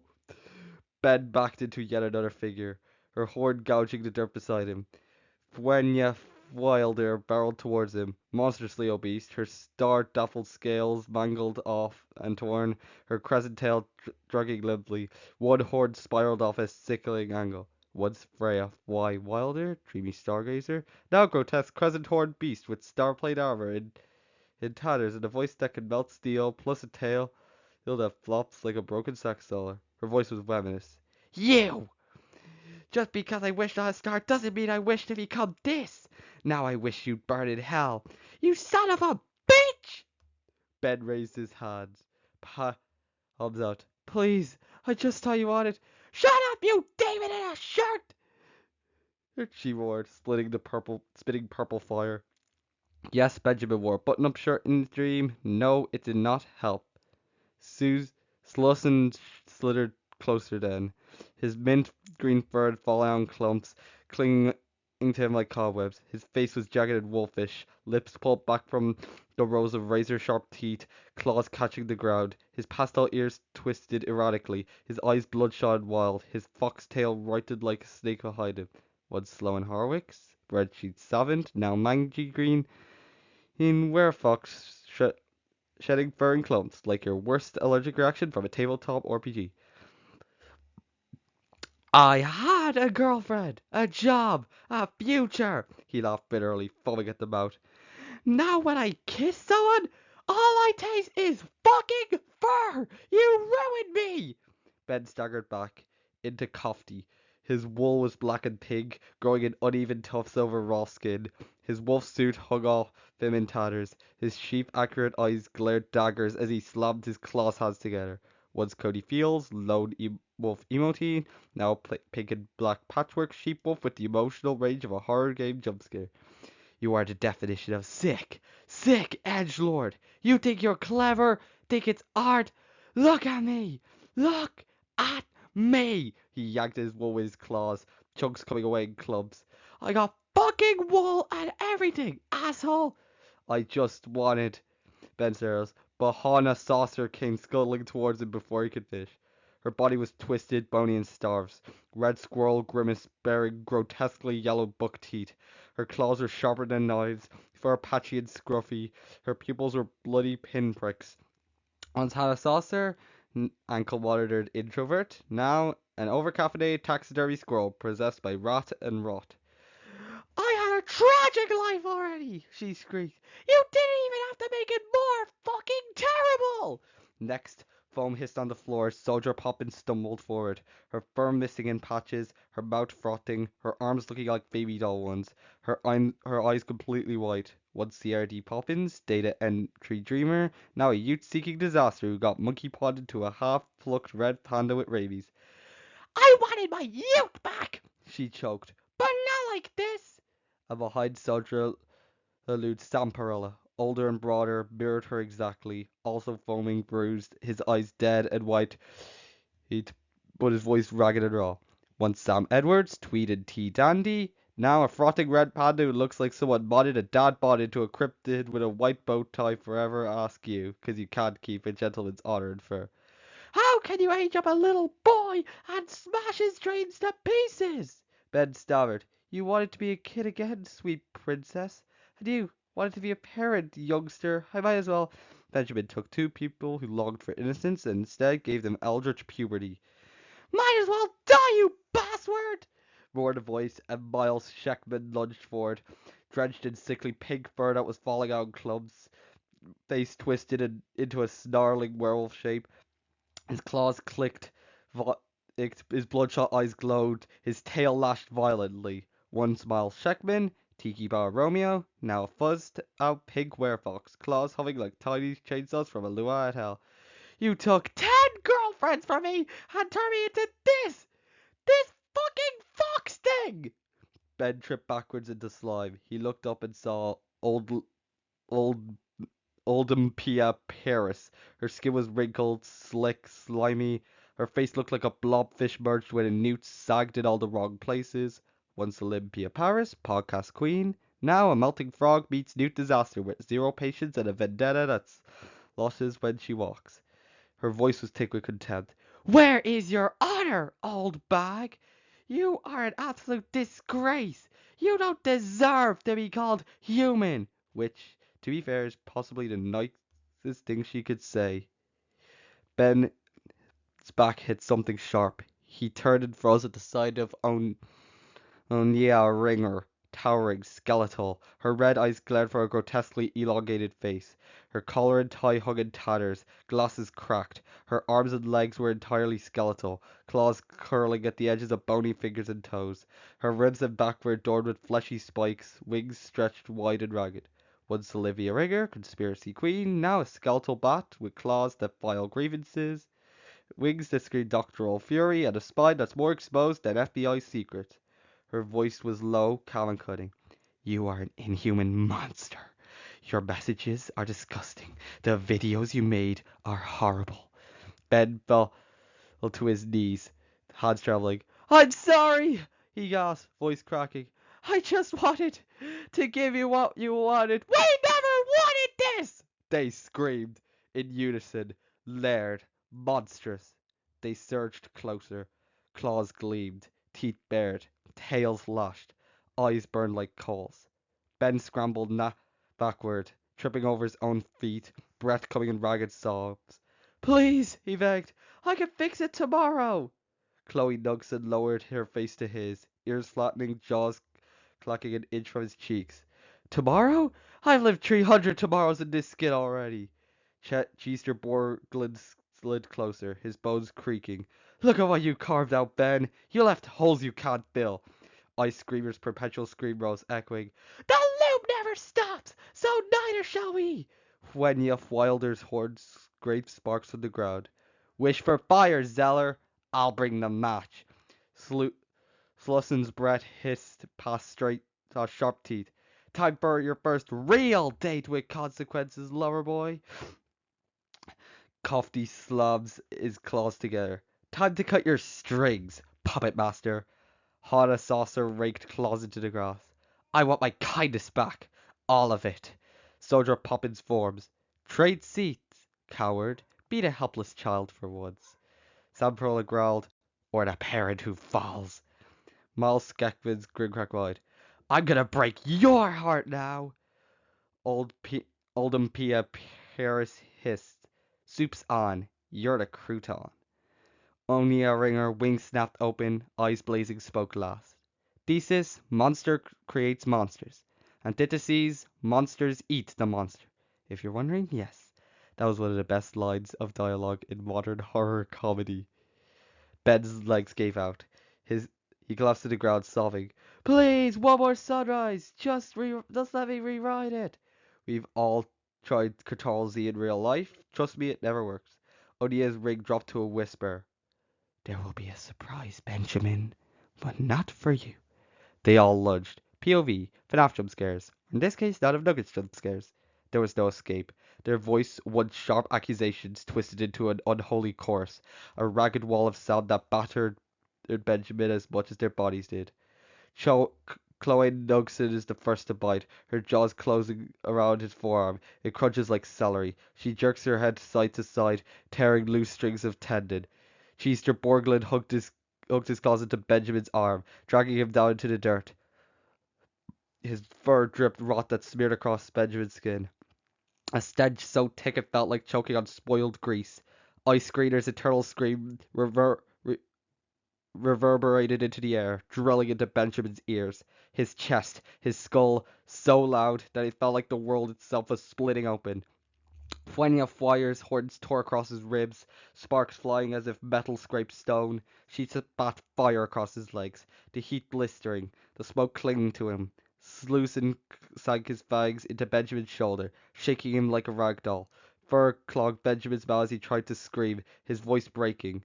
Kofti slammed him with clawed hands, pinning him as wool and claws pressed against his throat. Hana Saucer scuttled across over his body, her buck teeth snapping inches from his face, shrieking with grimace. Soldier Poppins foamed and spat, her broken doll arms hammering at his ribs, while Sam Perilla's heavier frame crushed the air from his lungs, bones creaking under the weight. Mal's Malchus Chikn dragged his claws down Benjamin's chest in long sawing lines, each motion fueled by rays. Olympia Paris oozed closer, her slick hands pressing against his face, forcing slime into his nose and mouth until he gagged. Onia Ringer waits until last, wings spread, skeletal claws curling. She doesn't rip or bite. She plucks out his heart with surgical precision, holds it up like a thesis defense prop, and lets the others devour what's left. By the end, Benjamin is nothing but tatters of shirt, streaks, blood, and echoes of laughter layered with screams. The nightmare doesn't even end with his death. It ends with them eating long after he should be gone, his mind forced to watch the consumption of himself from inside their stomachs. This is why the TF Saga is rated 13 plus on the thumbnails, by the way, in case you didn't know. Benjamin woke up screaming, drenched in sweat, fingers dug into his arms, deep enough to draw blood. He could still hear their voices, see their warped, vengeful faces. He wept quietly into his palms. Because he knew tomorrow would be his last day before he became Basil. So ends Benjamin's Nightmare Preview. Tune in next video to see whether he learns anything from it. Spoiler, he won't. No song at the end, by the way. Goodbye. Hope I didn't traumatize you.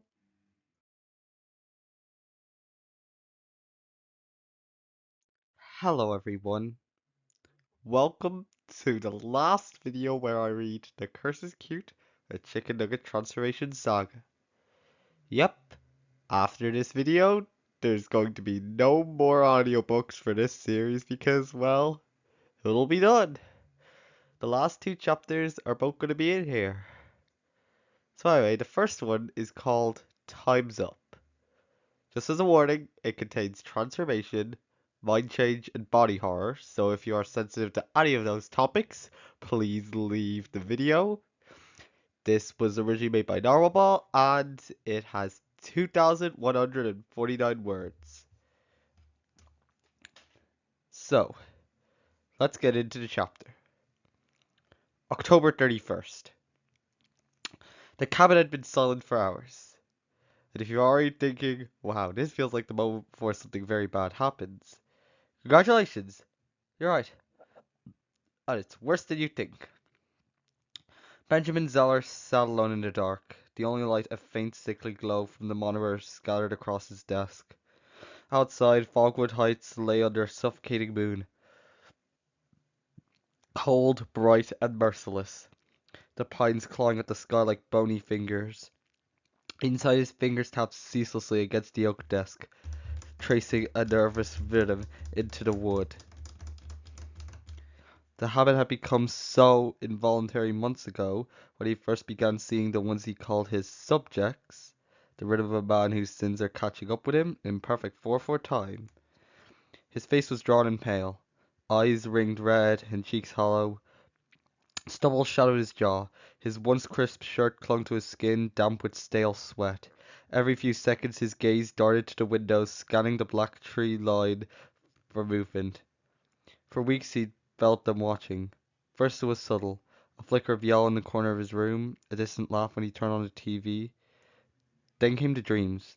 Impossible forests, strange voices howling and giggling and hissing his name, always just out of reach. He'd woken more than once with the taste of cotton candy and blood in his mouth. For those keeping track, that's a very bad sign. It's the eldritch equivalent of dreaming in German and waking up speaking fluent dread. He once believed he was in control, the ringmaster of his own cartoonish circus. Now the ring was closing. The lions had unionized. And Benjamin was the clown. And not even a funny one of those sad, crusty clowns with cracked pain and unresolved moral dilemmas. And now tonight, he knew who was here. They were here for him.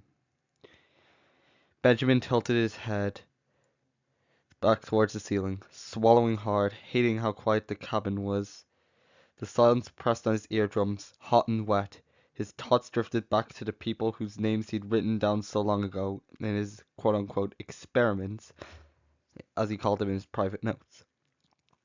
Chloe, Chester, Isaiah, Sloan, Freya, Sierra, Cody, Hannah, Sam, Olympia, Miles, Olivia, all of them. Their eyes burnt in memory, filled with betrayal. Their voices cried out in agony, even now. He pressed his palms over his ears, squeezing his eyes shut. One day, someone will carve those names into the walls of his cabin, right next to his scratch mark. They chose this, he muttered in his breath. I offered it. They could have said no. They wanted it. His voice cracked halfway through. I am not the villain. I'm not. But the words felt hollow to him. And here we pause to ask. If your sentence starts with they chose this and ends with while screaming, you may be the problem. He started out curious, that was all. Just a theorist. But curiosity has teeth, and now it was his turn to bleed. The knock came sharp and sudden. 1, 2, 3. Precise. Rhythmic. He jolted, biting his tongue. Froze. Then slowly he stood, his legs trembling as he approached the door. His heartbeat thundered in his ears. He cracked the door open, and there he was. Spoilers! It wasn't Jehovah's Witnesses, and it wasn't pizza. You should really wish it were pizza. He cracked the door open. Oops, already read that. Chicken Nugget, standing in the moonlight, ears drooping, sharp teeth glinting faintly. Hello, Chicken said flatly. You know you can't hold your reign of terror forever. Then softer, colder. Did you know that you should get a whole taste of your own medicine? Which ironically was never FDA approved. From the tree line, the others stepped into view, one by one. The 12, the unlucky, the justifiably furious. Cheeseburger, ice cream, giggling through jagged teeth, slushy, arms folded, French fry, horns glinting under the moon, sody pop, tail curling lazily, coffee, claws flexing, hot sauce, already cracking his knuckles, sarsaparilla, cradling Sody like a cub, Old Pete adjusting his glasses, milkshake, pigtail flicking in the shadows, onion wing, wings folded neatly, tie pristine, eyes spinning faintly gold. All of them. If the Yodi's gang and Suicide Squad ever collided, this would be the result. Their eyes burned like open wounds. When cartoon eyes burn, that's not a style choice, that's a death sentence. A twisted little family of vengeance and glitter. Benjamin stumbled backward instinctively, breath quickening. Zoops on! Old Pete chirped cheerfully as they advanced as one. Benjamin slammed the door and bolted away, like a man who suddenly realized his sins his teeth. We scared him away! Hot Sauce drawled, tracing a claw down his chest. Tragic! Fan out and find him, Chikn commanded, his voice a thunderclap in the cold air. The group found out like Scooby-Doo villains with actual motivation. Somewhere in the woods, the concept of poetic justice nodded in approval. In the kitchen, Hot Sauce strutted in like he owned the place, ruffling through drawers and poking his head in the oven. Come on, Benny, he purred. I just want to warm your heart. And maybe your lungs, too. He sniffed the air. Candy bars. His eyes lit up as he turned towards the pantry, as one does when trapped in a murder team sitcom. Seriously? Onion Ring hissed beside him. What? I'm hungry. Hot Sauce shrugged. Clang! A frying pan slammed down on Hot Sauce's skull. Hey, what? Onion startled, but a thwack, a second pan calmed too, which worked to be fair, just long enough for slapstick. Benjamin darted down the hallway, panting, heart hammering. In the room, slushy Old Pete and Milkshake wandered through interior designs of a grudge. Recliner sofa, flat screen TV. Honestly, this place is kinda cute, Slushy said. Too bad it's wasted on him, Milkshake muttered. Old Pete sniffed disdainfully. He could be watching me all this time instead of ruining lives. That's criminal. Benjamin had suddenly skidded in, waving a selfie stick. Hey, you three want a selfie? Selfie! They chorused, crowding in. Flash, flash, peace sign, silly face. Group hug. Yes, he baited cartoon cryptids into a selfie. This man deserves an Emmy. Or a taser. Then Benjamin bolted. Okay, see you guys. Bye. Wait, what? Slushy blinked. In the hallway, Chikn, Cheeseburger, and French fries stood outside the bathroom as a low chant echoed behind the door. What's he doing? Cheeseburger grunted. Sounds crunchy. They opened the door, but it wasn't Benjamin. It was Ice Cream, crouched by the mirror, drawing symbols in lipstick. You read that right. Lipstick glyphs, as one does in Summoning Demons. Don't tell me you're doing what I think I'm doing, I said. Satanic ritual, Ice Cream replied serenely. You're unbelievable, Cheeseburger muttered. Then, footsteps. That's him, Chikn whispered. I have an idea. Benjamin burst into the bathroom, ran the sink, and splashed water on his face. Nope, not a dream. Two hands grabbed him from behind. French fry, Ice Cream. What? Wait! What the fuck? He screamed as Cheeseburger shouted. Coffee! Now! Coffee stepped out of the shower, playing a haunting lullaby on a violin. How she was able to play a violin so good, the world may never know. Like Tootsie Roll Pops. How's she even good at that? Ben croaked as his eyes fluttered. Sody Pop appeared, gently scratching his scalp like he was a sleepy puppy. Benjamin collapsed into their arms, limp. Sarsaparilla stepped forward, kissing his forehead. Good night, little tyrant. And yes, that's the bedtime story no one ever asked for. Outside, the group regrouped like it was a Cartoon Network reunion special. Onion Ring and Hot Sauce returned, groaning, holding ice packs to their skulls. Ouch! They really had to see the doctor. What happened to you two? Cheeseburger asked. Ambushed with a frying pan, Onion muttered. He cracked my spectacles. That guy's too strong. He's like a Mortal Kombat boss. Hot Sauce winced. I'm actually more of a Rampage kid myself, except for that 2018 movie. That sucked. Slushy and Milkshake waved the selfie stick. We're taking this home, Milkshake grinned. Coffee stared. Of course you are. They carried Ben through the rift. 2 hours later. When Benjamin woke, he was lying on soft, impossible grass just beneath a sky of spinning pinks and oranges, which was mistake number one. He sat up groggily, limbs heavy, skin smooth. Chikn stood over him, eyes steady. You're in my world now, he said. If you didn't feel your stomach drop, please reread that slower. Benjamin blinked, heart sinking as he caught sight of his own hands. Longer now, fingers jointed with delicate brass rings that clicked faintly as he moved. His reflection shimmered faintly into the air, his body, already shaping into something sleek, metallic, and inhuman. You've toyed with me too many lives, Chikn continued, raising a hand. Behind him, a massive clock face materialized, its hand spinning backwards. It's time for you to face what you've done. This hand struck midnight. The numbers just peeled away like petals, and Chikn's voice cut through the golden air, calm and final. It's time for you to become Vessel. Or as the kids on Reddit would say, Benjamin gets absolutely clocked. Benjamin's body screamed first, not with voice but with clockwork. Something inside his chest shifted. Heat bloomed beneath his sternum. No comforting warmth, but an alien metallic fever, like someone had dropped a blazing gear into his ribs and it wound it too tight. And so did your stomach.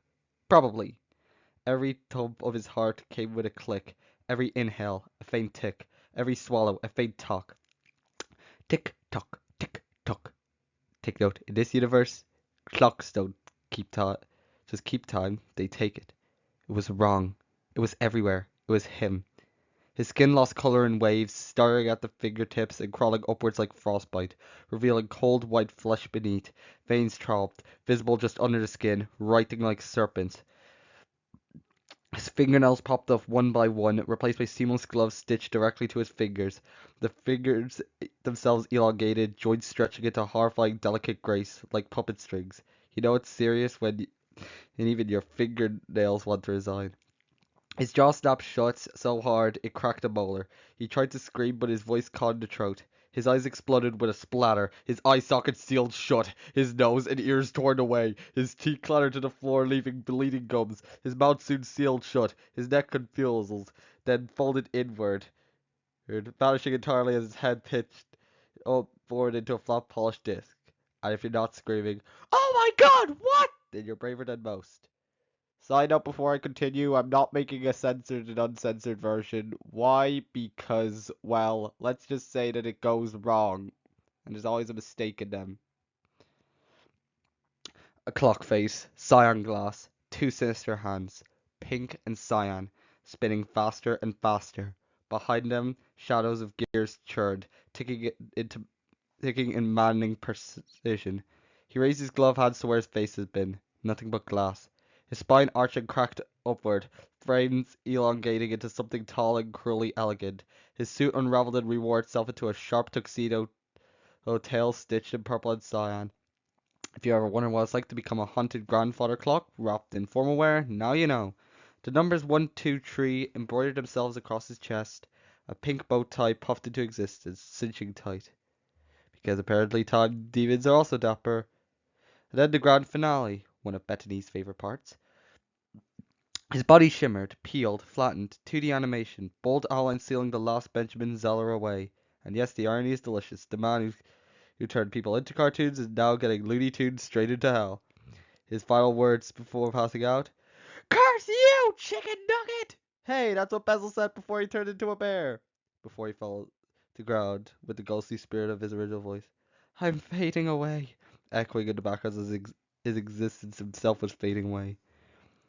His memories drained from him like sand through glass. Benjamin was gone, burned away. What remained was Bezel. The poetic justice is almost unfair. Almost. When he finally got up, he flexed his long fingers, adjusting his bow tie, and his hand on space spun in furious harmony. From somewhere deep inside came his first words as himself, a cuckoo clock laugh, sharp and wild, echoing through the world. Your clock's ticking. The ground beneath him cracked faintly. He raised his hands again. Time's up. The world began to count backward. Tick, tock, tick, tock, forever. Moral of the story? Don't play God unless you're ready to be unmade by your own creation. And you absolutely must at least set a timer, because the clock doesn't stop just because you think you're in control. That's it for the chapter. Now, on to the next one. And now we'll read the final chapter, Between Two Worlds. In the real world, life went on, because it always does. It has no conscience, no breaks, and absolutely no memory of who leaves behind. If life were a person, I'd kick it in the shins. Even when no one comes home. Even when the door stays shut. Even when the air always hums with something missing. The loved ones search for the days for the victims, except for Benjamin Zeller. He deserved it, anyway. Even ghosts have limits to their sympathy. They searched it anyway, and they searched until their hands bled, until their voices cracked, until their flyers curled and turned grey at the edges. Eventually, the desperate get tired. They gave up, declared them dead, filed the reports, closed the case. Not even the Danger Rangers could save this one. Remember Danger Rangers, that PBS show that taught kids not to play with fire? Yeah, it got cancelled after one season. I miss it. You suck, Proggy. Oh, wait, that thing didn't even exist in 2006. Henderson Falls, Washington. Chloe Nelson's bedroom sat dim and waiting. The pile of laundry hadn't moved. The laundry is always the last to admit someone's gone. It clings to routine like a shipwreck clings to its barnacles. Her oversized yellow hoodie still draped lazily over the bed frame, but dust had gathered in its folds. The worst kind of grief is the kind that collects dust. You can't argue with it, can't scream at it, it just settles, like it's entitled to its place. Her tablet was still cracked on the floor, forever paused on static. Her parents, Bjorn and Elsa, kept the room exactly as it was. Her brother Oscar, living in Chicago, heard the news over the phone. He flew back next morning, still half believing it was a prank, expecting his sister to burst in at any second. She didn't. Sometimes at night, neighbors swear they heard faint screeching and a high, breathless giggle through the walls. Cedar Flats, Iowa. Chester Borland's brothers, Bo, Cole, Jace, Tanner, and Zane, eventually stopped punching the walls and ceiling and calling his name. That's how boys mourn. In drywall damage and silence, it's not healthy, it's just loud. The laughter in the hall grew quiet. His parents, Russell and Moraine Borland, sat most nights at the kitchen table, staring at the empty chair. The sheriff stopped returning their calls after week 3. His sketchbook, the last page, smeared with calico fur and frantic claw markings, remained under his mattress. That page was a self-portrait. You can almost hear the pencil whispering, "Remembery," as you turn it. No one touched it. Marrow Ridge, Alabama. Isaiah Scribner's hymn book stayed on the church pew where he left it. The congregation still muttered about that boy when the choir hit certain notes. Church folk are brave until the supernatural stops playing fair. His father, Reverend Jacob Scribner, refused to preach on missing persons. His brothers Ezra and Matthew still sat in a black pew, eyes down. His mother, Eveline, lit a candle every night, though she'd stopped praying. His bedroom smelled faintly of candle wax and something iron. Sometimes at dusk, if you stand too close to a stained glass window, you could see white streaks flash across glass. I hear a soft reverse whisper. You should not listen. Don't turn around. Not unless you're ready for an answer. Bloomington, Minnesota. Sloan Harwick's tidy apartment still smelled faintly of peppermint oil. His twin bed stayed perfectly made. His shoes lined up neatly by the door. His phone still buzzed dutifully at 6:01 every morning with Jim reminders he would never answer again. And yes, even reminders get lonely. His girlfriend Ella last heard his voice over the phone, static, laughter, and then silence. His mother Patricia Harwick kept calling his number for weeks. It still rings. The apartment loft manager sometimes claimed she heard faint laughing and scraping of claws until when she passed his door, but she didn't complain. If you don't acknowledge it, it's not real, right? Dandelion Springs, Nebraska. Freya Fly Wilder's laptop stayed open, the screen dim. The glow-in-the-dark stars on her ceiling faded to soft grey, but remained where she put them as a child. But glow-in-the-dark things are made for kids, not ghosts. No one told them. Her mother, Caroline Wilder, still sets an extra plate at dinner. No one sits there. Some nights her bedroom window caught moonlight just the right way. Some things glow for no one, and that's the saddest glow of all. Elmbrook, New Jersey. CRD Poppins' parents, Heather and Brody Poppins, left her room untouched. Missing child posters, some bleached and torn, clung stubbornly to telephone poles despite months of rain. Some truths are better left in the walls, especially when they stare back. Some nights faint chittering noises skittered through the walls of the house, impossible to place. But no, he went looking, because the second you check, it's real. Twin Graves, Illinois. Cody Fields' chain and chip scoring sat in a little ceramic dish on his dresser. His stereo still played Slipknot, Papa Roach, Impaler, Disturbed, Evanescence, and Nine Inch Nails on repeat. It's a soundtrack to someone fading out of the world. Loud, angry, and beautiful. His father, Franklin Fields, insisted he just got and vanished.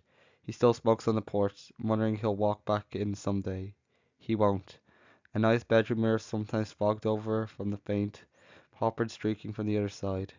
The world can't accept monsters, so it pretends they've just moved away. Mesa Creek, Arizona.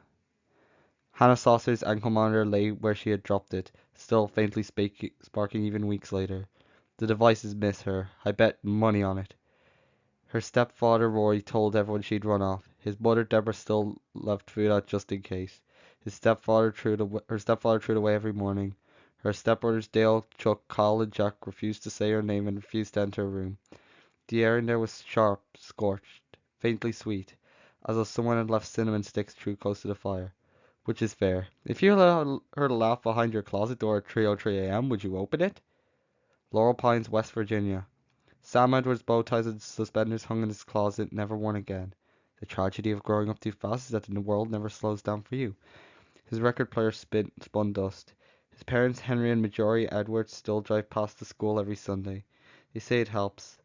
It doesn't. At school, his teachers still left his seat empty, chalking his name each morning, never quite ready to stop. Even when chalk can't bring people back. Gribbleton, Texas. Olympia Ollie Parsons' microphone still sat on her cluttered desk. Her fans refresh her feed every Friday at 8 p.m. sharp. Hope is the cruelest form of static, but the P-cast feed stopped updating. Yet loyal listeners swore they still heard her whispering through old episodes. That's the thing with podcasts, they echo. One even claimed her final words are soup's on. It always is. And you're on the menu. Corwood, California. Miles K. Sheckman's half stapled curtains still swayed gently in the ocean breeze. His sisters, Naomi, the eldest, Jules, the artsy one, Lena, the sporty one, Mira, the gossip queen, and Tally, the youngest, still meet for Sunday brunch. His mother, Veronica, sits quietly at the end of the table, pretending not to notice the extra mimosa glass. His sisters refuse to speak about him. Grief makes people tidy. It also makes them afraid. His sisters threw out his bed sheets. Tiki bar below stayed open late, bass thumping into the ceiling. Once or twice a bartender thought she saw a pink furball keep showing up, no matter how much the cleanup crew tries to take it away. Sometimes the Nile wears an apron and serves Mai Tais. Fogwood Heights, Wisconsin. Olivia Ringer's basement was cold now. Monitors dark, floor swept clean. No whispers, no laughter. Just a faint smell of ozone. Her sisters, May, Nora, and Tess, never went back into the basement. Her mother, Dr. Imogen Ringer, originally from Hobart, still sends herself postcards, addressed from Olivia's old online usernames. None ever arrive. And yes, I do miss her. I bring flowers. Call it sentimentality. Call it guilt. Either way, the dead deserve more than silence. Fogwood Family Fun Camp. The campsite remained open, cheerful and oblivious. Children darted behind the cabins, squealing. The snack bar still served popcorn and soda. The arcade still flickered, but Benjamin's trailer was condemned now. Its windows dark, its doors padlocked. No one asked why, as it should be. Thank God, that's where things started. Where someone stopped being human. Congratulations, Ben! You suck!